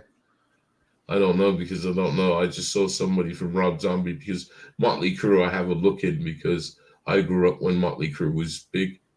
They were, you know what I mean? I'm from the Motley Crue. Would it be 90s, 80s, 90s? It was like late 80s, early 90s. Yep. Shout at the devil kind of times. That's when I was like with Motley Crue. Right. So I take a look into what's going on now, and I know that they replaced Mick Mars with, is it Johnny Five? Yeah, that's right. Mm-hmm. Yeah, they replaced him with Johnny Five now. That's all I know. That's all I care to know. I tried to listen to David Lee Roth because I was a big fan of Van Halen's. Yeah. Big fan of Van Halen's. but it's all different. It's all. I mean, Eddie's dead now. Right. Yeah, it'll never be the same with Eddie. Eddie dead. So Yeah, I know that his son was trying, wasn't he? yeah, Wolfgang? yeah. His son was trying, but yeah, that's the end of an era right there, as far as I'm concerned. Right. Yeah, and his son could do anything, and he would still have an audience. You know, he doesn't have to carry on Van Halen, because people will go to see him just because he's Eddie Van Halen's kid. You know. Yep. I hope so. But would he have such a hard shadow to step out from? I mean, Only if Eddie he makes Van it that Halen's- way. Only if he makes it that way. It's I really don't up to him. I hope he can. Yeah, he's got some big shoes ahead of him, but people, I think, also, I mean, when you're talking about such a phenomenon like Eddie Van Halen, like, I don't think people are going to be like, well, you better be as good as your dad, otherwise fuck you. You know, I think that he gets a pass, you know, because, like, we're talking about, but still, you can see the other end. You can see Absolutely. the other end. You can see the other end because he's carrying a Van Halen flag. So you can see the other end. I mean, that's why I said I hope he can step out from that shadow. Yeah. And Eddie did not look like a person that was going to kill over dead. I mean, he really didn't. Even when he was really sick, his performances and stuff, you would never even guess the man had cancer or anything was going on with him. I mean, he looked perfectly healthy. Next thing you know, gone. Right. There you go. Yeah. So Nick was The Exorcist. John was Halloween. Yours was Halloween. Well, mine's House on Haunted Hill. I think that's the scariest damn one. The new one, not the old Vincent Price. Vincent Price one, but the newer one. I like the one with Vincent Price. Being locked in an asylum that's that big, and there's ghosts all trapped in there, and that doctor's like mass murdered 90-something people on the operating table like that. Basically tortured them till they died. I mean, that's crazy. When that girl walks in that room with that camcorder, and all of a sudden she sees them operating on the room, and then she takes the camera away and she can't see anything, and then she puts the camera back up and they're in her face. Oh man. And then the way she screams, and then they find her body parts strode up on the wall up there, and that was like, oh shit, no. Let me the hell out of here. Have you seen this movie, Nick? You guys I have, seen yeah, years ago. Yeah. It's been a while. It doesn't I might have to have a look at this. It had the guy owned an amusement like Six Flags over Georgia or something with the roller coasters and stuff. That's what the guy did. He's a multimillionaire, and his wife was she was the one that played in the X-Men. You know, the one I'm talking about, and the one she was also in the movie Taken. She played the wife, the mother. Oh, okay. I can't remember her name. She was in it. Famke Janssen, is it the chick from GoldenEye? She throws a monkey in the wrench because they're doing this murder, play thing, and at this insane asylum, and the invitation to the people that are invited there, they were all relatives of the prior people that got away, I guess, that didn't get captured. Is this kind of like found footage stuff? Is it what? Is it like found footage? No, it's just a movie, but it's pretty damn scary. I thought it was scary. I watched one recently called Abigail. Yeah, I seen that. Abigail was pretty good. That little girl whooped some ass now. Yeah, it was a good idea for a movie, and it was done well. Yeah. It's hard to get a movie with any original ideas these days. I mean, they keep coming up with some stupid stuff, and then with the woke culture, it's like, what the hell? Why are these two gay? Where does gay fit into a horror movie or any of that? What are the odds of that happening? They don't even look like they would be good together in real life. Terrifier 3. Oh, have you seen Talk to Me? Yeah. Talk to me.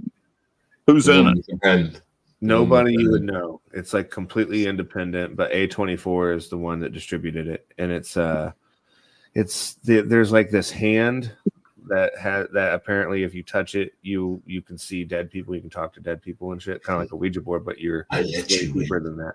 I haven't seen that one. I really recognize the title. It's all right. I do recognize the one of the characters, the main character. Oh, I yeah. think she played a lesbian, but that's like she used to star in a program that I like called Wentworth out here. Oh yeah, Wentworth. Yeah, I know that one.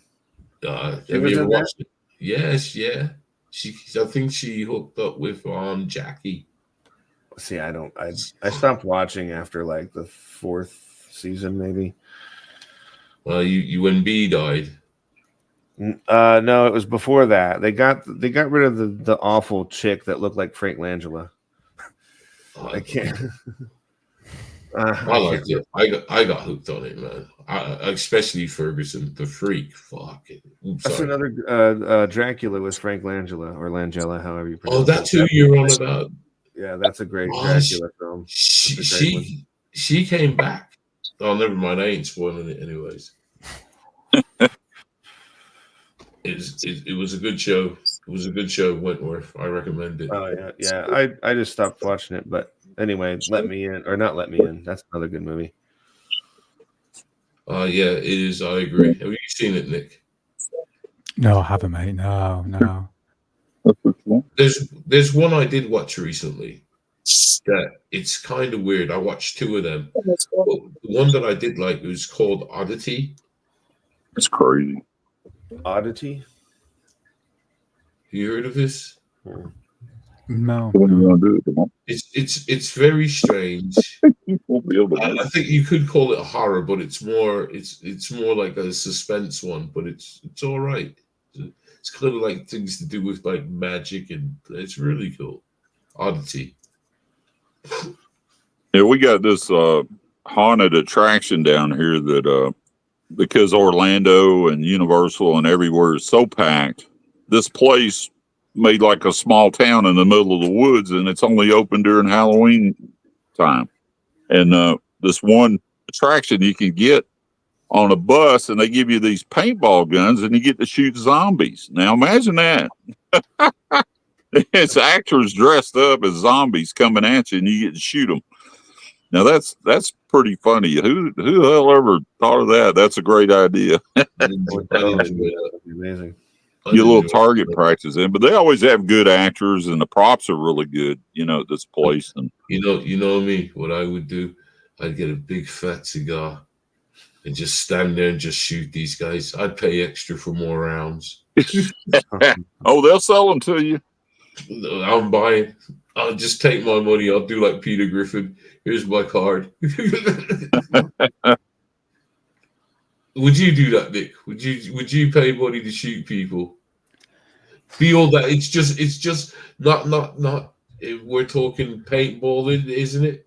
Yeah, it's just paintball guns, but it's like they come out. They're they're padded up and everything, but they're paid actors to come out and come at the bus, that you're riding on, and the bus keeps moving, and you just keep shooting. It's about as realistic as it gets, for what it is. But just take my money.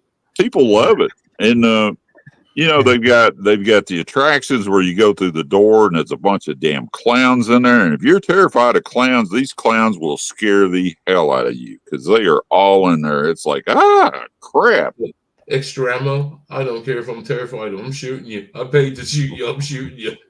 Oh yeah, Mrs. almost get me arrested at Universal Studios. So we're in the attraction at Universal Studios. What's the name of that movie, honey?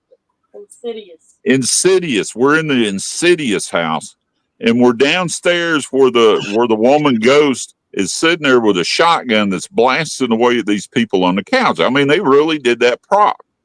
Well, this actor comes out of the wall, totally camouflaged, comes out of the wall and gets, 6 inches away from Dorothy. And, Dorothy goes, "Whoa!" like a kung fu thing. And I'm like, what the hell? And she pushes the actor back a little bit. We come out of this attraction. There's cops on top of security waiting to arrest me and kick me out of the park. Until they figure out it was Dorothy that did it. It wasn't me. The actress is like, no, it wasn't him. It was her. I'm like, thanks, honey. You almost got me arrested and kicked out of Universal Studios. But yeah, she did this funny, whoa. like a kung fu thing before she pushed the person back. And I was like, well, you know, scaring people is one thing, but you can't get 6 inches away from their face and not expect them to react. There's just no way. It's different. The guy's 4 or 5 feet away from you, you know. You know, obviously you're going to jump if you get scared or whatever, but not 6 inches away. And oh, it was too funny. But I'm just kind of one of these people that just don't get scared. I just look at them and compliment them on their face being missing or their makeup or whatever. I'm like, hey, that's a pretty good outfit, and they're like, crap. Next person, you know. With some guy coming at you out of the wall. So what did they do? Why did they gonna arrest you? Because you touched an actor. You can't touch, you know, any of those people dressed up as monsters and stuff. It's, you know, it's like an assault thing. You know, if you touch them, and you know they had heard that the actor got punched or whatever, and it wasn't a punch. It was she pushed him away from her. You know, but it was so funny because she did the kung fu like you'd hear out of Mr. Miyagi or something. You know. When she did it, and, you know, I'm 6'4", and at the time I was 350 pounds, and you know, I come out of there, you know, they would assume that it was me, and it wasn't me, it was her, and she's 5 foot another, 120 pounds at the time, you know. So yeah, but yeah, that place is a lot of fun. They really go out of their way because, you know, Universal Studios, they have all the special effects, you know, at their disposal. You see props from, you know, movies that you go see. We were there one year, and the props for Van Helsing was there. You know, they had the stagecoach they rode on during the movie and the weapons and stuff. And then one year they had the Hellboy's pistol and props there. And it's just, you never know what to expect. And of course, you know, they always pull out the Back to the Future DeLorean is there. Right. That's one of the real ones they use in the movie. And they used to have the, you know, Kevin Costner Waterworld. They used to have the Waterworld boat was there. And they finally took that out. But, yeah, I remember a lot of props, you know, go through that park because it's affiliated with the movie itself. So, you know, they got a lot of pull. King Kong, all that stuff has been in that park at one time or another. Have you guys ever seen Waterworld? Yeah, I saw it like way back when it came out. It was good film, wasn't it? Yeah, it was good, especially at the time. You know, nobody had ever thought of that. It was like Road Warrior, but without any roads. Yeah. They hadn't built the roads yet. And he was basically a con man. Right. It's one of his worst rated movies, isn't it? Yeah. It didn't receive much at box office. Yeah, it flopped, but eventually it caught up in the private sales, you know, and the rental and stuff. It caught up. So yeah, it's a good movie. I like the movie a lot. I just didn't understand why it didn't make much money, but I guess because the budget was so high, they spent so many millions of dollars making the damn thing. And that was like at the height of like Kevin Costner was like on the up. Yeah, you know, he had done Tombstone and JFK. My favorite was Tombstone. Dude, Tombstone's great. But it's more Kevin Costner. Val Field Kilmer. There's more Val Kilmer for me in Tombstone. Yeah, I liked him in. I like Kevin Costner in Silverado when he was younger. He was the one that got locked up, and then they broke him free and all that stuff. The original Silverado, you got to watch it. There's a new one that's good too, but the old one was also good. But yeah, he had the 2 pistols that shoots out. One of his best movies I liked was the one where shoot, what is the name of that? It's a one Open Range. That was a good movie. I haven't seen that. You got to see Open Range if you've never seen it. It's seriously a good movie. He's one of these cattle driving cowboys, and he's been working with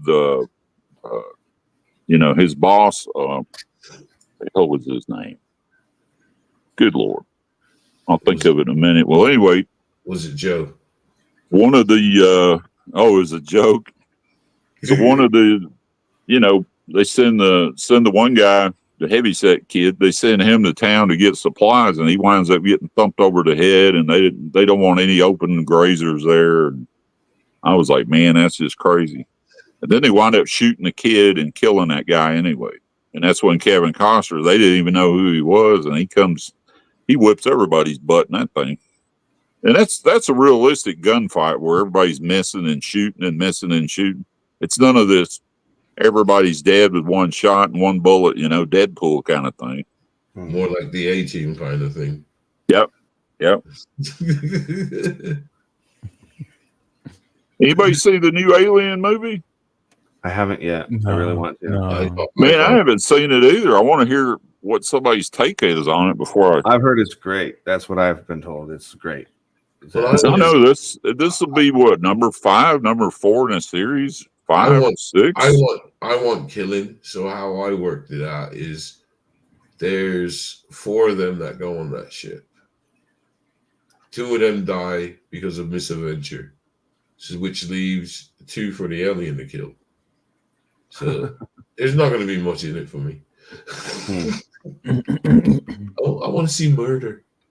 Man. I want my aliens, be that old it may, the hidden gem, aliens versus predators. They screwed it up, but it still was there. I still think one of the funniest scenes in a movie is that American Werewolf in Paris when he is telling this girl he's got the hots for that the condoms is actually some kind of chewing gum, and she's like, well, blow me a big bubble, it's customary, and he blows the bubble and it lands in that great big guy's soup across the room. I was like, oh my God. But yeah, that was pretty hilarious. But some parts of that movie was like, when they were going into that party, I was like, holy crap. And then that big guy locks the door, and you're stuck in there with 6 or 8 werewolves, and you're done. Nick's trying to go. Mate, I've got to shoot. I've got to be up in a couple of hours for work. What? We've kind of gone too long. There's no work involved in this. It's Halloween, man. You take a day off. Trick or treat, man. I'm like a sleeping donkey up here, man. I'm going to be honest with you. It's not that big over here in the UK. Yeah, I watched the video compilation, and that guard, the video you got of that guard talking to himself in that hallway, the reaction he had when he figured out that he was talking to a ghost, it was like, I could relate to that guy. I'd be like hauling ass too backwards, I think, but I just stood there and said, well, so you're really dead, right? I would have said some questions or something, That's what. First of all, Nick, say goodbye, and then I want to say something about that. Yeah, nice to meet you all, and thanks for everyone in chat. And I'm sure I'll speak to you guys very, very soon. All right, it's nice to speak to you both. All right, and we're going to do a big show. We're going to do a big show when I finally get those little gray guys to land in the yard. So just keep that in mind. So you guys will be the first to know about it. I mean, I've got them all the way up to the edge of the yard now. So all I got to do is get out, flop the squad, Looking forward to it. Thanks to everyone in chat, and nice to speak to you all, and I'll speak to you soon. All right. Happy Halloween. Happy Halloween. Happy Halloween. Good night, guys. All right, now, do you remember what I wanted to address? You wanted to address the security guard video. Okay. Yes. Now this is now I worked for a long time as basically I ran a hotel. My classification was senior night porter, but I was the night manager. Everything ran with me. I was booking in guests and everything. So I had these times when I'm alone, and I don't know. I've had some experiences, but I don't know if it's tricks. But what I don't get is how people are judging his reaction, because I think it's quite logical that the moment you hear that there's nobody there, or that person that you were saying you were speaking to has died 2 years back. And we already know that not everybody can see a ghost either. It's not just everybody can see it. And that guy, obviously, it was like he was looking right at the lady, you know. And the thing that's weird with that is there have been other videos from other parts of the world. There's one where the guy's walking over and he even goes and gets a wheelchair from the person that's not there. Yep. And he swears blind there was an old lady there. Yep. Have you seen what we're talking about, Jamie? I've seen things like that. I've seen one where this guy was working at a junkyard and this car had come there that had been mangled in a bad accident. And this guy, the day after they got it, this guy came up and was asking about his car, and he was talking with the guy that worked there, you know, and he gets a radio. It's like, hey, who are you talking to? It's like, the guy who owns that car that came in yesterday. He's like, dude, all those guys they all died. They all died in the wreck. Wow. So he was talking to, and there's video footage of this guy like talking. I don't know if it's real or not, but I've seen stuff like what you're talking about. Not that particular story. Yeah, no, it's something that's going on with that video because people are quite watching it again. But it's a really interesting one because I can also understand that I worked with a person as well. So we worked on. I worked 4 days on my own.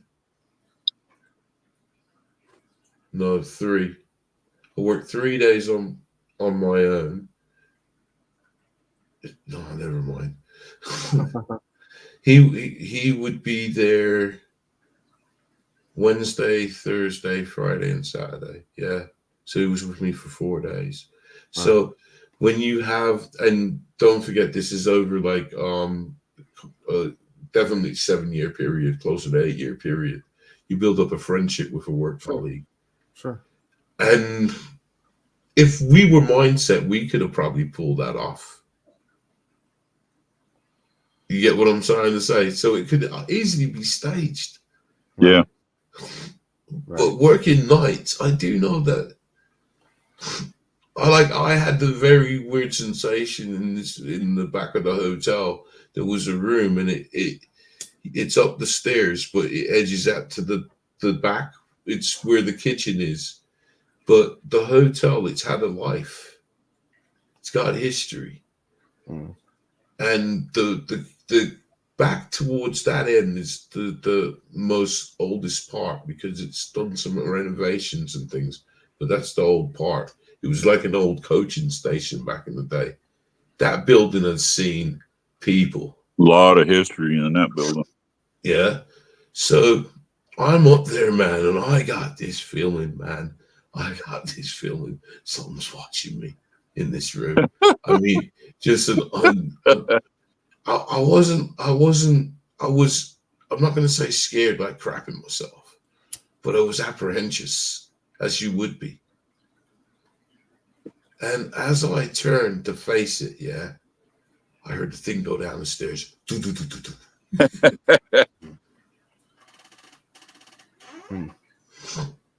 one of the most interesting. Go ahead. Only thing I'm going to say to you is my experience was this. This is how I can say any bit of credence to it was after about a month being there. Hi, Faith. Because I was there basically by myself. You got used to it though, right? I was there. Nah, man, it was like getting really weird in there. Really? Like, yeah. So like I went to my manager and I said, look, man, I don't want to sound mad. He was like the guy who ran the hotel. He's the hotel manager. But I had this relationship with him because he didn't tell me who he was when he trained me up. He just made out like he was like a bar manager. So we had this cool repertoire. And then when I saw his name on the board and who the hell he was, there you go. Would I acted any different towards him? Yes, I would. So there you go. We were cool. So I went to him and I said, look, I this is going to sound really crazy here, man, but this place is haunted, man. There's things in it. But I said, they're all over the place. They're different things, but they're all over the place. So I told him, I went to tell him, I told him of my experiences. Yeah. Wow. And he turned to me and he goes, I believe you, because the only way you could know about this is if you talk to all the other night staff that had been here before you. Because in different ways, you have told me what they had said. So they had all been talking about it at one time or another, the same thing that you were talking about. But they came into him differently. Yep. Like, I'm the only one that said to him, look, here's what's going on in here. You got this thing in here. You got that thing over there. But yeah, that's pretty. I've never been in a situation where I felt like I was around more than one spirit or anything like that. I don't really know. Like, I'm still so like I know I've had experiences. You know, I've had these things happen, but to me, it's like I'm still on the what the hell is this that's happening? You know, like we talk about ghosts and all that, and like I really want that to be what it is. But there's that part of me that is just like, we'll never fucking know what it is. Indeed. You know, I mean, but I've never been in a situation where, because like when I was at that house in Carmel, Maine, there were supposed to be all kinds of spirits and stuff, you know. But when I look back on that whole experience, I question absolutely everything that came from it. Everything, even the stuff that I want so dearly to be real. You know, like the EVPs that came out of that house, it's like that's not friction on a camera that's causing that. You know, that it's not voices coming in the house from outside. You know, it like, because that's something that debunkers will like to say is like, oh, you know, it was probably somebody outside, and it's like, well, why did it sound like a fucking whisper? If I'm outside and I whisper, it's not going to travel in the house unless I'm like, you know, at a pipe, whispering into the pipe or some shit, you know. Plus, there's things you just know. Right. You just know. You can't.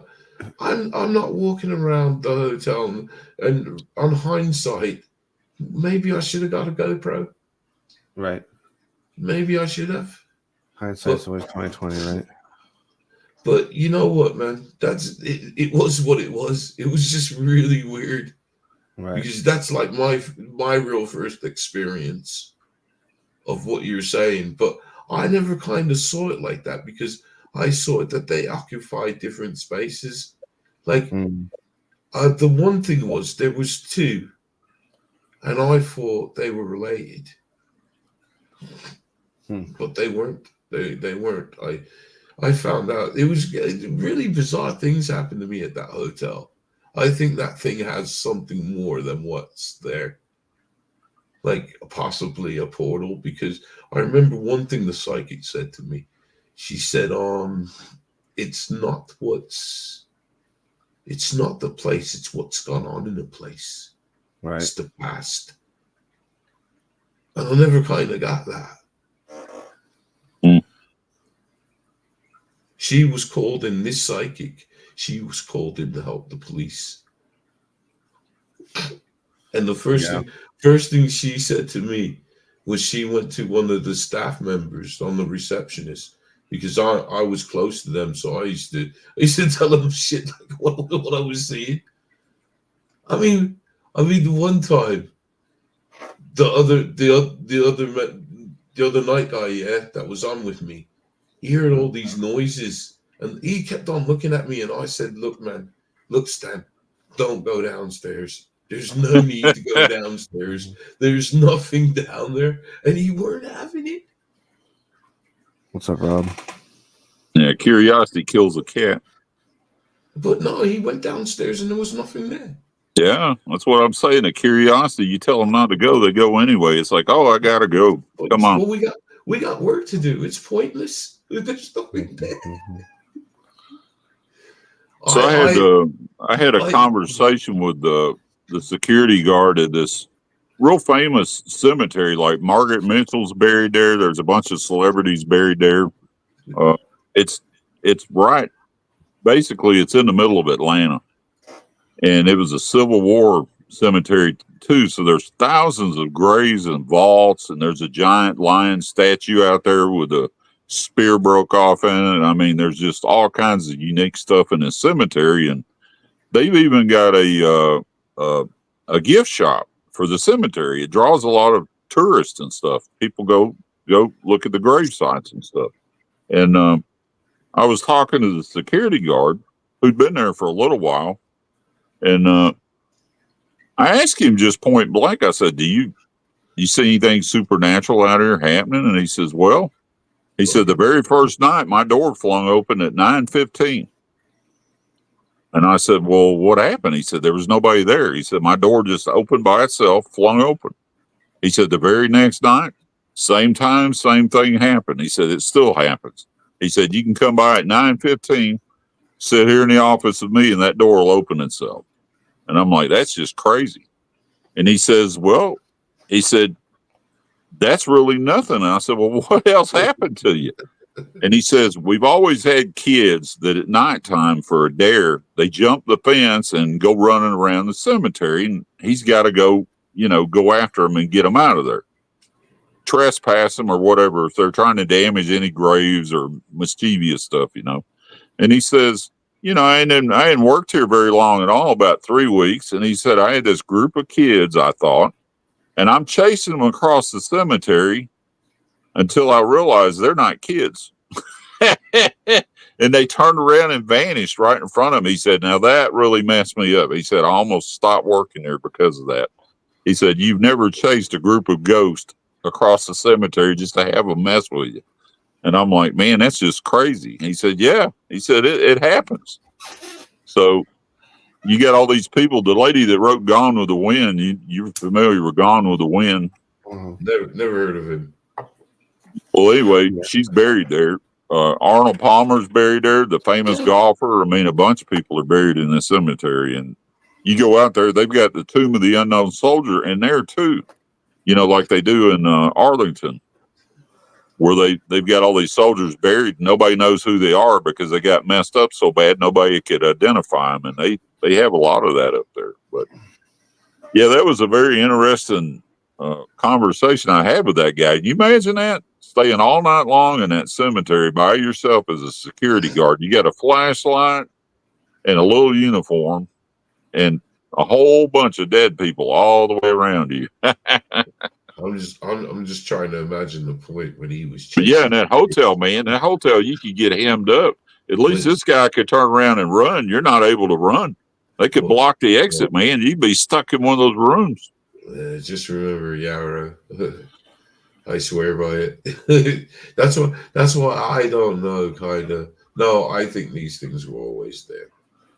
And I'll tell you another good movie. I was trying to think of the name of it. It's the one with John Cusack, and it's that hotel room.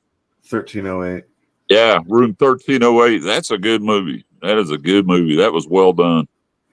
Yeah, I like John Cusack. Man, he doesn't do anything anymore. No, he's getting older like everybody else is too. So yeah, he's one of my favorites. Yeah, his favorite movie was me with Grosse Point Blank. That movie was just freaking hilarious. Where he was the hitman and Dan Aykroyd's in that movie, and man, that was just funny. And then his sister played his secretary, and she's screaming at these people because they won't send her the hollow point bullet she ordered. Did he star in being John Malkovich? Yeah. Was he? Yeah, see, I like being John Malkovich. Yeah, that's a weird movie. That's a very weird movie. I'm not surprised you said that. Con Air. I forgot who was in Con Air. Yeah. Oh, yeah, he played the cop, the FBI dude, didn't he? Yeah. I always think it's Nicolas Cage. What was it? Give me back the bunny. He's been in so much stuff. That Thing You Do. Yeah, and Pay the Ghost with him was pretty good movie too. I kind of like that. It started out, it was kind of strange, and then figured out it really was a ghost. They really were taking kids and stuff. It was really, I don't know, it was a pretty good plot. I like the way the story went. And then he was just in he was in a movie called Decoded. So he is still doing stuff, but I just haven't seen him. He's in that movie Singularity too. Yeah. Speaking of Singularity, anybody seen The Substance yet? The what? The Substance. What's it supposed to be about? I don't know, but it's what everybody's talking about, and I want to see it. Yeah, I still want to see that Alien movie. That'd be pretty cool. But I was sold when I saw Demi Moore's in it. She's of my age group. Oh, she's still gorgeous. Well, I think so. I think what's her name? Fucking Jane Seymour is still gorgeous, and she's like 70 something. Oh, dear. Yeah, she's like there's some kind of magical mystical drug that you could buy and like cost you $10 million. She must have took that stuff like 40 years ago. Right. It's called marijuana. Looks the same. It's kind of scary, really, actually. Yeah. Now, it didn't work for Madonna. Whatever Madonna did is not working. She's actually like scary looking now. It's like, what the hell is that? She looked different when she was in that 007 movie. Too much adrenochrome. The Man with the Golden Gun. It was one. I think it was the Man with the Golden Gun she was in. No, it's Die Another Day. Die Another Day is the one she was in. Or Live and Let Die. The one with Baron. Oh, you talking about Jane Seymour? Yeah, she was in Live and Let Die. That's right. That was the best boat chase there ever was in the middle of a swamp. I mean, that set a world record for a boat jump.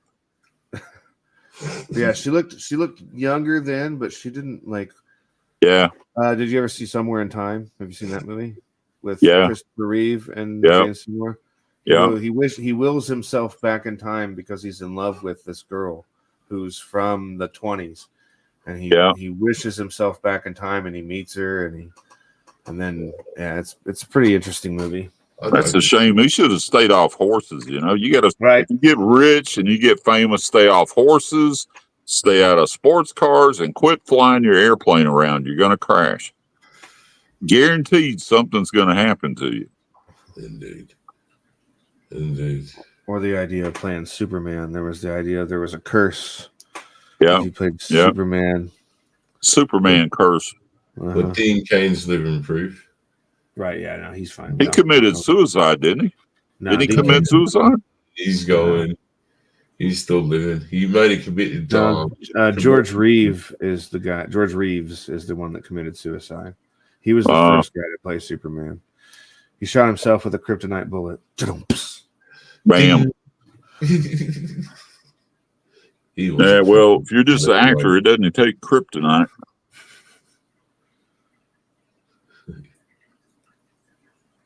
Do you buy into? Because strangely enough, there is the famous curse of the omen, and didn't one of the producer early and The Exorcist. The Exorcist had similar problems. Well, The Exorcist was based on a true story. The main exception was that the victim was a boy, not a girl. Right. I think the name was Michael, wasn't it? Michael something. I don't remember. I think that might be accurate. I just remember that it was a boy and he was in a Catholic hospital. And he was in there for several weeks with this thing. See, what I found interesting with the omen is the decapitation of the producer outside the town omen, the sign 666. That's kind of weird. That's a little bit suspicious there. I ain't making that up. That's what happened. And then they had the movie, The Poltergeist. You remember the movie Poltergeist? The little girl died she had an intestinal blockage, killed her. Toxic shock. But they said there was crap going on that movie set, Mm-hmm. And then the girl that They're played the here. sister, the girl that played the sister, she ended up getting murdered. Yeah, Well, see, I didn't know that. I didn't know that neither. So, do you think there could be some sort of? I mean, I do believe that sometimes, especially things that are showing like rituals and stuff, I think there's a possible opening. But some of these, like with the Omen, when they're trying to tell the story, is it referencing? Or are they getting close to the mark, or what is it? Just Well, they're just bringing awareness, right? The idea of bringing awareness that there's some sort of power like that. Maybe perhaps that power doesn't want that to be known. Well, it's kind of like they said there's over 1,000 witches at one time praying against President Trump. And they were complaining because their spell didn't work. They said there's something protecting him. We don't know what it is. And I'm thinking, well, the man got shot. I'm pretty sure, it's probably something protecting him. Scary times, my friend. Scary. Oh, it's very scary time, especially where you're at. Where you're at is extra scary. We got some room out here to maneuver. You ain't got no room. You're minority now, ain't you? Aren't you a minority? No comment. I'm gonna get him into trouble here. It's weird because you can't say what you're looking around and seeing. I'm looking around and seeing certain things.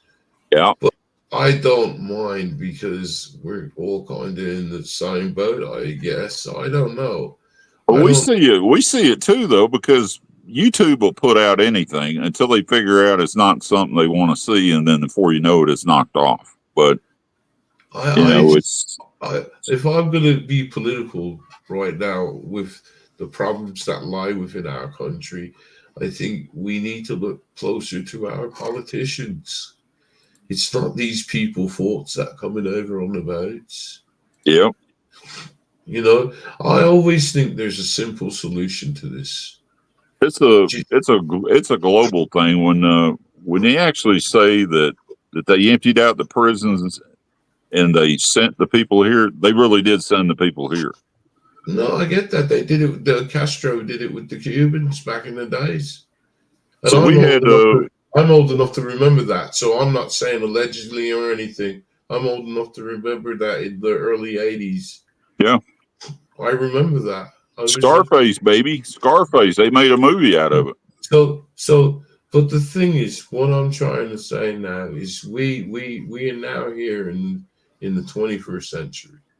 We're in an age of great industrial, great technology, great wealth. Yep. The best thing we could do, rather than stress resources that we are stressing already, why don't we invest that money into making their places better so they won't want to leave? Well, because surely it's costing more to keep them here. And it's the stress on the resources, the housing, the yada, yada, yada. Make their place better. To me, here, I don't know how the economy is over there, but hell, over here, we can't afford to go to the grocery store. I mean, literally. I mean, loaf of bread is like through the roof now. And there's certain items now that you bought and just throwed it in your cart just as a staple, to a condiment or something. When it costs as much as the T-bone used to, you got problems. I mean, really, you got problems. Just how it is, but yeah, I'm not going to go into it, but you know what? That's how it is, and I think you need to. I think, especially us in England, we need to stop blaming things and go talk to our politicians. These are the people we need answers, man. Especially in England, we're all talking about the budget now. They're screwing this person over and that person. We're not. We'll trade you. We'll trade you Harris. We'll trade you Harris for somebody. You can send us your worst one over here. We'll send you Harris, man. We'll do a swap. Not one of the reporters are asking these people where is the missing 350 million that just. But they can't. They won't let them do that. They won't let them do that. I just want it's the same here.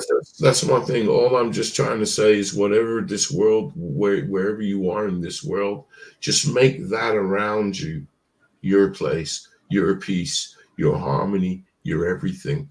Just make it that and stand for that. Because Yeah, I'll tell you what, it's gone. It's gone. I'm telling you, it's gone. There is still humanity, but it's still gone. It's gone. Something has took over. It's gone. yeah. Just represent your bubble, because I got people fighting people over, and they're right. We had some sort of march I seen that. down Westminster, and I'm thinking these two great people, if only they turned down the road and just walked down Westminster. That's where you need to be asking these questions. Why is Yep. this going on? What is this for? It's beginning to sound bad if you're starting to ask for rights for people that were born in this country. And what I do mean by that is Asians as well. There are military people that are out on the road because they can't get housing. But yet there's a certain amount of money being spent for people to live a certain place. And I don't mean them no harm, because they got to live somewhere. But this is a problem that the government made. So here's the solution. Let's fight on the streets and fight each other. Let's cause chaos, and please think rationally. It's our politicians we need to question and hold accountable for this situation, and say, look, this is how much you're spending. Let's make their life better at their country, so they don't need to open up trade. You know what I mean? Yeah, here we got massive amount of foreclosures going on now. Nobody can afford to pay their bills. The new truck is like $100,000 now for a pickup truck. Who the hell ever thought of that before? And then if you buy one, because the people that put it together are not very skilled anymore, they just don't care. The work, has gone downhill.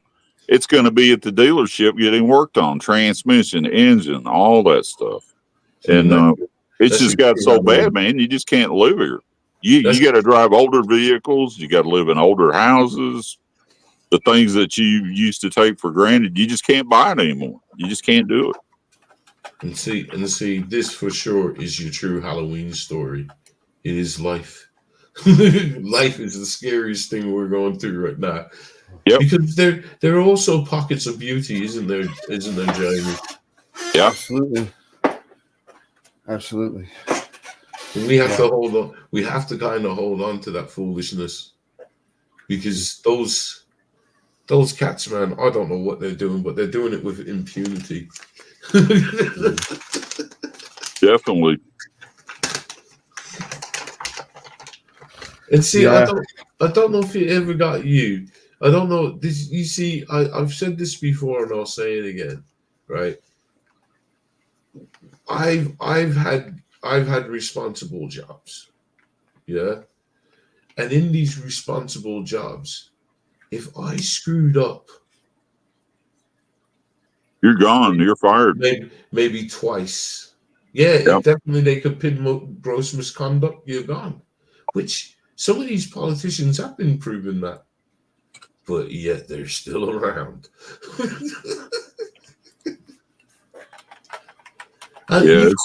Everything is backwards now. You can't fire them. We do that, and they work for us. They work because they're employed by your tax dollars. It's insane. Yeah. Well, you've almost made it a 5-hour show now, so yeah, that's a new record, isn't it? Always with you, JB. Yeah, I think I better go, because I can talk the ears off of wooden Indians, so you have to be careful with me. I just keep going and going and going. Yeah, well, it's a good quality to have. Yeah, we ain't even talked about UFOs yet. That's my forte. So we get going on that one, man. We're good to go for till tomorrow night. Yeah, but I like the paranormal. See, I've always, it's just my background. I've had the thing, but the unfortunateness is I didn't have to go and investigate. It was all down to my mother. So it was always there. There was things always there. Yeah. It's in your heritage. It's in your blood. Yeah. My mom gave me stiff warnings. She told me, do not get involved. Which I don't. I just when I was looking at the books that she had, yeah, it wasn't like to do spells or anything. I just wanted to understand it. Right. I'm just curious. There's nothing wrong with learning. That's right. But my mom was worried that these Sure. things I would use. I understand. Because she knew some stuff, man. I seen her do some stuff, man. So I'm like, that witchcraft over there goes back hundreds of years over there.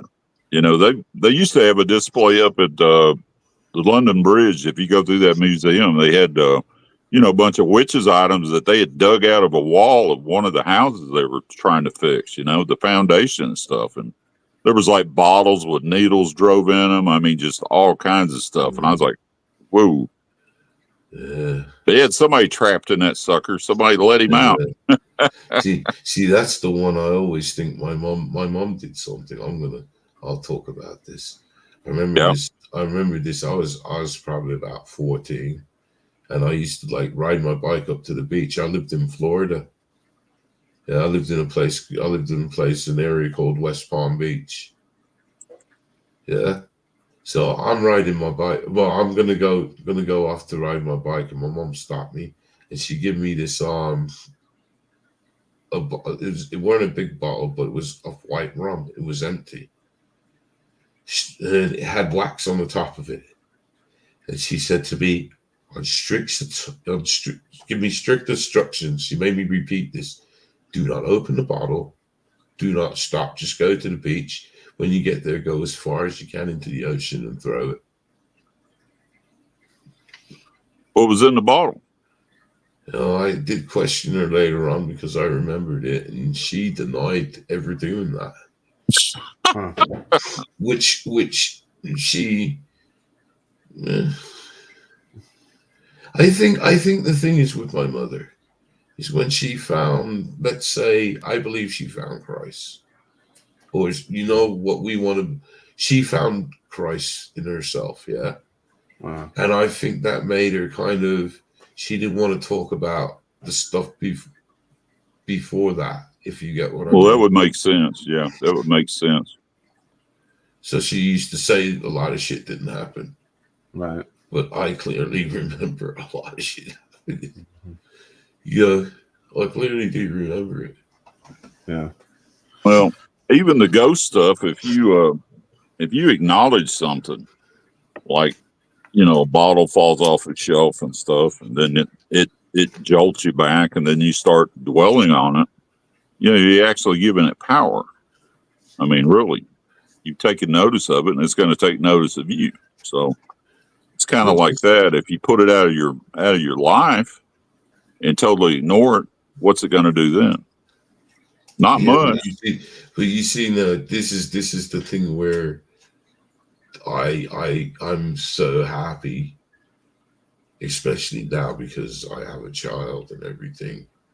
Because I know what I've done in the past with these things are gonna come and haunt me. You know what I mean? It's gonna, but I've got the arrow. And I know they ain't that bad that they can pass the arrow. They can't surpass it. So the yarrow root, is that what you got? The yarrow herb, yeah. Yeah, the yarrow root. I can't remember what medicine they use that for. They use it for something else, but it's some kind of health benefit out of it, you know. But like everything in this world, it has another purpose. Yep. Yep. Do you guys remember that Codex book? Which Codex book? The one with the flowers. Was it the one that they said was written by the devil kind of root? No, am I getting confused? I'm getting probably confused. Now, I know there's a book that was supposed Yeah, I know to what you're talking about. The Witch's Bible is basically what it is. Yeah, and there's that movie with what Johnny Depp was in it. the The hell was the name of that? Yeah, yeah. The ninth floor, maybe. The ninth gate. That's what it is. The ninth gate. When he was the writer. And then it winds up the devil is that blonde chick. Always is.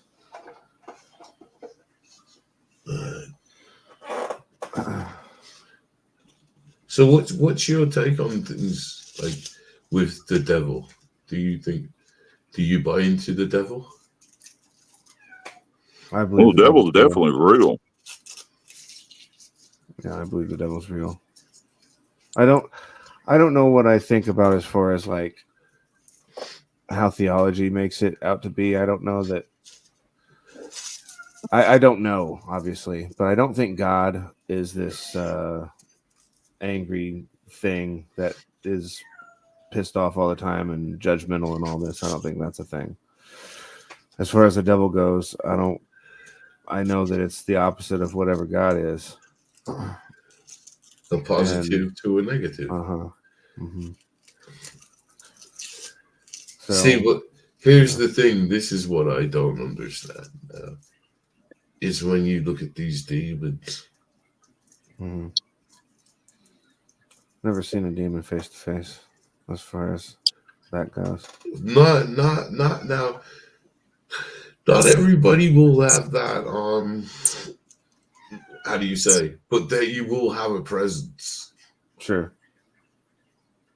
Face to face proof is something special in one regard. But I think the sense and the foreboding that when you know what's on you. Mm-hmm. Have you ever experienced that? So yeah, I've experienced what I would call some sort of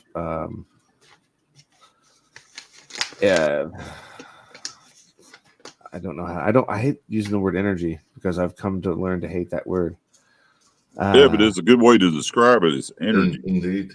But well, all right. I can just use that word. Some sort of thing that was not. It didn't want me to be okay. It didn't want me to succeed. It wanted me to. Well, that's a negative thing there. And all of these things, right? But see, to me, that's how the demonic will attack you if it knows how to attack you, which it will figure out.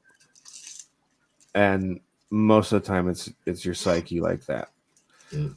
And the thing is you don't even know that that's what it is. You think it's all you. And what happens is because of this paradigm you're stuck in, since you believe you deserve all this awful shit, you continue to get all this awful shit.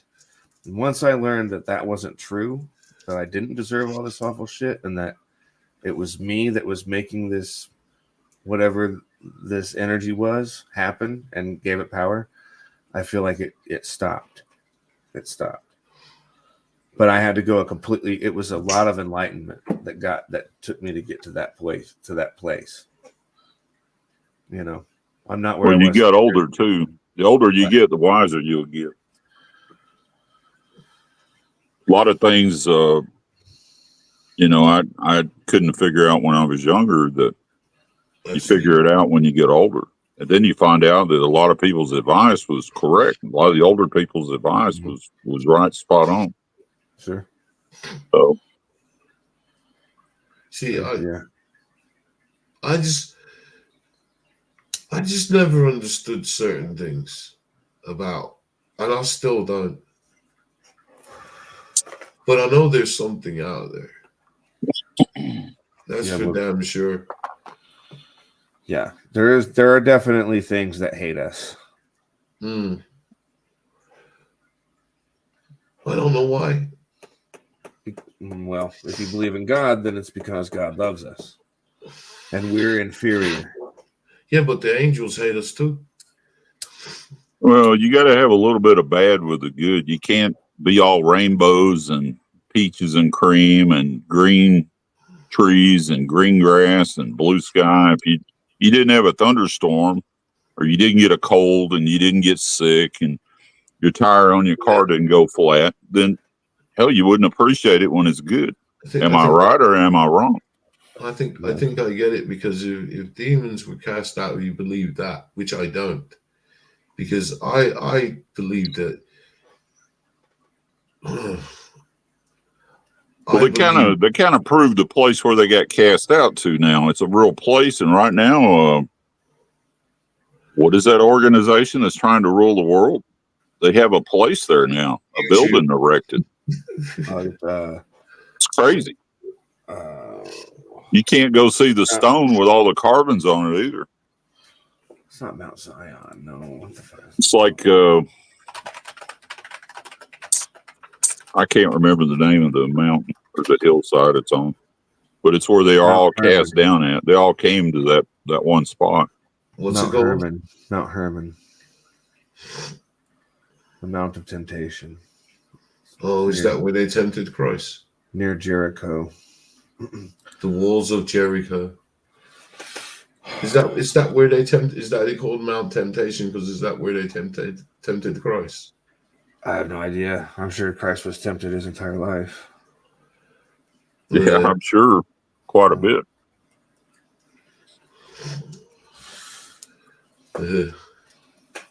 Yeah, man. I don't want to bore the audience, but yeah, like that's the thing to me. Like I do feel a closeness to God, for lack of a better term. But I don't think God is, like I said, I think when we think of ghosts, or when we think of God and we think of angels, we tend to humanize them with our imagination, right? Because that's how we understand it. But that's not, and within that, we try to give them emotions, like human emotion, but they're beyond human emotion. That's why I don't think God is like this angry thing, this jealous thing. And I don't think that he punishes you. Like when people will be like, why is God doing this to me? It's like, no, God is not doing this to you. You are doing this to you. Sometimes. Right. But it's not God. It's not God that's doing it. People tend to think that they like to blame God for things. And I just don't think that's what it is. See, I come the other way, because I think that when it's a test, because he doesn't want to give you everything smoothly. It's all a test. Sure. Why would, yeah. That's how, but I don't play the blame game, because I always think like, I call it my father. Mm-hmm. And it's kind of like unanswered prayers. Sometimes you shouldn't have everything you want, because if you got it, there's a reason why you shouldn't have it. The Rolling Stones said it best: you can't always get what you want, but you'll find that you get what you need. Yeah. And they got it the best. They said it, and that to me is how my life has led. Right. But you still have to go and get it. It's not going to just come to you. You still have to go and get it. Yeah. Oh yeah. Yeah.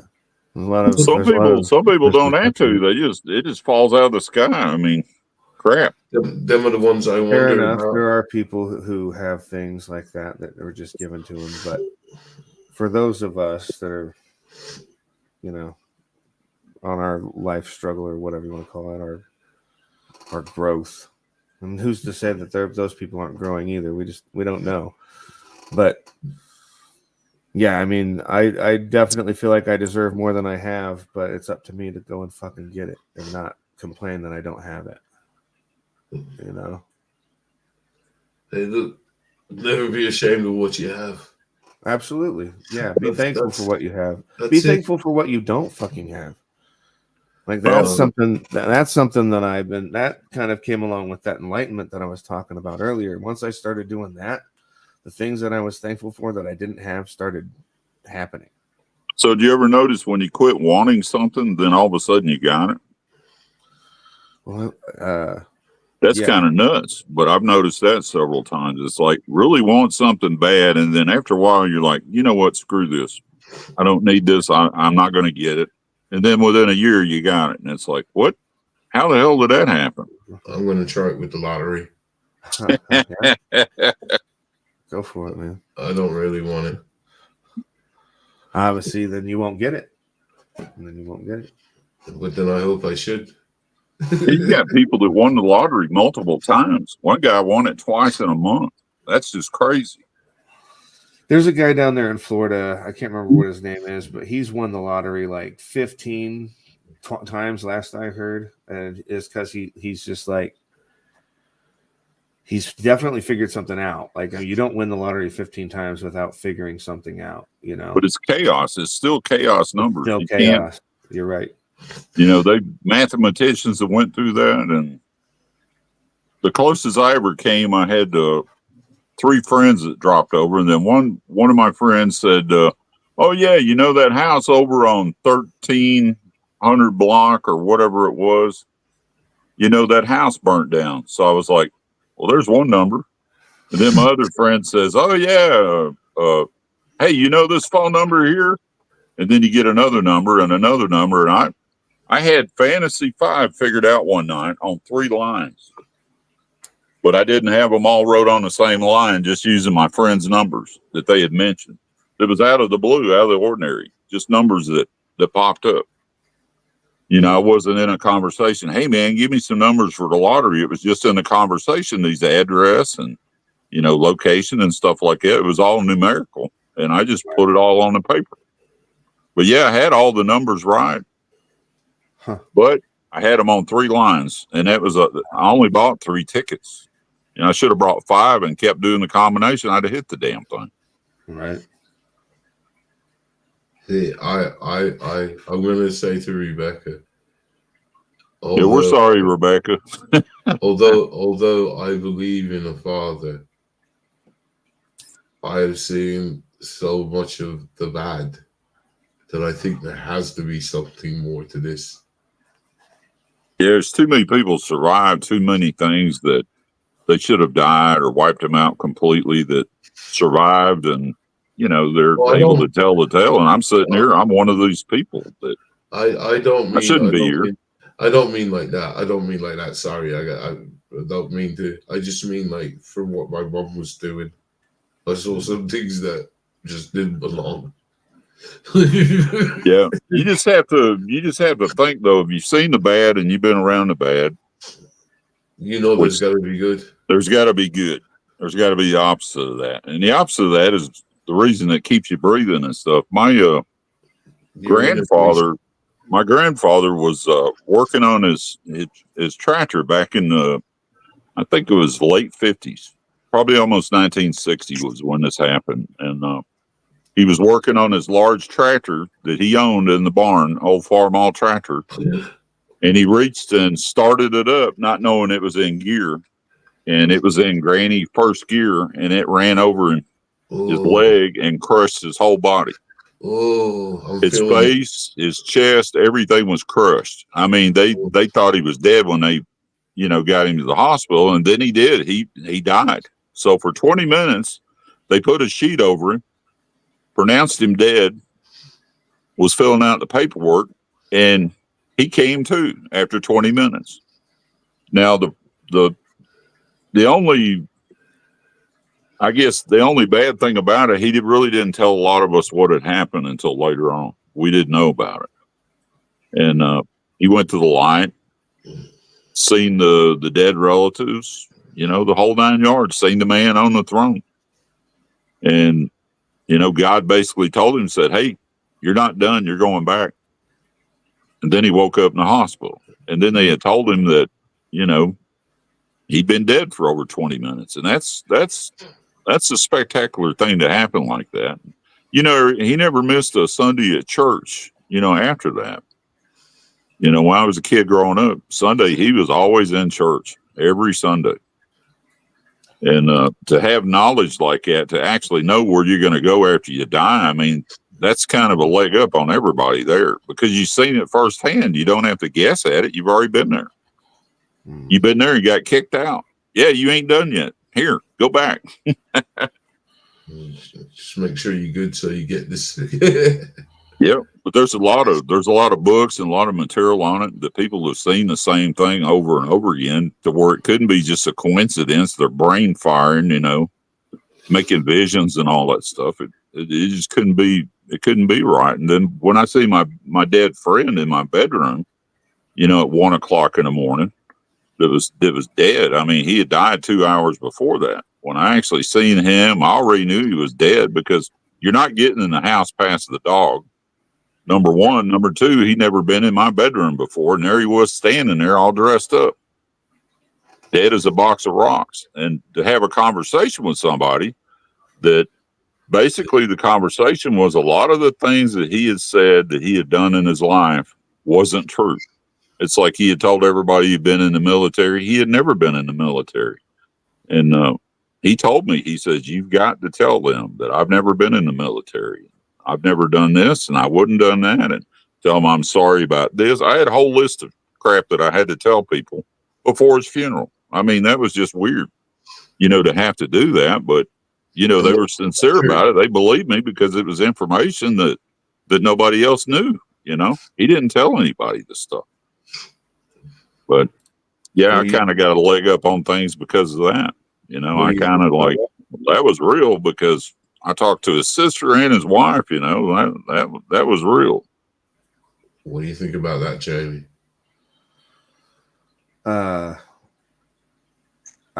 It's a great story.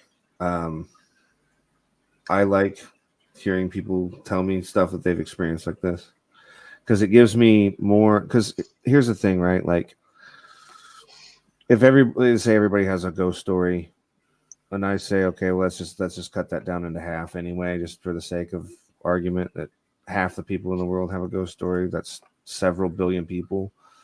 At least one of them has to be true. At least one of them. It's kind of like UFOs. UFOs, there's so many people seen them by now that everybody knows they're real. You know, you gotta acknowledge it. Now everybody's running around with cell phones that take pretty good pictures now. So anything in the daytime is going to get his picture taken. The only problem now, they've got programs you can download on your cell phone. You can just point to the yard or the sky, and it'll put a UFO right there in the video. Indeed. You know, that's the problem we have now. And well, we've had that problem. You gotta have some shaky guy that's been doing it for years, using the same night vision, the same hokey stuff, pointing his little laser up in the sky, you know, talking to him. And then you got a guy with a little orb bouncing all over the place, and you go, well, holy crap, that guy might be for real. And then when you figure out that, you know, I might have 1,700 videos uploaded on YouTube, it's kind of hard to defeat that, you know. But they also have the app for the ghost. Have you seen that? Yeah, they do.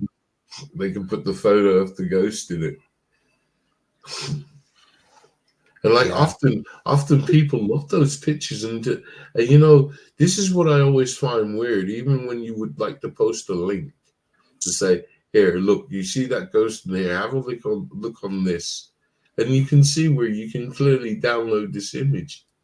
It's the exact image, and that gets no traction other than the one. This is real, man. I've never seen one. It's insane. It's as if nobody wants the truth. See, I went for 2 years. I couldn't figure out why my scope, which is so small, the end of it's only 44 millimeter, how I was able to capture UFO after UFO after UFO randomly in the sky, because I'm looking all over the place. I'm not sitting there with a tripod with it pointed in one spot. I'm going all over the place. Now, how in the hell are they going to know where I'm looking at the right moment, at the right time, to fly in front of my scope to where I can video them? I went over 2 years without knowing that. I'm like, maybe I got a chip, you know, maybe I got abducted, you know, or maybe they can read my mind. And then you know what the answer was? It was really simple. It wasn't that hard. They hack into the scope. And when I figured that out, I was like, geez, why didn't I realize that they were hacking into the scope years ago? You know, they can hack into anything electronic. So last week I was getting quite aggravated with them. And I said, look, you guys can't be out here at 3 o'clock in the morning, because I can't. I've got to sleep, man. I can't be out here in the yard at 3 o'clock in the mornings. I won't be able to get back to sleep. And I'm like, you know what? If you guys can't appear earlier, I'm just going to stop. So next thing I know, they turn my black and white screen bright green, like Gatorade. And it hurt my eyes to look at it. They did that intentionally to let me know that they were a little bit pissed at me. So the next night, I'm like, well, I'm sorry. I'm just tired, and blah, blah, blah. And then here they go. I get 3 or 4 in a row, get some other UFOs. And then the thing that's happened recently is there's multiple ones sitting just outside of the atmosphere that only flash one time, but I get a good shot of them. And they won't show themselves until I'm looking at them. When I'm looking at them, that's when they appear. But you could sit out here in the yard with no night vision or anything, and you could see the flashes if they want you to see them. But most of the time, it'll be dark. You won't see nothing. You won't see anything, flash by or go by or nothing. But as soon as I pick up the night vision, they're right there. And, the thing that's happened this week is I've been shown a UFO going into a portal 3 times this week. I mean, they made a whole damn movie out of UFOs going into a portal, a tear in the sky. Yeah. I got 3 of those in 4 nights. I got 3 of them, and they're not long ways off. They're in plain sight. You can see it clearly going into the portal. And I believe the craft is making the portal. I don't think, it's in the same hole. I think the thing flies over, it decides it's going to go out, and all of a sudden it disappears into this black spot. It's just gone. Could be some teleport technology. And you would think that would have 1 million views. There it is. UFO flies into my view, goes right out into a portal into space. You would think that'd have 1 million views. Nope. I think it's got 30, 40 views at the most, maybe. I think you need to ask Jamie why he ain't watching your stuff. Yeah, why ain't you watching my stuff? Are you watching mine? I didn't know to watch yours. I'm watching. Same situation. Well, right over. I'm gonna have to call it a night, man. This has been 5 hours, longest stream ever. It's over 5 hours, almost 5 hours and 20 minutes. Yeah. Well, it's because you got me on here and you smoke too much. Yeah, defo. Right on. Yeah, I appreciate you letting me come up here anyway, even though it didn't. Right. Yeah. Anytime we got to reschedule for the show. So yeah, let me know when you want to do it. As long as it's not a Wednesday or a weekend that I have. It's a Wednesday. Yeah. Today's Wednesday, right? But it wouldn't have worked it's out, Wednesday. Wouldn't have worked out today. That things worked out a little differently. I had some time with my kid, and I was able to be back home a little earlier because he had to go do something with his mom anyway. So Wednesdays and the weekend is no good for you. So usually, what's a good day for you? Just ask me if this weekend will be good. This weekend wouldn't be good, but just ask me that. Usually, I mean, Mondays are good, Tuesdays or whatever. Thursdays and Fridays are typically the days that I don't have my boy. I am working a lot on the documentary, but I don't mind taking time off. And plus, it's almost finished. The 4th episode's finally almost done. So what's it about? What's your documentary about? It's ghosts. It's about the ghost of Carmel, Maine. I went there to this guy's house. I found he had a YouTube channel. I found him. I went out to his house. I wanted an experience, but I was going there skeptically. I kind of start seeing that he's acting a little weird. He's showing me behaviors of people I can't trust, things I've dealt with in the past. He's showing me behaviors of stuff like that. And so, but I'm also experiencing some things in the moment, but not like voices and shit like that were happening and stuff. I wasn't, is this real? Is this real the whole time? And then I come back home and I find EVPs in the footage, the camera footage. Yeah. So he couldn't have done that, But I also discovered that he was also making things up. I don't mind.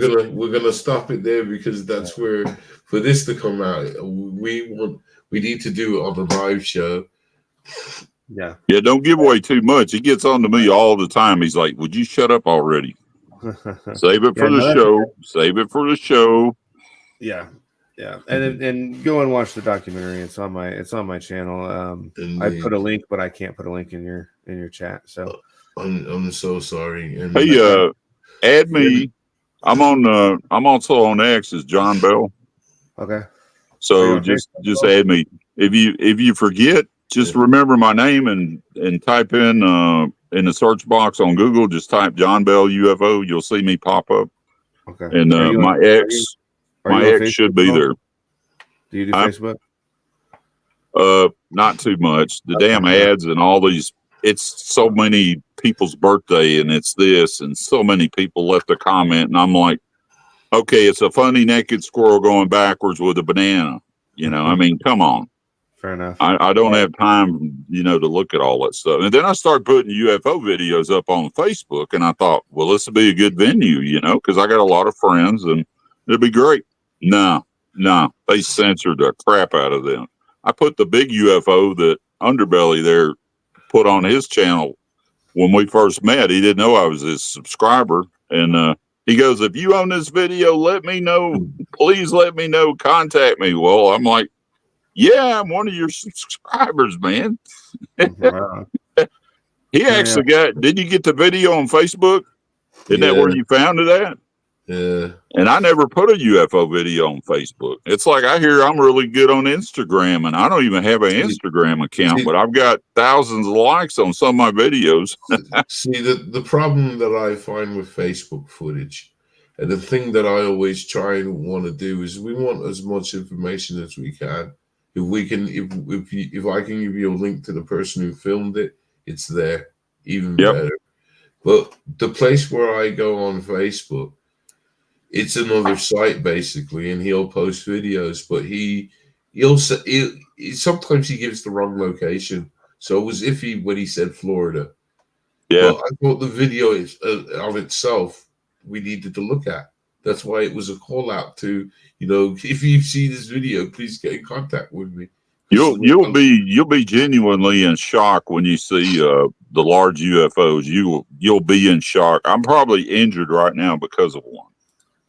I've got way too close to them. They came over the top of me, like almost stopped, and you can see the energy swirling underneath the damn thing. And the last big one, the one that's pinned on my ex page, it's probably the one that got me. You can see the energy coming out of the bottom of it, and it gets really close. It's 3/4 the size of a jet airliner, of a commercial jet. That's how big it is.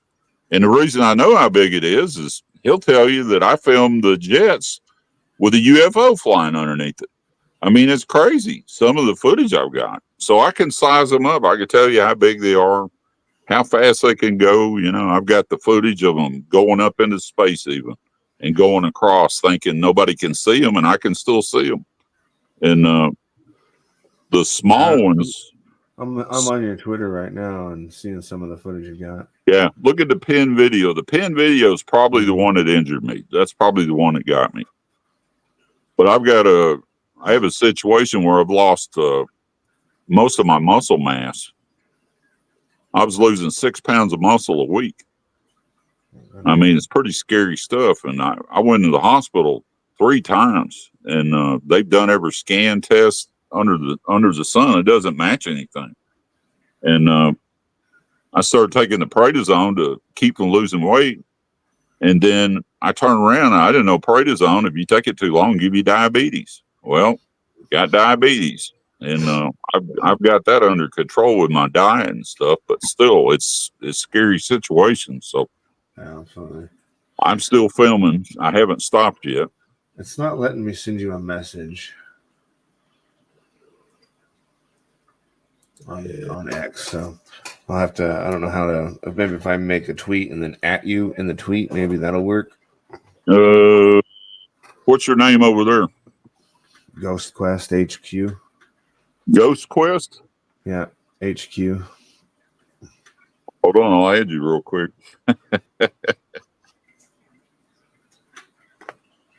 Yeah, so I think look forward to the show, man. I think that should be good. So I sorted out with Nick, and yeah, just let me know. And is it all one word? Yeah. I think one thing, it's going to be controversial. You think, yeah, well, because I mean, you know, that's fine. I and mean, I have to say, in fairness, I mean, I will say it on the show that if he chooses to, if he wants to come on and later or rebut anything, he's more than welcome to. Yeah, absolutely. I'd really like to be here while he does it. You know. Well, there you go. Then I didn't want to throw you in lines then, but if he does want to come on, I've tried to get a final interview with him, you know, and he won't do it. But like I said, the next 2 episodes will be out I would say within the next 30 days. So maybe we can work it out to where when the last episode comes out, I'll come on. So yeah, in about 2 weeks, that'll work. Oh man, you need some followers, dude. I'll send you some followers. Wherever I leave a comment, my followers go and look at my comment. They'll be checking your stuff out. I don't mess with X very much at all. I've never really understood it. I got a video that's not one of my best, but it's still a pretty good video of a cigar turning, and it got 9,700 views in just under 6 or 7 hours. And if I put the same video on YouTube, I had, I think, 13 views on the damn thing all day long. It's a big difference between, X and then, YouTube. It's just a great big difference. I sent you a message. Right on. I sent you my the link there too. Gotcha. Man, I'll look at your stuff. So it looks like if we get it all sorted, the next show is going to be you, Jamie. Right on. By the way, my name is Jimmy. Jimmy, sorry, am I saying? Oh my God, what is wrong with me? Sorry. Hey, I'm John. John and Jim. I was calling Jose Joe. I was calling Jose Joe. Man, if I use this pad to do any streaming, man, I got to fix my backdrop. My backdrop is like, it's up against the bookcases behind me. I'm like, are you kidding me? You know, it would be cool if you got like a backdrop of skulls just stacked upon each other. Nah, mine needs to be a bunch of little UFOs and stars in the background, you know. I would like to have a cave of skulls. I actually did an interview with Underbelly on my channel. I have a show that I do, and he came and hung out with me for 3 hours. Yeah, wow, that's pretty cool. Yeah, I've interviewed all kinds of people from the community. So, yeah, if you ever want to do a show, let me know and we'll hook up, man. I don't mind at all. Hell yeah. Yeah, that'd be great. I'm always looking for people that have interesting stories. Well, they tell me that I hold the record for UFOs right now, that nobody matches even close to me. Even Bledsoe is not. I thought Bledsoe would have a bunch of videos of close UFOs and stuff. He doesn't. And when I figured that out, I was like, oh, wait a minute. And then I get some messages from pretty prominent people from other organizations, asking permission and asking a bunch of questions and stuff. And I'm like, go for it. You can look at whatever you want to look. Right. And a lot of these guys, they'll ask 150 questions. And when you're done with the questions, they go, poof, they're gone. But man, it's like they're on fire, when they first start talking to you. They can't get enough information out of you. And, it's agencies and government and, why would they even mess with me? Somebody asked me, well, the government should be at your house, and stuff. And I'm like, why would they mess up a good thing? If they want to know any UFOs that's on the west coast or the east coast of Florida, they got to know that I'd be filming it and showing them what UFO is here or where it's at. And the only problem I got here now is they're actually chasing the UFOs away, like the large ones, like Underbelly put on his show. They're chasing after those with planes now. In helicopters, and it's just crazy. War of the Worlds. They'll stop and fire back. Well, I kind of got that too. I got a warning shot. I actually got that on video. I even got a Predator missile or Predator drone on video. They chased away all the UFOs. I go outside and there's UFOs. I filmed quite a bit. And for 2 or 3 hours, I didn't capture anything. So I went out later at night thinking, what the hell's going on? Next thing I know, I catch an energy shot that's being shot from the ground into space. I actually captured it on video. And then here comes a Predator drone flying over the neighborhood. And I'm like, man, you don't belong here. I can't believe they're flying Predator drones in the neighborhoods out here. I'm like, really? That kind of doesn't belong here. But what it is, they were shooting at them. And then they're going to use the drone for reconnaissance. If the thing went down, then they could keep circling it with the drone until their team got there to recover it or whatever. So that's actually what they're doing here. And I just don't agree with it. I wish they would quit messing with them. I caught a large jet flying underneath a UFO out on the Gulf of Mexico while we were out in a boat, and they were actually spotlighting out the top of this jet onto this UFO. And I'd never seen a jet that had a light on the top of it. It was a great big bright light that they were shining on this thing. I don't know if they were trying to communicate. I don't know if they were trying to get video of it. I don't know what they were trying to do, but the UFO just kept going. It didn't have anything to do with the jet. So that's the word is they don't want anything to do with the military. So right. I don't have any trouble. Me neither. I have no. I'm trouble free. All right. Well, I'm going to hop out of here, man. I got somebody asking me some questions. I got to go and help him. Well, thank you. But guys, we're going to sort out. The next show is going to be with, is it Jimmy? Did you say? That's me. Yeah, Jimmy. Jimmy Mitchell, Mr. Mitchell. And I'll be looking at your videos, Jimmy. So, man. Yeah. I appreciate it. Yeah, I appreciate you. I'll be checking you out too. I'll leave you some comments and stuff. Very nice to meet you and everything. And you too. Yeah. Thanks for coming on. Sorry, it's a bit of a stone fest, but no, you're fine. That's how it is, man. Hey, man, you wouldn't be no fun if you were straight. Hey, I could take that another way, but thank you. Wyatt Earp is on. Wyatt Earp is here. So thank you, Jimmy. Thank you. I'm sorry, I'm so high. So there's. I will try to remember to post the links. So cool.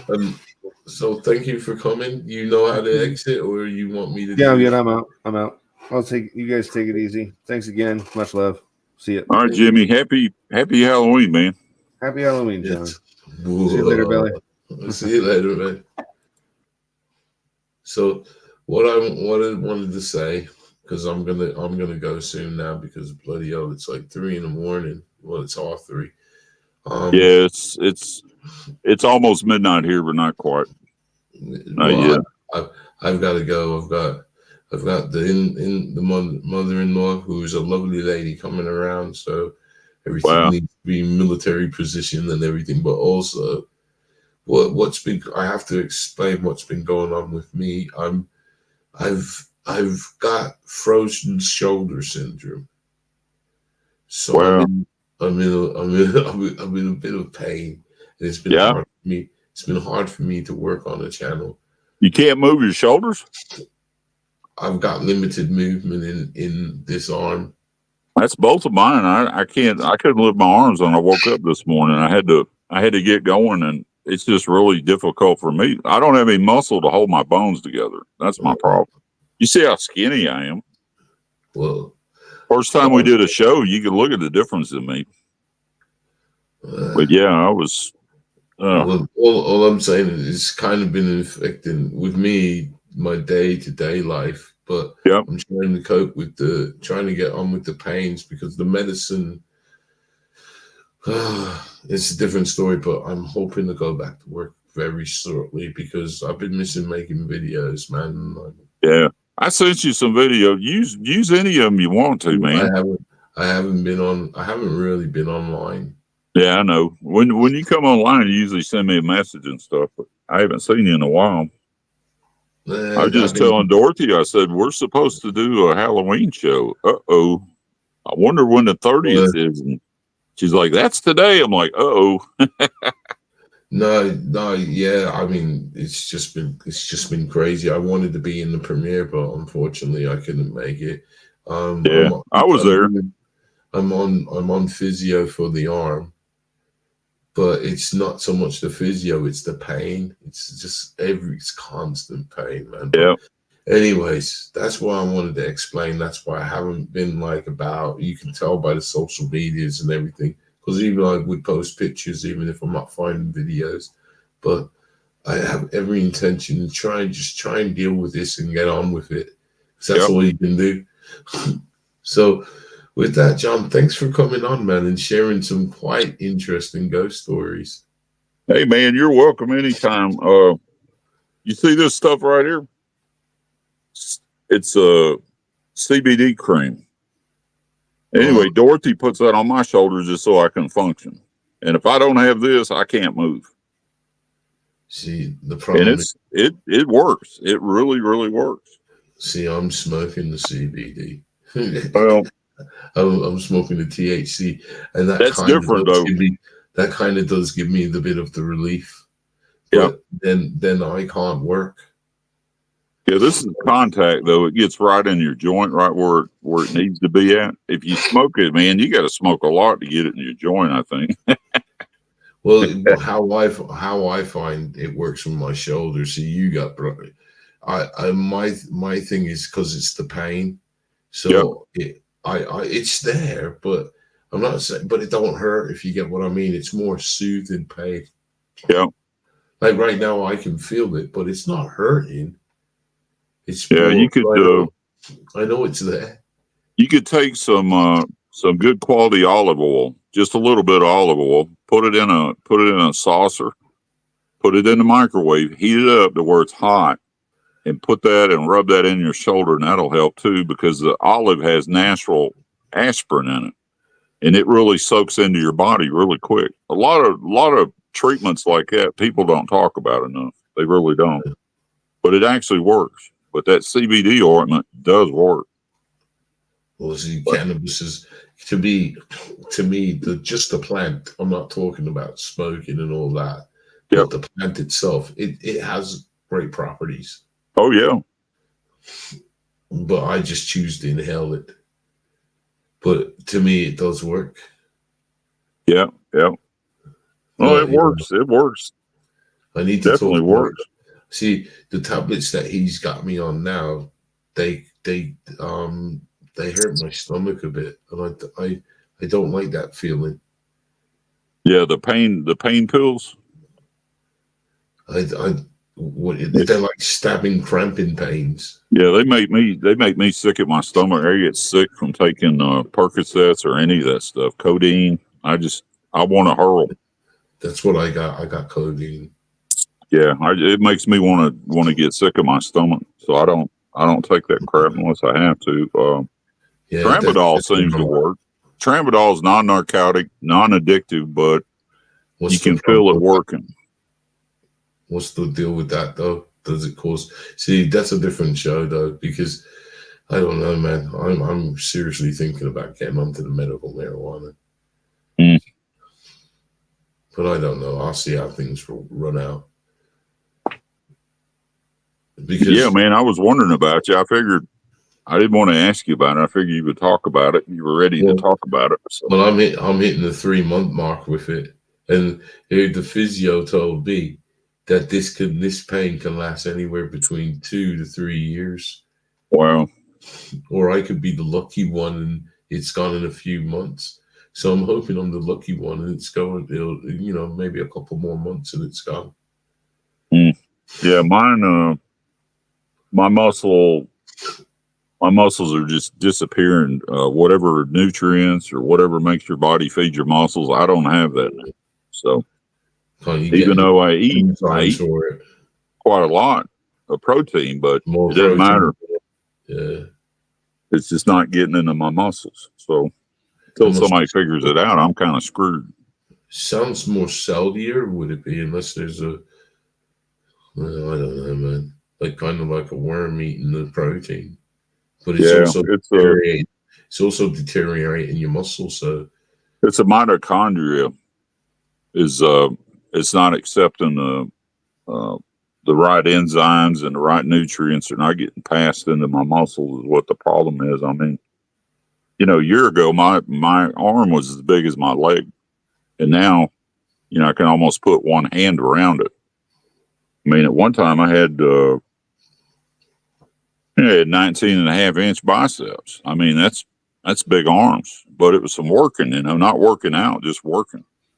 So, yeah, I'll eventually get there, I guess. One way or the other, it's got to stop. It can't keep going. So that's well, yes. So on that note, John, I'm stoned, and so yeah, I need to get off, and I need to get a quick nap. Well, go get some rest, man. Good to see you again. Yes, nice to see you all. Nice, as we say, nice to see you. To see you, nice. Yeah, I didn't hear anything from you, and I watched the live show, you know, your videos and stuff, and then I checked, and there was no invite, so we had the church dinner to go to, which is down the street. We went and done that, and seen the kids in their costumes, and they did a little trick or treating, and I come on back home, and I checked my phone. I was like, "Uh-oh, he sent me an invite." We just walked out the door when you sent that invite. Well, everything was done because me and I said I wanted to do the show. Yeah. Everything was done kind of, I don't know, everything was all just done up in the air because I had people to invite and I did that all last minute. Like one of my guests, I told them about it last night. Yep. So it's on my thing. I mean, I really enjoy doing the show. Then yeah. Man, I like your pumpkin. That is a cool pumpkin. Yeah, that's down to my missus and kid. Yeah. They've done an excellent job on it, and I thought, you know what, let's have it in the background of the Yeah, show. and you got your on air sign up too. That's kind of cool. Yeah, I got to figure out a spot in the house where I can do, you know, talk videos and stuff. I just never really bothered to do it. I don't do but just a few shows. This is my desk, man. I enjoy it. Yeah, I did more shows with you than I have anybody else. I've been 2-3 times with another person.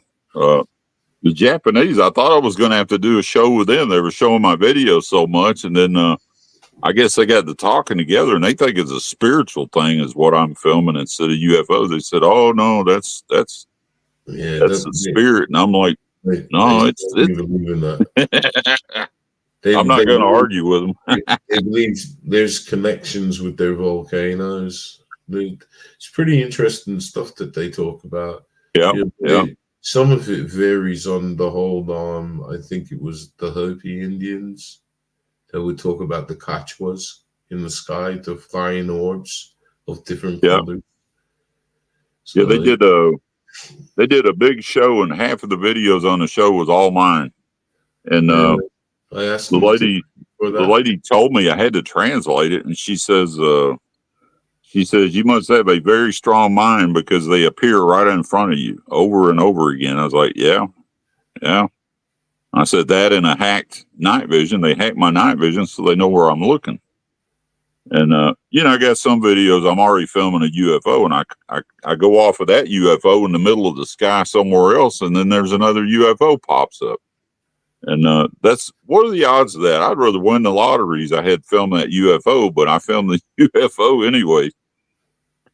And then I got a couple of videos where I was sound asleep. I fell asleep outside because I was so exhausted. And before I wake up, I'm already pointing at the UFO, and I'm filming it and recording it. It's kind of hard to argue with that, you know? Yeah.